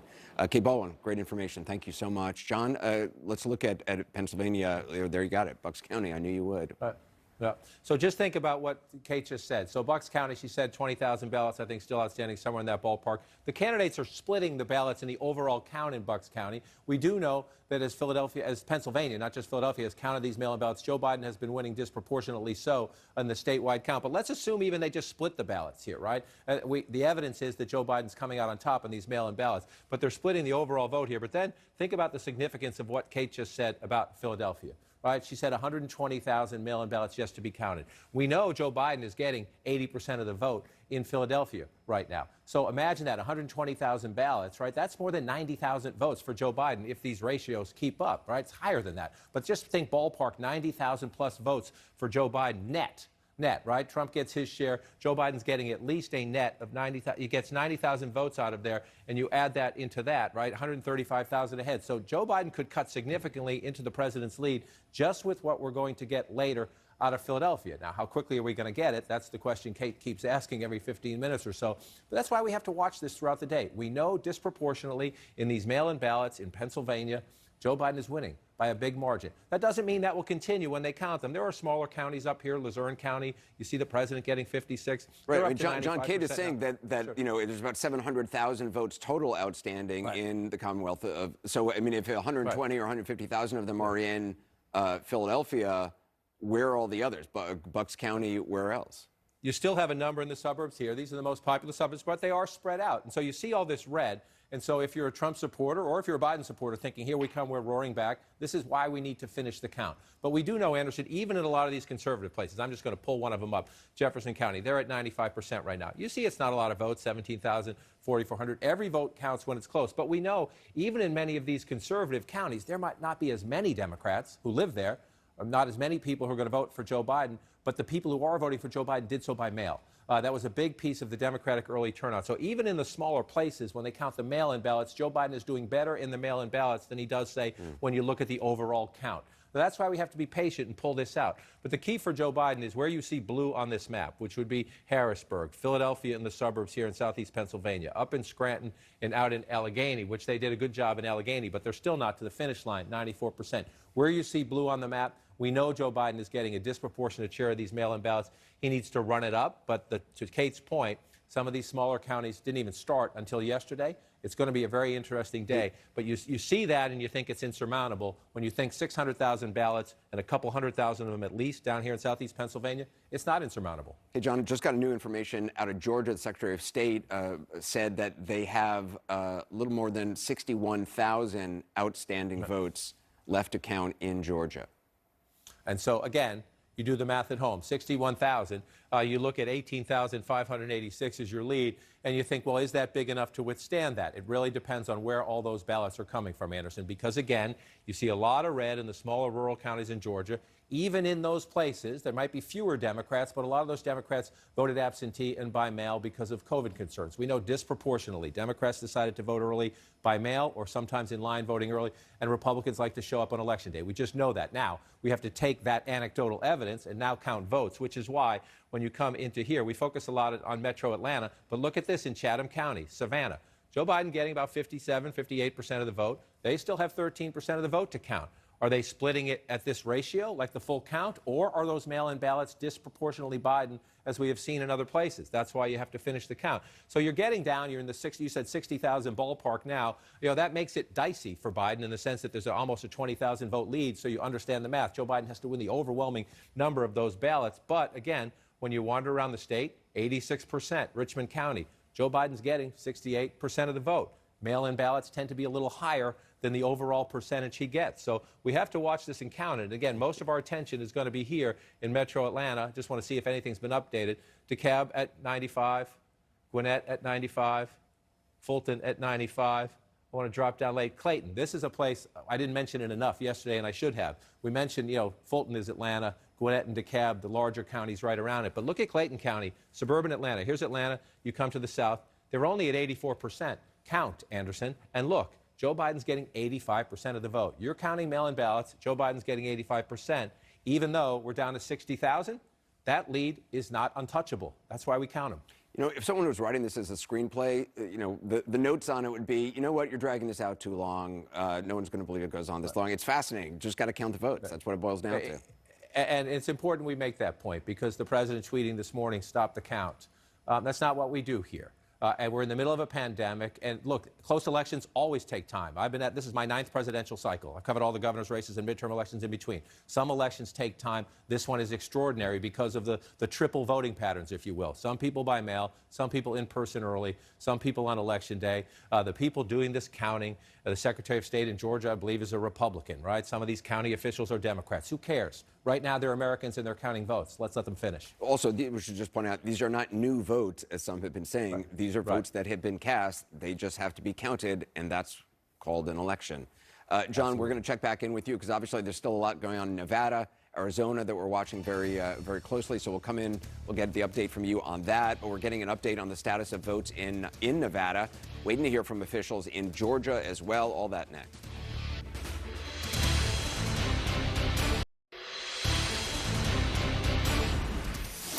Okay, so here we are, still waiting, and still 4 uncalled states will decide the presidency. One of them is Nevada, and there is breaking news there. So I want to go to Las Vegas, where our Sarah Seidner is. Sarah, we look at this gap. As of now, 7,647 votes between Biden and Trump. Biden slightly ahead, but so many questions in Nevada of how many votes are even left to count. No, absolutely. You know, we're all trying to figure out who is going to get these 6 electoral votes that Nevada has up for grabs. One of the issues is the mail-in ballots. What they did this year, due in part to coronavirus, is they sent out ballots to everyone who is an eligible voter. The reason why they don't know just how many people are going to vote is because they don't know how many people are going to send those ballots back in, and they did not have to get those ballots on November 3rd. In fact, they have until November 10th to actually get all of the ballots, as long as people have them postmarked on Election Day or before. And so that is what is causing some of the confusion here, is to, you know, they have to wait until they get every single ballot in. And as long as it comes in before the 10th and was postmarked on or before the 3rd, that ballot has to be counted. That being said, we are expecting to get new numbers finally from here in Nevada. In about an hour and a half, we're going to hear from the Secretary of State, and then an hour after that, we're expecting to hear from Clark County officials as to what's happening here. And why that is significant is about 70% of the voting population lives here in Clark County, the home of Las Vegas. Aaron. All right, and of course, now all eyes are going to be on that update. As Sarah said, we're expecting that in about 90 minutes' time. See what we get, see what happens. I mean, it doesn't get any more razor thin than that margin in Nevada. And Anderson, amazing that they don't know how many are outstanding, right? I mean, you keep getting those numbers. We know what they are now in places like Georgia, even in Pennsylvania, where they had some lead time in terms of when ballots had to arrive, but still that unknown in Nevada. Yeah, and the numbers have remained the same, since the last time I was on the air. I don't even remember what time it was, but last night, the numbers, that lead of Joe Biden's is very small in Nevada. We'll be watching that closely. Aaron, thanks very much. Well, let's go to John King. John, let's take a look, a deeper dive at Nevada. You don't remember last time you left the air last night? You're not remembering? Day 47. Look, we'll get through this. I'm making jokes about it, but we need to applaud these people. I love Sarah Seidner's. Finally, we'll get some information from the Secretary of State in Clark County. Because, look, again, Joe Biden is at 253. So if you're a Democrat, you think, my guy's knocking at the door. If you're a Republican, you think, how do we stop him? He's knocking at the door. So everybody wants these numbers, and we get that. We want these numbers. The American people want these numbers. The world is watching this election. The world wants to know. And so you look at Nevada, and you say, as you noted, Anderson, at the top of the hour, 7,647 votes. That's a very narrow lead for Joe Biden, and it has been the same all day. We got nothing new out of Nevada yesterday, which is very frustrating, obviously, because we want to move this race along and figure out what's the finish line. However, again, coronavirus, as Sarah noted, all these mail-in ballots. So we're going to wait today. We will hear information. The Secretary of State and Clark County. So what are we looking for? Number one, more votes, more of a count to see if Joe Biden holds that narrow lead or if it starts to shrink for the president. The other thing is, do they have a better sense now of the universe of ballots? So then we know how many have they counted today and how many do you have outstanding? Meaning, yes, they can count ballots that come in for 5 more days. Do they think that, how big is that universe? Meaning, can we call it when we know the numbers the rest of today, or do we have to wait because they still think a sizable number of ballots are still coming? 73, as Sarah just noted, more than 7 in 10, close to 75% of the votes are going to come right here in Clark County. And Joe Biden there, 53 to 45 in what we have so far. But we don't know how much is left in Clark County. That's why the word we get today could be, it is incredibly important. This could be the decisive day, but only if we advance the metrics in Nevada, in Arizona, in Pennsylvania, and in Georgia. So where else are you looking here? You see all of this red. Again, 7,647 votes. That's a Biden lead in a Clinton state, but the president is in play here. We've seen the president's come back. Joe Biden's lead shrink in Arizona. Out here in the Southwest, where the Democrats think they can clinch the presidency, it's actually very close, so we're going to have to watch it. The other place besides Clark County to watch for the most votes, Anderson, is up here in Washoe County. Now, they say that's 89% of the estimated vote, but we still need to understand the universe, potentially, of mail-in ballots. Reno is the population center here. As you move to the north, this corner of the state is very conservative, and the president has a lot of support. Well, so also, again, John, it's interesting. I think it was Rick Santorum last night and Gloria Borgia also who was talking about how in places like Reno, in Las Vegas, obviously tourism is incredibly important.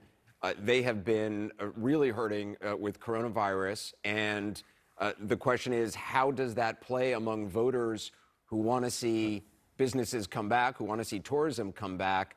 Does that mean that they don't favor Joe Biden's more conservative approach to dealing with the pandemic, or more aggressive approach, or do they favor President Trump's approach?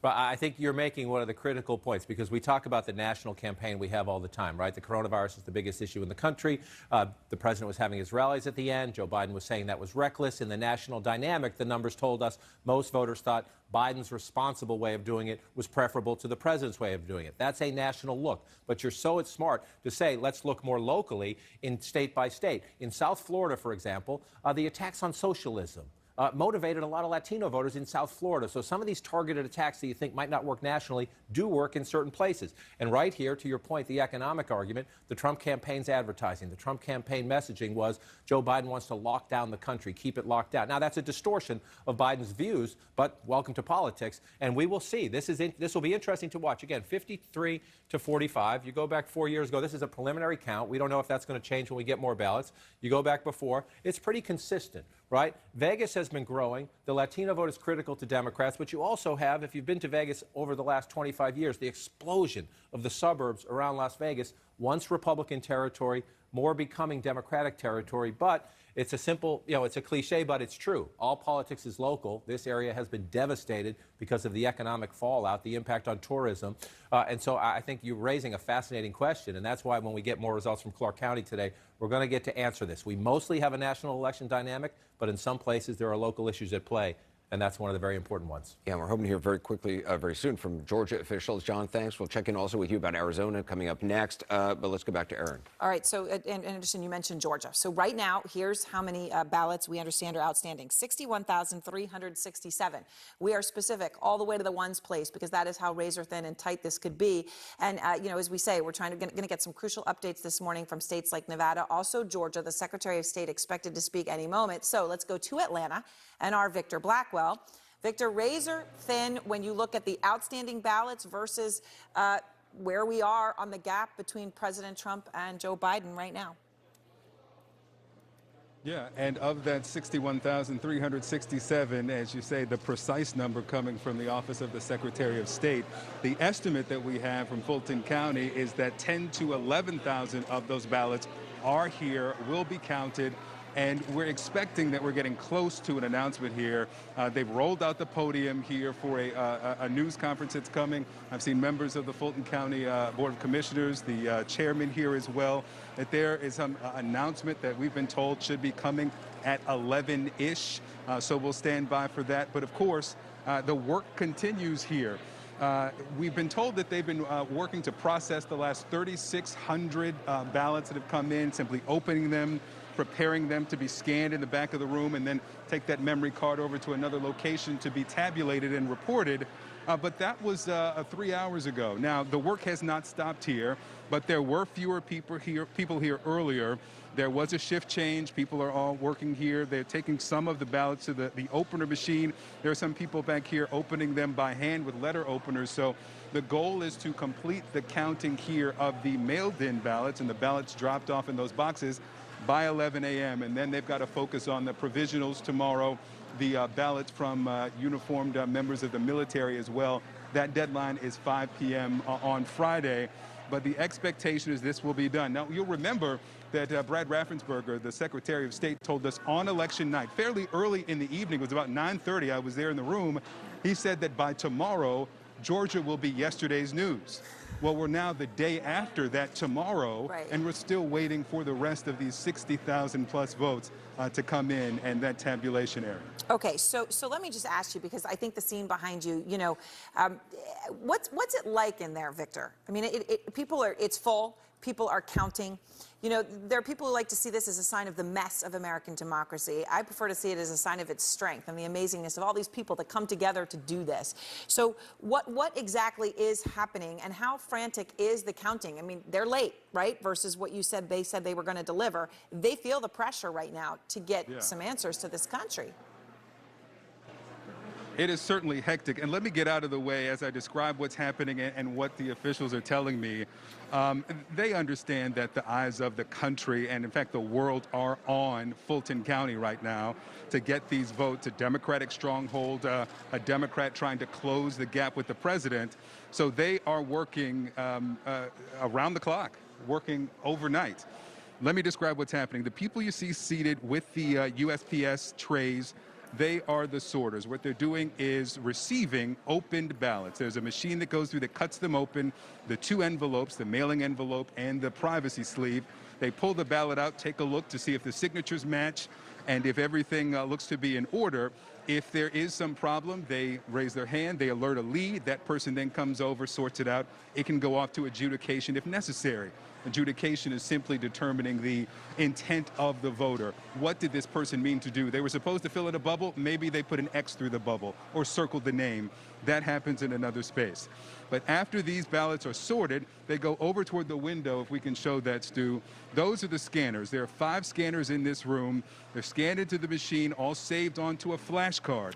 Those flashcards are then transported over to another facility away from State Farm Arena where we are, and that's where they are tabulated. The expectation is that they'll all be sent over by 11, and we'll finally get those last numbers from Fulton County. As what it feels like in the room, it's hectic, as you'd expect. Yeah. What you can't see are the 15 to 20 cameras on the other side of where your vantage point. But there's media here, of course, the scores of people who are working to finish the absentee ballot count. All right, and as Victor speaks in a few moments, we expect a live press conference from the Georgia Secretary of State. So stand by for that because there could be some very significant updates. I want to go now to Arizona, though. Tensions running especially high over the counting. I mean, Kyung-La, you were there last night. We all saw, right, when you were at the counting center. So where are we this morning? When are we going to get more information? Because where you are, there are hundreds of thousands of ballots. We still don't know who they're for. Yeah, let's start with the counting process, Erin, because that's really what's important here. Here in Maricopa County, which includes Phoenix, the very populated Phoenix, Maricopa is the largest county as far as population here in Arizona. So you got to win here if you want to win this state. For the Secretary of State's office says approximately 300,000 ballots have yet to be counted here, and they're going through the counting process. That is still continuing here in Maricopa County. As far as the entire state, we're at about 450,000 ballots that have still being counted right now, according to the Secretary of State's office. So that is still ongoing. We are anticipating that we'll have more results, the next batch of ballot results here from Maricopa County sometime around 9 p.m. Eastern time. It's not a hard deadline, but that's approximately the time that we're anticipating that the Elections Department here is going to have a new update. And then I want to turn to what you were just talking about, Erin. You're talking about the protests that we saw here. We were inside. The entranceway is just over my shoulder. I'm in the parking lot this morning. We were inside the lobby, and then we could hear a growing crowd outside. The security concern grew. The Sheriff's Department arrived here because they were chanting, among other things like Pizzagate, they were saying, "Let us in, let us in." And so even though these were peaceful protesters, it was peaceful assembly, these were people who were carrying guns. And so the Sheriff's Department did deploy, and they wanted to make sure that the doors weren't breached. There's an impact here, not on the vote. Let's be very clear, not on the ballot counting, but out here in the parking lot, you can see these sort of, red markers. On each of those markers, there's a small white sign that says the Freedom of Speech Zone. This entire section to the left of these red markers, this is where they would like the people to peacefully assemble. And then over to the right where cars are being driving in and out. The impact on this is that the people who are doing the ballot counting here, these are temporary workers. a good majority of them are retirees. They are older, they're temporary workers, and they're paid minimum wage. So they're being ferried in from different parts where their personal cars may be here, so they don't have to walk in the Phoenix heat to continue the work of democracy. I spoke to one of the staffers here about if this has impacted attendance or if there's been any sort of concern or sick out. They haven't seen it. Wow. Aaron? Well, that's impressive. And of course, though, the guidance we're getting from Kyung here is that we're not going to really know the fate of Arizona today. So Nevada, Pennsylvania, Georgia, these are the crucial states we're going to know very much sooner, perhaps in the next hours or so, Anderson. It's fascinating. And again, numbers in Nevada really, we have not seen a change in the numbers in Nevada since yesterday. So hopefully get some new numbers. Yeah, some new numbers soon. Talking about Georgia, we are waiting just moments from now, I think about 2 minutes or so from now. The Secretary of State in Georgia is going to give a press conference about the how many outstanding votes there still are there. We're waiting for that. We're going to bring that to you live. I want to go to David Chalian. David, let's talk about Georgia and what a fascinating race we have seen over the last 2 days in Georgia. It certainly has been.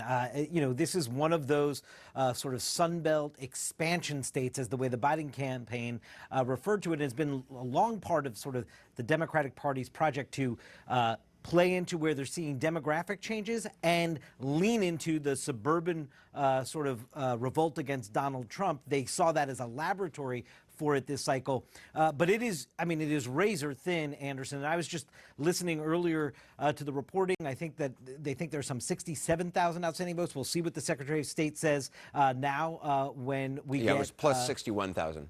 Oh, 61,000, yeah. This initial update. So I think, I was doing quick calculations, I think it means Joe Biden would need roughly around the 70% range or somewhere in that of the remaining outstanding ballots to overtake the president's current lead. But you've seen the president's lead in the state just shrinking.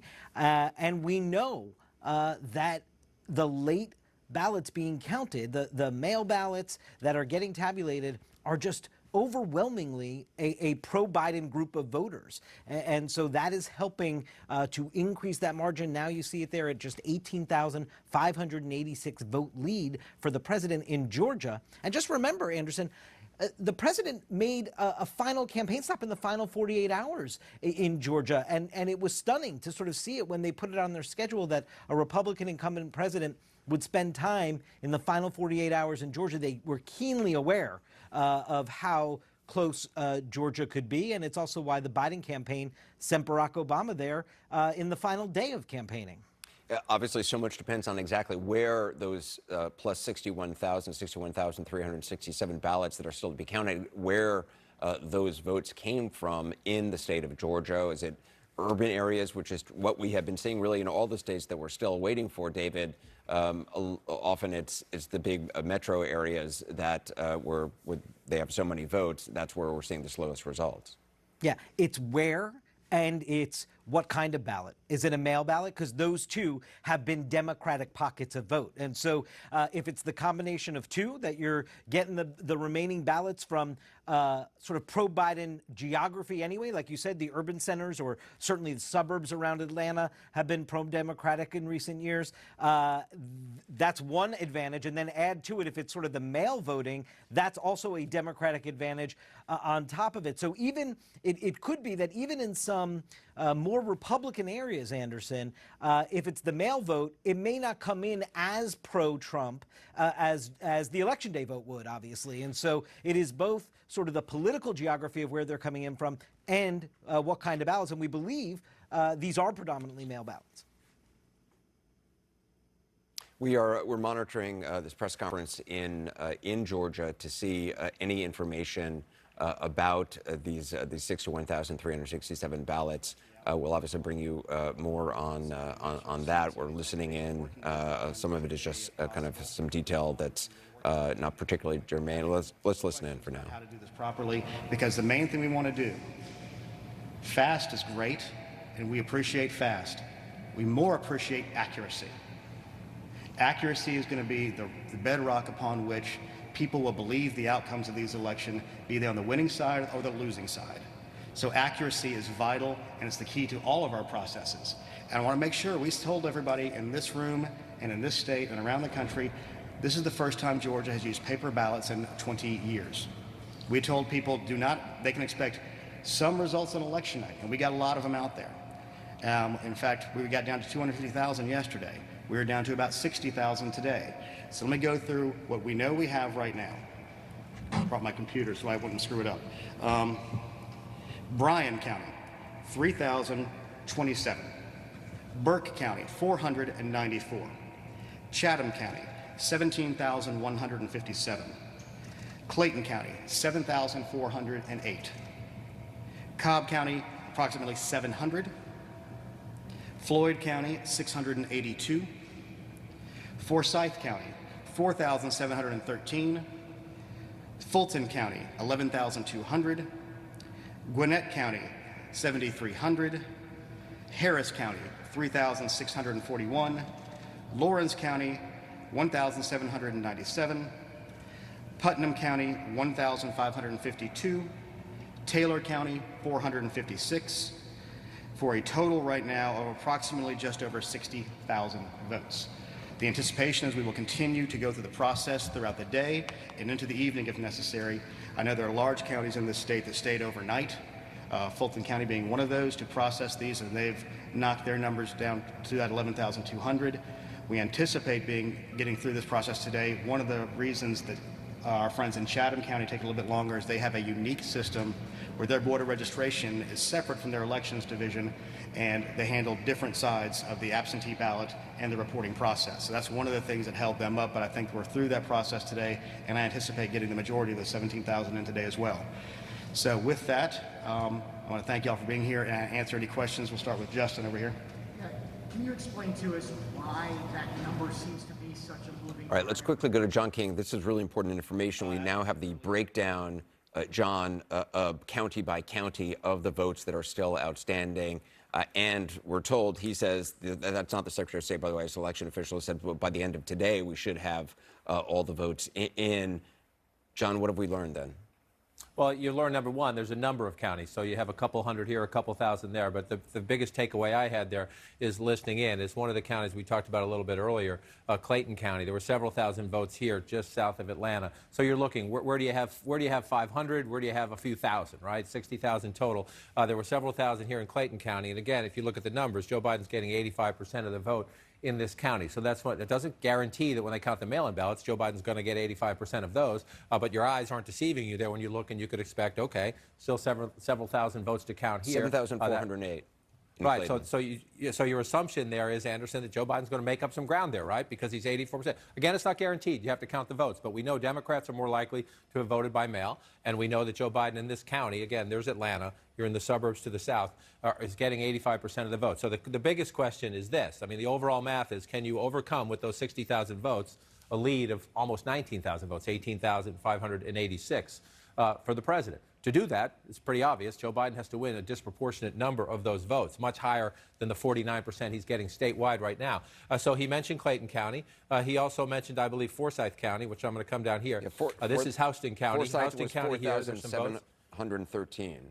Right, and so that's a county where the president is has been leading. But again, the question is, Anderson, the president's leading in some of those counties he mentioned, especially the smaller counties, the numbers. The question then is the president going to match? And you just pick a county and bring it up. You bring up a Morgan County, for example, they're done. So let's move over here, Oconee County, they're done. But is the president in these smaller counties going to get 65, 66%, or are the mail-in ballots, there may only be a few Democrats who live in those communities or a few people voting for Joe Biden in those communities, but is Joe Biden getting disproportionate? That's the hard part. You look at the numbers and you can say, okay, that's a red county, that's a blue county, but we actually have to count the votes because we do know, as we've watched this lead shrink, the president's lead in Georgia shrink, it is because Democrats disproportionately did vote by mail, and those are the 60,000 left they have to count. Yeah, John, also just few more votes in Georgia have just come in, and the president's lead has shrunk just by 400 votes in just this latest. Right. John, the election official was saying Fulton County has 11,200 outstanding votes. Right.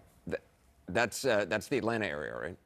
That's the Atlanta area, and I believe that was the biggest number. That was. And so you're looking at 11,000 here. And again, you have to count them because not always do the patterns stay. But we have seen a very clear and consistent pattern in Georgia, in Pennsylvania, and elsewhere, that when they count these mail-in ballots, Joe Biden is doing at least as good, if not better, than how he has been performing in that county overall. So Joe Biden is performing at 72% right now, 73 if you want to round that up, in Fulton County. That's Atlanta. You see Atlanta down here and the suburbs around it. Again, one of the Democratic strongholds in the state of Georgia. And this has been the area, essentially the circle, the star around Atlanta and the suburbs. He mentioned some other counties here as well, and I'll get to in a minute. But you have the biggest basket of votes still outstanding. 11,000 of the 60,000 are here. You can just do the math at home. You know, that if Joe Biden gets 70% of that, he's going to get 7,000 plus votes right there. And the president gets his share. But in some of these counts, Anderson, I just did the raw math. In some of the counts, Joe Biden's actually getting a higher percentage in the mail-in ballot. So that's why we need to get to them. And again, if we look at that 18,144, that lead has been shrinking consistently. Every time you get a report of new votes, it shrinks. The question is, with 60,000 left, is that enough for Joe Biden to overtake 18,144? That's what the next very tense and consequential hours are going to tell us. And just for the order, it seemed like Fulton County was 11,200 by my count, and I missed one or two of them. But Gwinnett, I think, was the next one with 7,300. Forsyth had 4,713. Right, and you move up and around here. And so this is, again, so Gwinnett, you look here. Look at Joe Biden's getting 58%, right? So if you're in the Trump campaign, you're hoping that Joe Biden's numbers come in lower. But again, as you count these mail-in ballots, they're up to 95% right now. This is, again, the suburban circle around Atlanta. This is where Joe Biden is making up this lead. And so we just have to watch it play out and count the votes as they go. To their credit, they're being transparent about it. And to their credit, they're trying to get it done by the end of the day. And I'm going to switch walls if I can. I believe this. Is this camera on with me if I come over here, or do I lose you completely? Yeah, we got you. Yeah, we come over here.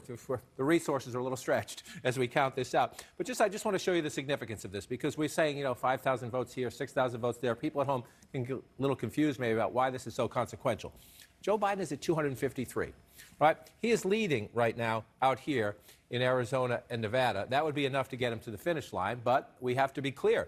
As the votes have been counted out here, the president has been closing. So let's assume these two come off the map for a little bit, right? 253, we're going to wait. We're going to count the votes. Georgia, it seems, might get to the finish line before the states out west.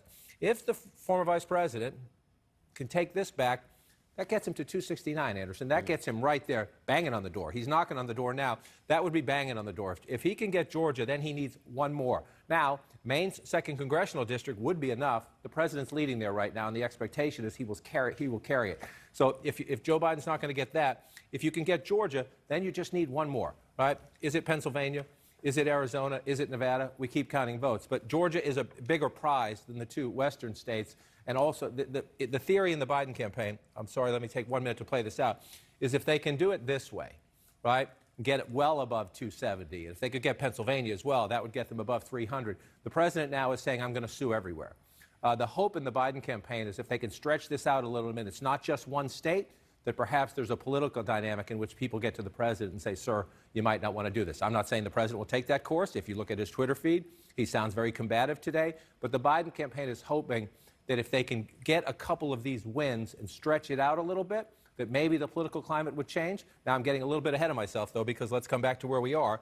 We're not there yet, 253 to 213. Right. That's why that progress there for Biden is critically important.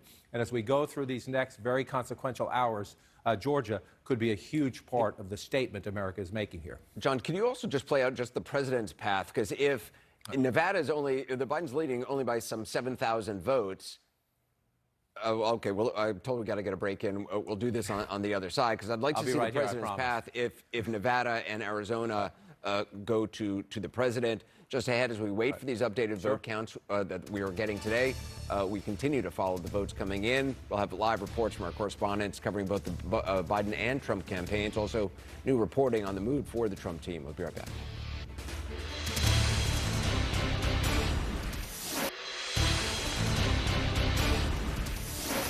Okay, so here's where we are right now. These are the contests that we are watching to see how this gets called, when it gets called. You just heard from election officials in Georgia. Joe Biden slowly chipping away at President Trump's narrow lead.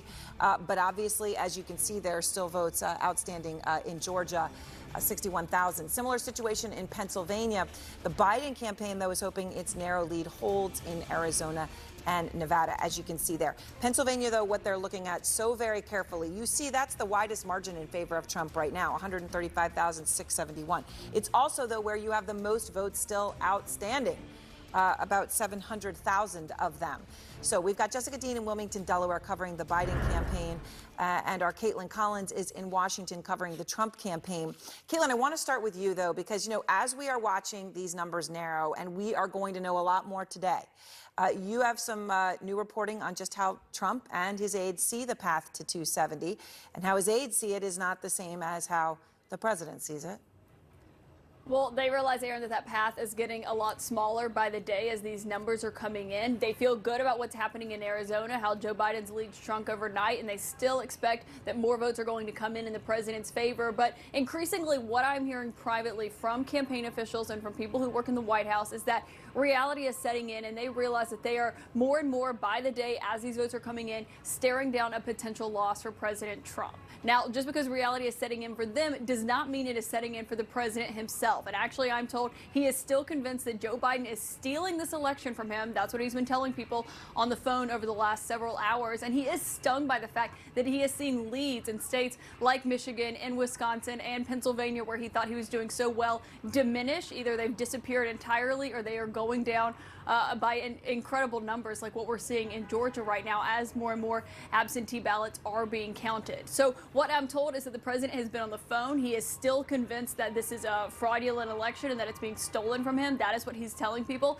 And he is instructing people like his children to go out and cast doubt on the way that votes are being counted in these key battleground states. And we have seen them do that. You saw Eric Trump appear with Laura Trump yesterday in Philadelphia for that press conference where Rudy Giuliani was threatening to bring a national lawsuit, though it's not even clear, where they would go with that, as they are really throwing everything they can at the wall to see what sticks here, as they are trying to slow down the vote counts. Now, that's how they're feeling privately, that they are realizing there is a serious chance Donald Trump could lose here. But we should note the Trump campaign did just hold a call. They said they are still confident that they're going to win Pennsylvania, even though we are seeing the president's lead there diminish significantly. And they say that, quote, Donald Trump is alive and well.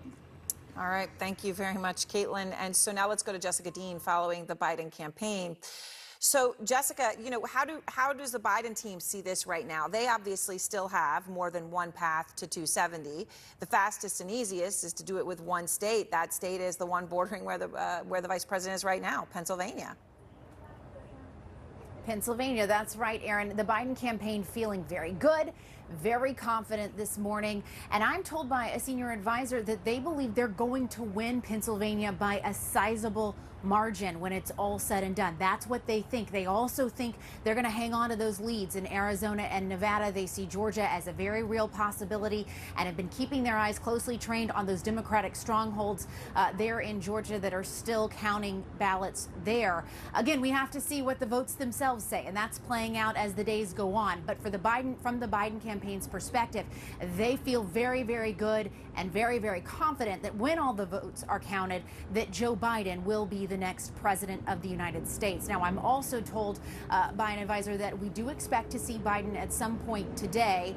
And then again, if and when this race is called, again, we don't know when that might be, but they are trying to keep him out front, and they continue to hammer home this message that every vote should be counted. Again, very counter to what President Trump is saying right now, but the Biden campaign and the vice president himself saying every vote should be counted, that everyone needs to have patience. And it was interesting to note yesterday, Aaron, when Biden spoke here, he talked about unity and bringing this country together. We can expect to hear more of those themes as the days go on.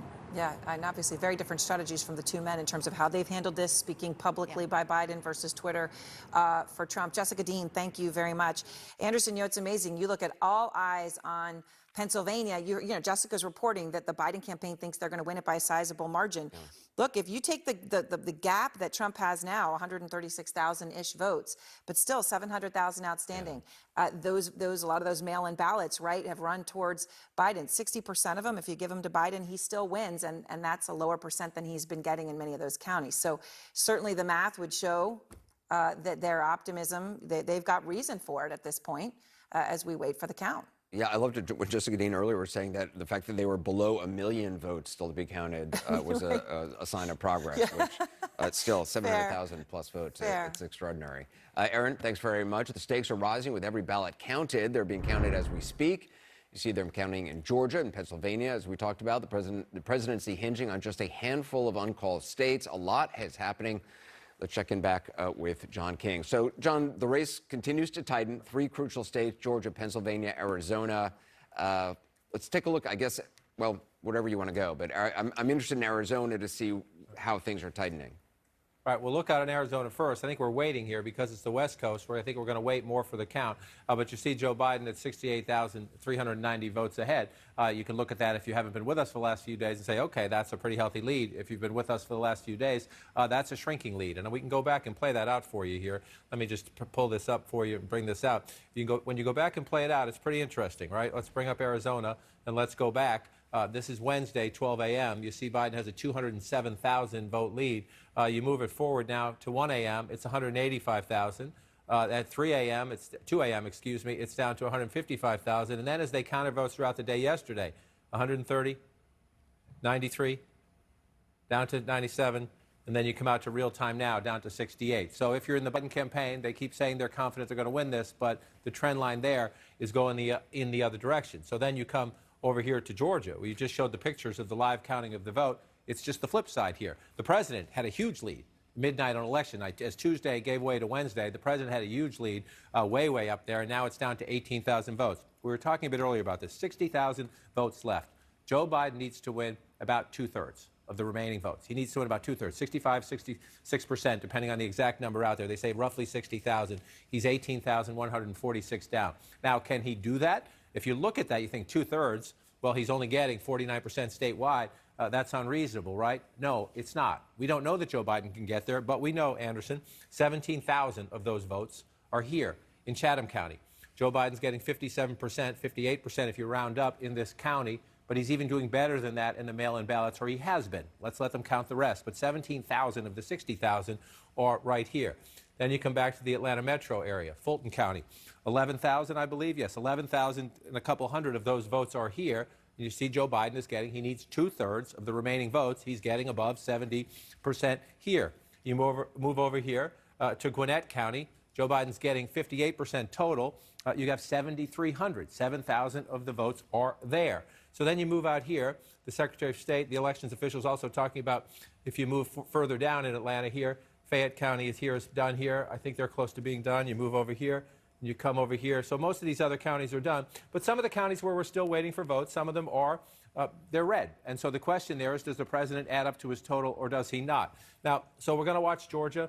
We're watching Pennsylvania. We were starting to have a conversation earlier. Again, 135,000, 600,000 still out, well within reach for Joe Biden because we know, Anderson, as I walk over here, that Joe Biden has been winning disproportionately, in some cases, 70% or more of those mail-in ballots. So why does this matter? Because this could be the decisive day in this long count. You asked me about the president's path a little bit earlier. Yeah. There is just no way. The president of the United States cannot lose the Commonwealth of Pennsylvania. Cannot lose the Commonwealth of Pennsylvania. If Joe Biden wins it, he's the president. He doesn't need it to win the presidency. Biden does not. The president does. Let me show you what I mean, and we go through this math right now. Because it is 20, right? So we clear this out. The president is leading right now in Maine's 2nd Congressional District. We'll start with the 1. We don't know that he's going to win it, but he's leading right now. The president's lead in North Carolina, it has shrunk a little bit, but it's held up so far. Let's assume he gets it there. The president, we have full expectation when we finish the count in Alaska, the president will get that. So then let's say the president gets Georgia. Right? That gets him to 248. And if the president comes over here, even if the president comes back in Nevada, he gets to 259. I mean, in Arizona, excuse me, he gets to 259. Nevada would get him to 265. The president is out of options then. The president is that you're up to 265. The only thing left on the board is Pennsylvania. The president cannot get to the finish line without the Commonwealth of Pennsylvania. So he has to. He has to win more than Pennsylvania. But he can, once you get that 20, your math gets better. Without that 20, you just don't have a path. So you come back to Joe Biden, who is at 253. Again, if by the end of the day we can say that, Joe Biden is president, no matter how the rest of them end up. So Pennsylvania with 20 is the biggest prize still on the board. If Biden gets it, game over. and then he's counting up from there. If the president does not win Pennsylvania, he's done. It's an absolute essential state for him as we watch that lead shrink. And if Biden gets Arizona, continues to hold on to Arizona and Nevada, and that also gets him. That's it. You don't even have to finish the thought. If Joe Biden's at 253, if he holds on to Arizona and he gets Nevada, that's 270. The rest is gravy after that. You want a bigger win, of course, but 270, once you get 270, you can't take it back. So if we know Nevada, well, it's not clear if we're going to know Nevada by the end of today or Arizona either. Right, it is not. And so that's why if you talk about today as a potentially decisive day, the key point is how many votes. When we get more out of Nevada, how much is it? Right. And what do they tell us about the universe still out there? Can you make a projection based on what you have? We leave that to the data people, but we need to know. So come back to where we start. If Arizona and Nevada keep us waiting, which is perfectly conceivable, can Joe Biden get there without them? Yes, he can get there with just Pennsylvania. That would be it. Although Pennsylvania, that's 700,000 plus votes still to be counted there, and also more military ballots still coming in. Right. So if by the end of the day they had counted 2/3 of those and Joe Biden had surged past the president, maybe the decision people feel comfortable enough to make a projection. We don't know that. And we're going to be obviously incredibly cautious in this environment because of the stakes, number one, and because of the unorthodox nature of this campaign. But Georgia would be another one. If Joe Biden could, if Joe Biden gets Georgia, that gets him to 269, right? If he can pick up that, and then you're looking around again. Can he come back here? Doesn't look that way, but we'll keep counting votes in Maine's 2nd congressional district. So the big prize is Pennsylvania.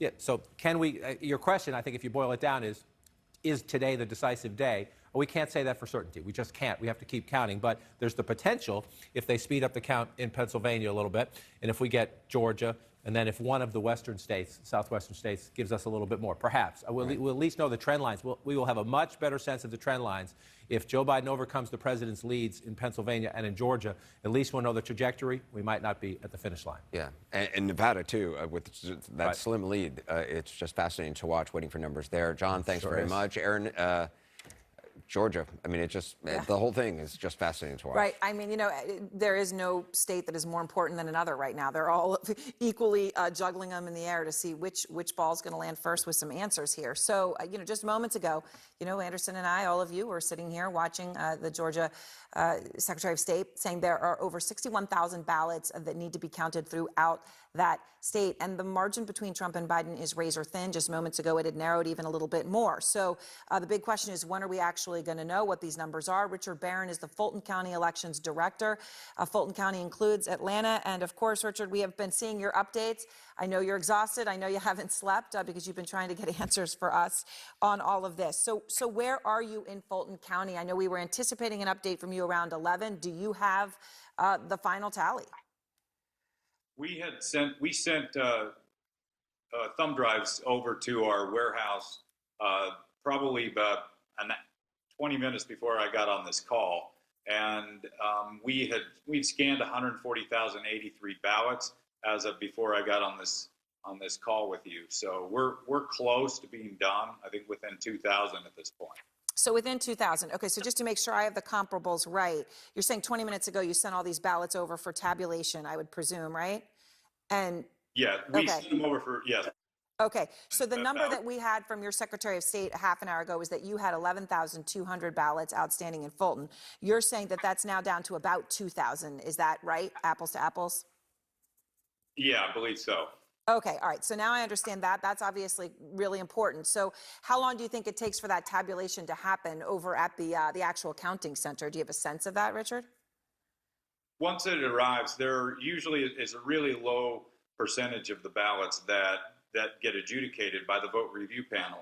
Once those are adjudicated, the tabulation doesn't take any time, and then we publish those. So the results may be up already. If not, it'll be momentarily. All right. So momentarily, look, the whole country, the whole world's watching to see that from Fulton County.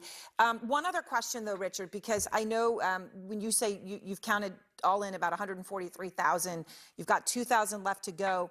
I had the understanding that there was an additional group of ballots, provisional overseas military.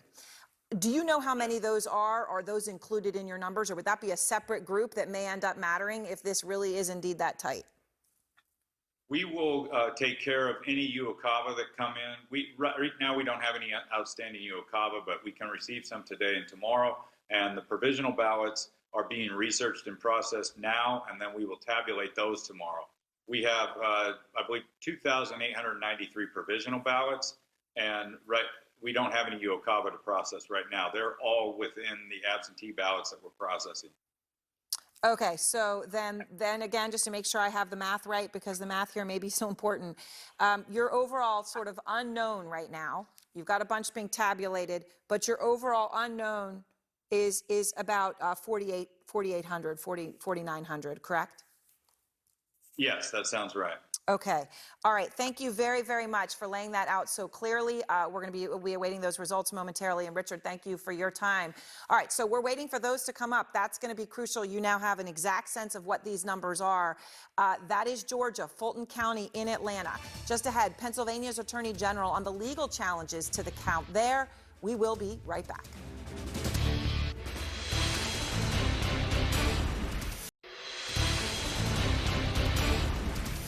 As you just heard, Aaron was interviewing an election official from Fulton County in Georgia. We are expecting to see some results momentarily from Fulton County. That is the Atlanta area.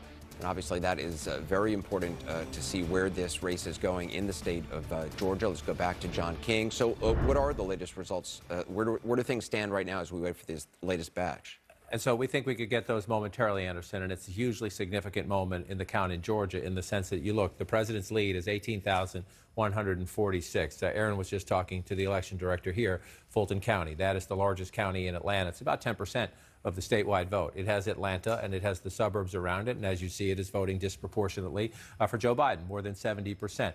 There were, when we last talked, 11,200 votes there. The election official telling Aaron he expects 9,000 of them. They're at the tabulation center right now. So we will get momentarily 9,000 more votes.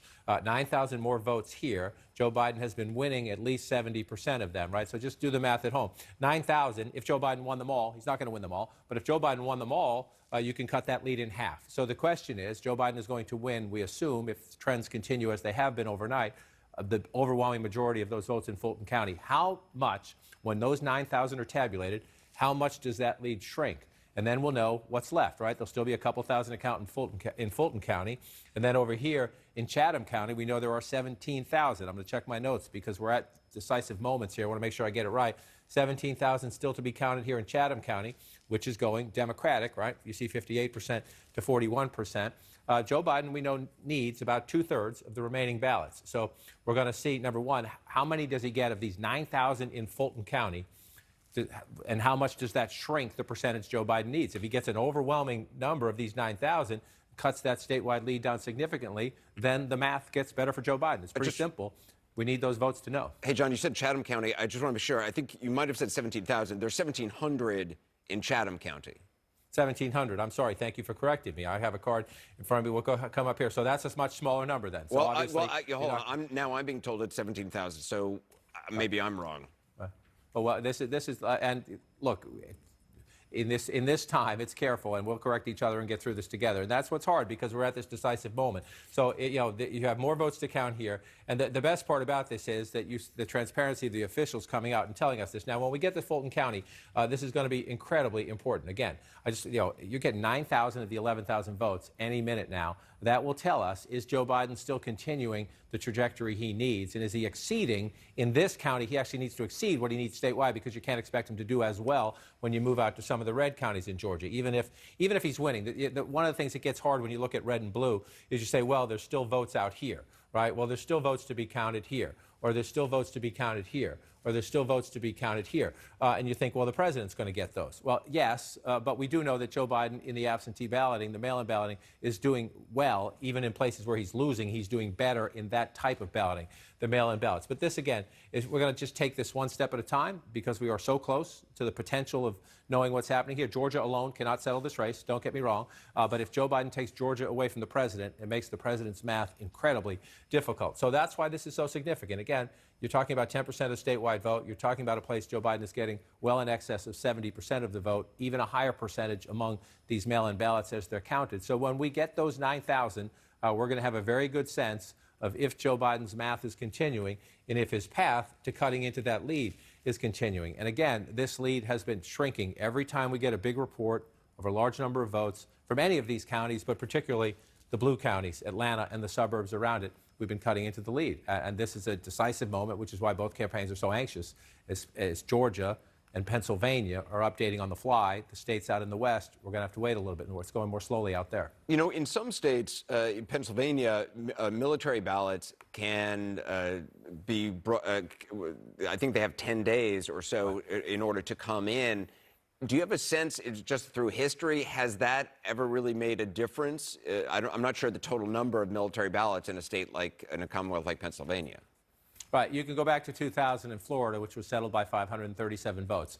If you get that close, you can find some state races in history. If we ever had a presidential race where you're waiting to the last minute, 2000 is the only one in my memory where you're thinking you're going to have to find every last ballot. And in that case, they fought over a lot of ballots. The two campaigns did. But that will be a question. So, again, it's not a question we're going to settle today, but we might have a better answer at the end of the day. So you're looking at 18,000. State like Georgia, several military bases here, a great military tradition across Georgia and across many other states, but a very high percentage of military tradition here because of the number of military installations in the state. So you're raising a question. If it's down to several hundred at the end of the day, then we're going to have to wait and let the clock run out and see how many more ballots come in. We're going to have to be patient and see. If it's a couple thousand, then you ask officials, what was the universe of ballots requested by the military? And once you know the universe of possible votes still to come in, you can just do the math and say, is it enough to be decisive? And if it is, you wait. If it's not, then we'll know. In terms of North Carolina, it looks pretty much I know you said it had been tightening a little bit, but the president has a comfortable lead there.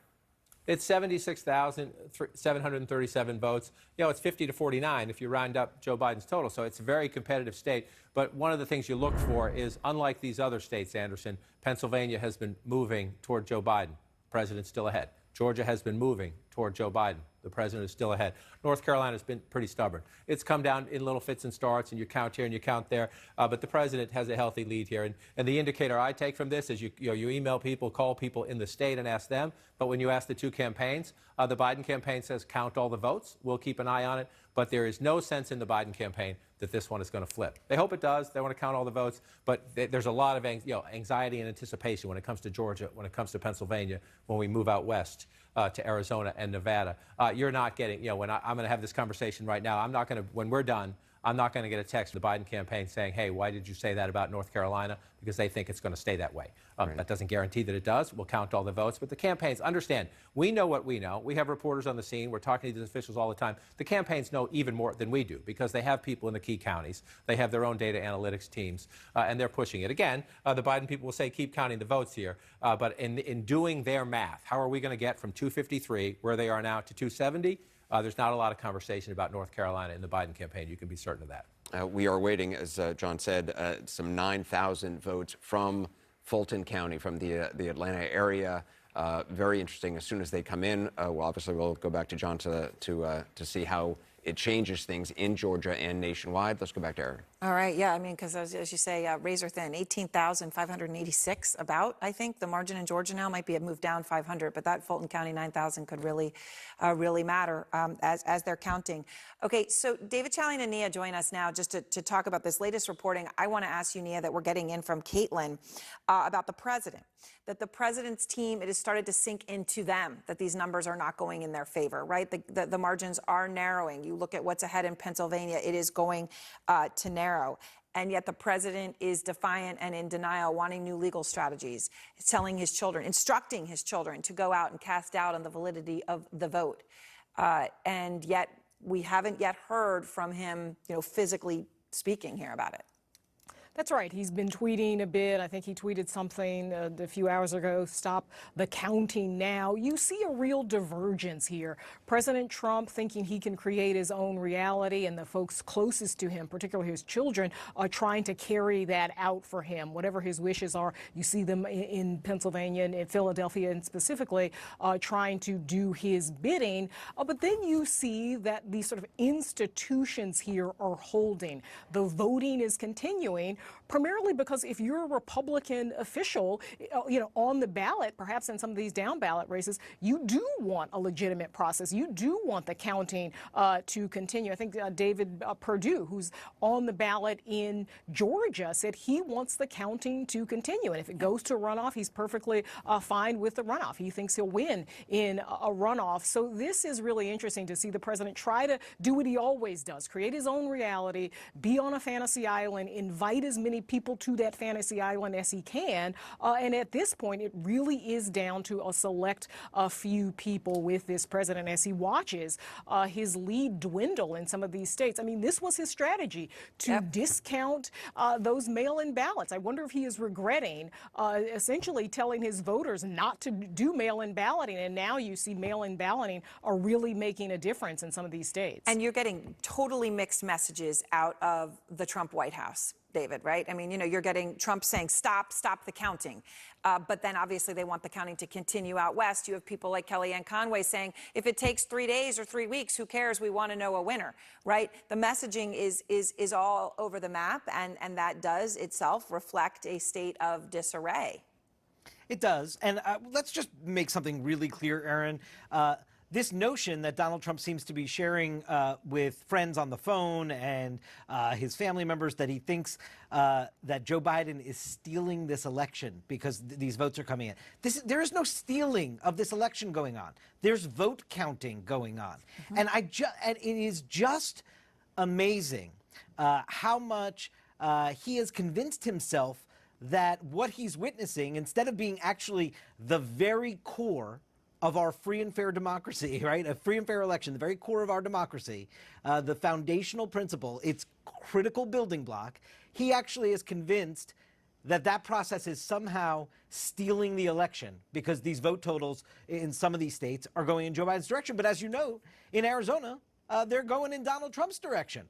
And so that's why you have Kellyanne Conway out there saying, like, let all the votes be counted. It's just so... I know it doesn't surprise anyone anymore, but it is so disheartening to hear the President of the United States speak that way about the very thing that is at the center of who we are as a democracy. And yeah, I also just wonder whether his team will, they've prevented him from coming out and speaking, right? We saw the tone of what we got on election night when he did, right? Talking about stealing the election and cheating. But will they be able to prevent him from doing something that could be quite damaging, frankly, at this point, as these final counts do come in? Well, so far, so good. He made that initial statement, and you saw Republicans really push back on him. Also, I think what has been good is that his supporters, his followers, haven't been out in the streets, haven't been really raising a ruckus. You did have that incident in Arizona, but by and large, some of the uprisings that people might have feared haven't happened yet. There clearly isn't a winner at this point, so we hope that continues after there is a winner declared, but the president doing what he always does, being paranoid, trafficking in conspiracy theories, and tweeting those things, and then having people with the last name Trump advance those theories, which obviously, as David said, have no basis in reality at all. All right. Thank you both very much. And next, Pennsylvania's Attorney General is going to join us, give us the very latest sense of the race there, legal developments, and votes outstanding. We'll be right back.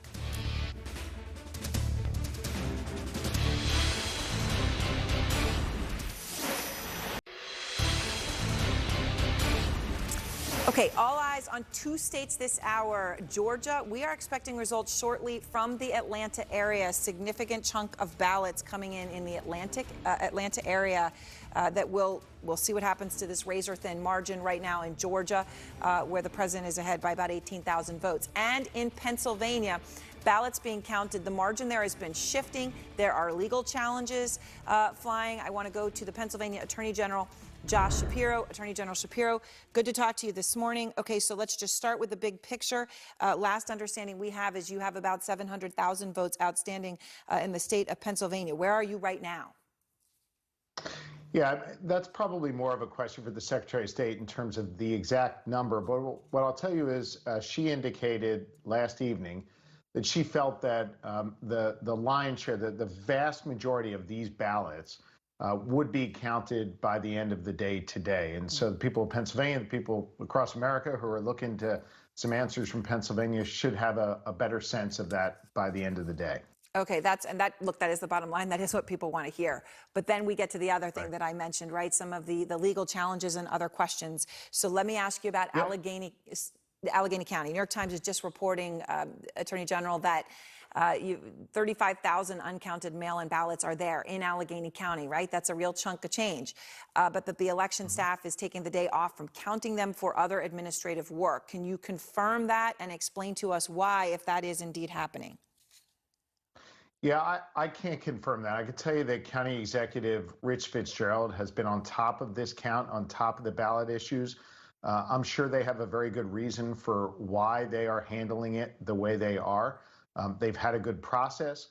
They've gone through that process, and I'm sure they'll be reporting these numbers just as soon as they can. Okay, so unable to confirm that. Let me ask you then about legal challenges here from the Trump campaign.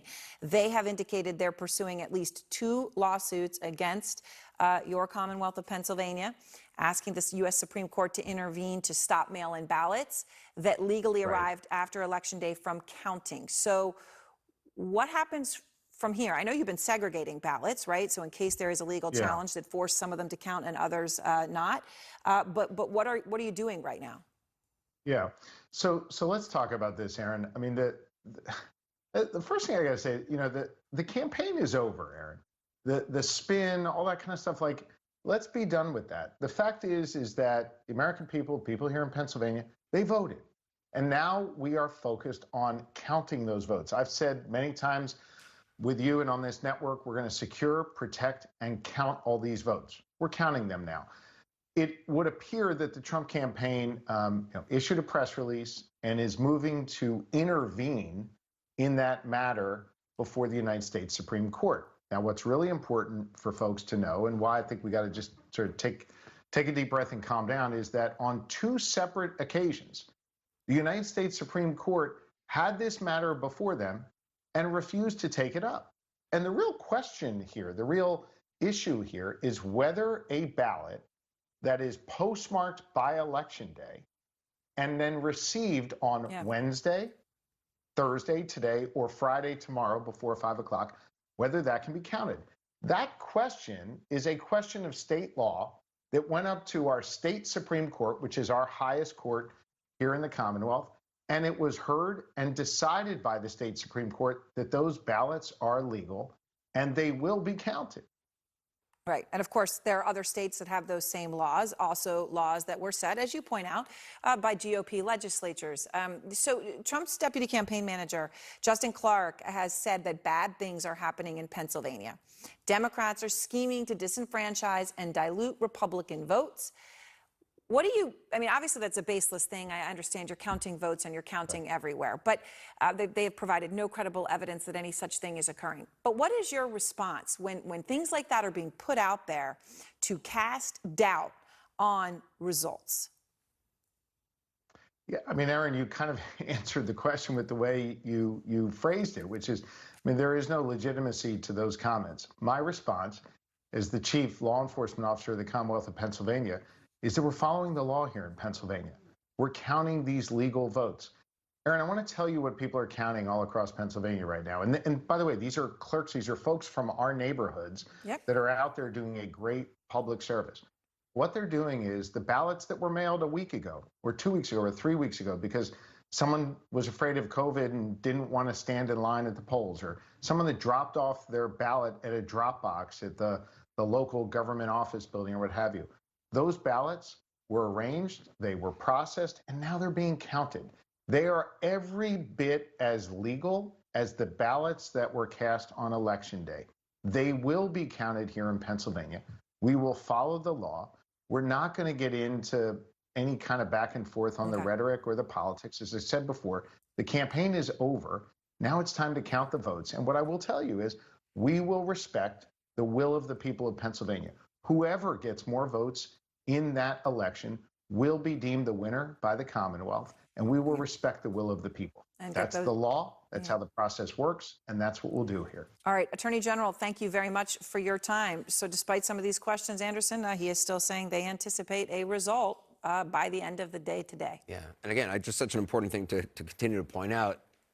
What we are seeing is the votes being counted. It's not new people voting, new votes being cast. It is the votes being counted. New numbers from Georgia. Aaron, you had talked to an official from Fulton County. The lead for President Trump now in Georgia has gone from 18,146 to 14,857. That means the lead the president has currently in Georgia has shrunk by 3,289 votes. Back with John King. John, we had heard from an official in Fulton County that they were sending over about 9,000, the results of about 9,000 ballots that they had counted. I'm not sure if this change is from all of those. Do we know? It's 6,000 if you're around. It's 4,653 votes for Joe Biden in the latest count, Anderson, 1,364 votes for President Trump. So as you noted, the impact of that, the net, when you do the math, is 3,289 cut off what was the president's lead.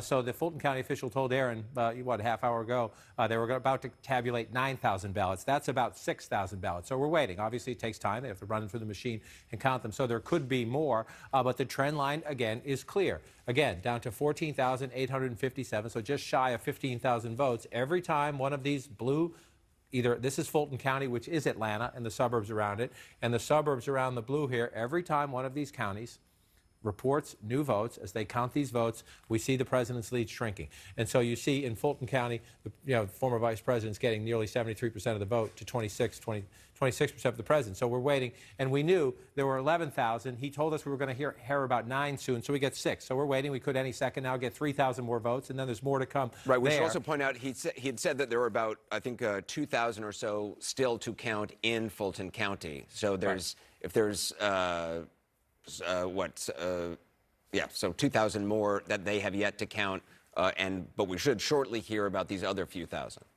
Right, so they had 11,000. He said 9,000 were at the tabulation center.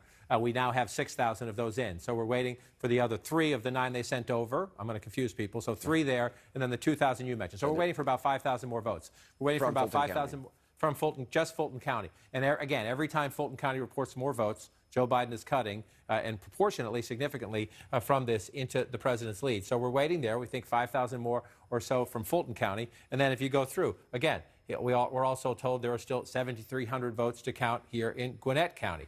And you see Joe Biden is winning the county with 58% of the vote. That's the overall count. In the mail-in balloting, he has been getting a higher percentage than that. We're waiting for votes there. And you come back out, and we double-checked this since last time we talked. Yeah, you were right, 17,000. Over here, on the coast, 17,000. That's a lot of votes, right? Now, especially you think 17,000 votes here.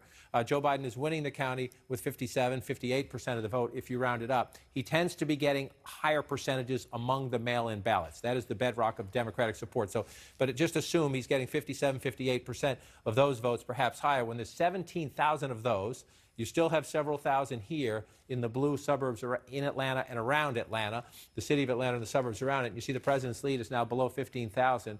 We have a very interesting few hours ahead of us as Georgia now is starting to report more and more of these votes. And again, if you go back to last night, or especially midnight Tuesday, the president had a giant lead. There's a reason he's tweeting "Stop the count." He's watching what's happening, and his people are telling him it does not look good. Given the number of votes left in the state of Georgia, it does seem like by the end of today, we should have a much clearer picture of what's going on in Georgia. Right. If it keeps going the way it's going, again, Joe Biden needs to win about 2/3. That's a ballpark number. When they tell us there's 60,000 votes out there, is that 59,500? Is it 61,200? We don't have exact numbers, nor do the officials, and we have to give them grace. They're doing the best they can as they check in with every county and count these votes. But the Secretary of State's office told us ballpark 60,000 votes. If that's your ballpark number, Joe Biden needs to be getting 2/3, roughly. Could be 64%, could be 66%, but the ballpark is right in there. He has been performing at that rate or better, Anderson, as we count these votes. The question is, does it continue? Kate Baldwin's got new information in Allegheny County. Let's go to Kate. Kate, what have you learned in Philadelphia? Hi there, Anderson. We've confirmed that Allegheny County, which is of course the home of Pittsburgh, they are pausing on their counting of the outstanding ballots that are still out there today. We're talking about a universe of 35,000 ballots, and Allegheny is putting a pause on it. We found out because, in large part, it appears due to a pool of 29,000 ballots that are caught up in a legal challenge over ballots were then issued to those same voters. There's a legal challenge that this pool of 29,000 ballots is wrapped up in. And because of that legal challenge, there had been an agreement that those ballots were not going to be counted or gone through until Friday, tomorrow, at after 5 p.m. There's also then 6,000 ballots that I'm told were not able to be processed, and because of that, they were going to need to be gone through manually. With all of that in mind, Allegheny County is not counting ballots today. They will be back in to resume work at the return board. Will resume their work tomorrow, beginning at 9 a.m. There was an internal communication that we received internal communication that we were able to look at that did say that and I'll read you a quote here, that they said that the election division staff will be using the day, meaning today, to do administrative work. I'll tell you, Anderson, I spoke to a councilwoman, an Allegheny County councilwoman just now. I just got off the phone with her, and she basically said she wants to make sure everyone knows there's nothing malicious going on here. Because if you think about it, if 29,000 votes can't be counted until tomorrow, there's not a lot to do for the return board. But she did say that she thought it was frustrating. She'd also like to know herself what they're doing with the day, because she did not understand what administrative work meant.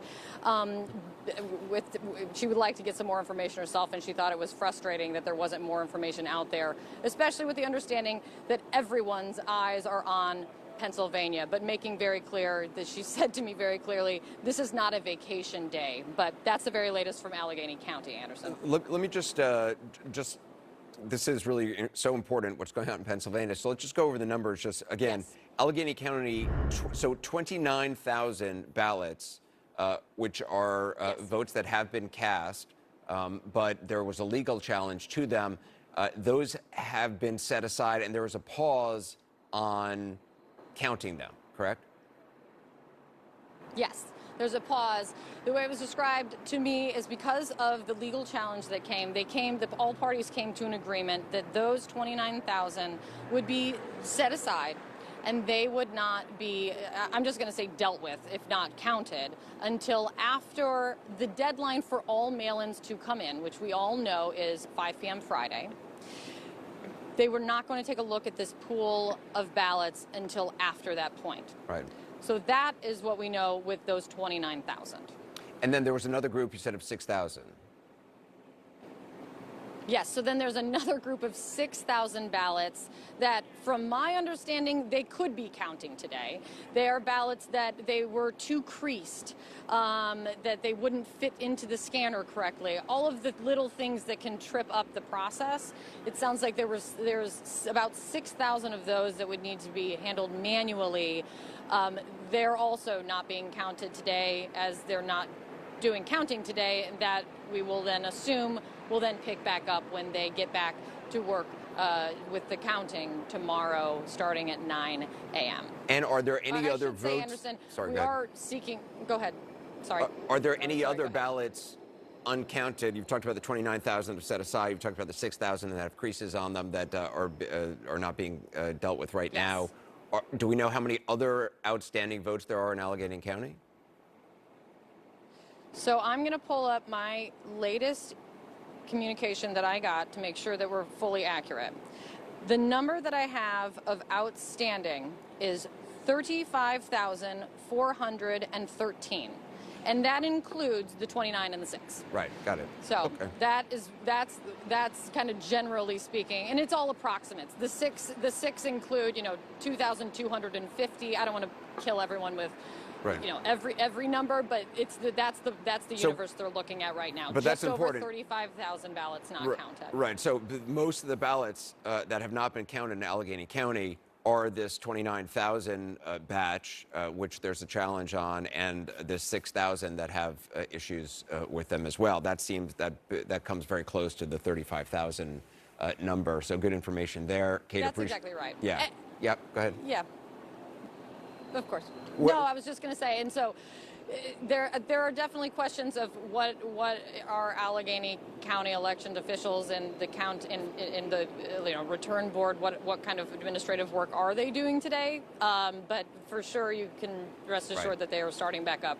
We are getting new numbers now in Pennsylvania. Let's take a look at that. Let's put those on the screen. The president's lead has narrowed by about 14,000 votes. 14,000 votes less for President Trump. Let's go to John King, who's standing by. John, do we know where those votes have come from? The trajectory, I'll walk into that in just a second, but the trajectory there, Anderson, tells you why those 35,000 votes that Kate just talked about out in Allegheny County could be decisive. When you look at a lead that is now 121,000 plus, let's round it up to 122,000, and it is shrinking by the hour as more votes come in. So Allegheny County is what Kate is talking about. Pittsburgh and the area around it, you see how blue it is. You see Joe Biden getting close to 60% of the vote. We know in those mail-in ballots he has been performing even better in numbers like that in most of Pennsylvania. So 35,000 ballots could very well be very important as we get closer to the finish line in this count. We also should just prepare our viewers for this, especially because the margins are tightening in many places. Sometimes it's the state Republican Party, sometimes it's the Trump campaign. They're going in to challenge things, and we're going to go through that. So most of the ballots that we're waiting for are coming over here. So I just want to check. In Philadelphia, we're up to 83% now. That's a slight uptick, and you see Joe Biden moving up the math a little bit there. This is where the game right now is. I shouldn't use the term game because the consequences are so important. But this is where you have the biggest outstanding votes still to be counted in the city of Philadelphia, which, again, I showed you how well Joe Biden was doing in Allegheny County. Well, he's doing even better in Philadelphia, 80%. So this is, Anderson, where it's going to play out, and that's why Kate is there, even though she's doing reporting statewide for us. Montgomery County up to 95%. Bucks County now, this is more of an even split moving up there. So it's the central Philadelphia area where we're waiting for the biggest number of votes because it just has the biggest basket, so it can move the numbers the most. But there are still other ballots we're going to count throughout the day in the Commonwealth of Pennsylvania. The issue is, you see the challenges out in the western part of the state. We know the Trump campaign has been complaining a lot in the southeast part of the state, especially the city of Philadelphia. I expect this in Georgia as well, and expect this out west. This is so close, and this could be a decisive day. And the president's lead in a state he absolutely cannot afford to lose. Without these 20, President Trump does not win re-election. So just it's going to get very bare-knuckled, especially if that lead keeps shrinking at the rate it is shrinking. Watch for the fights and the contests and the contentiousness to increase. The volume's already up. The dial's going to turn. And from what Kate is saying, we're not really going to be getting more votes counted in Allegheny County today. The 29,000 are basically on hold, as are these 6,000, according to officials, the word that Kate has there. John, we'll continue to come back to you. A lot of math happening right now. Combine that with a lack of sleep for pretty much the entire country.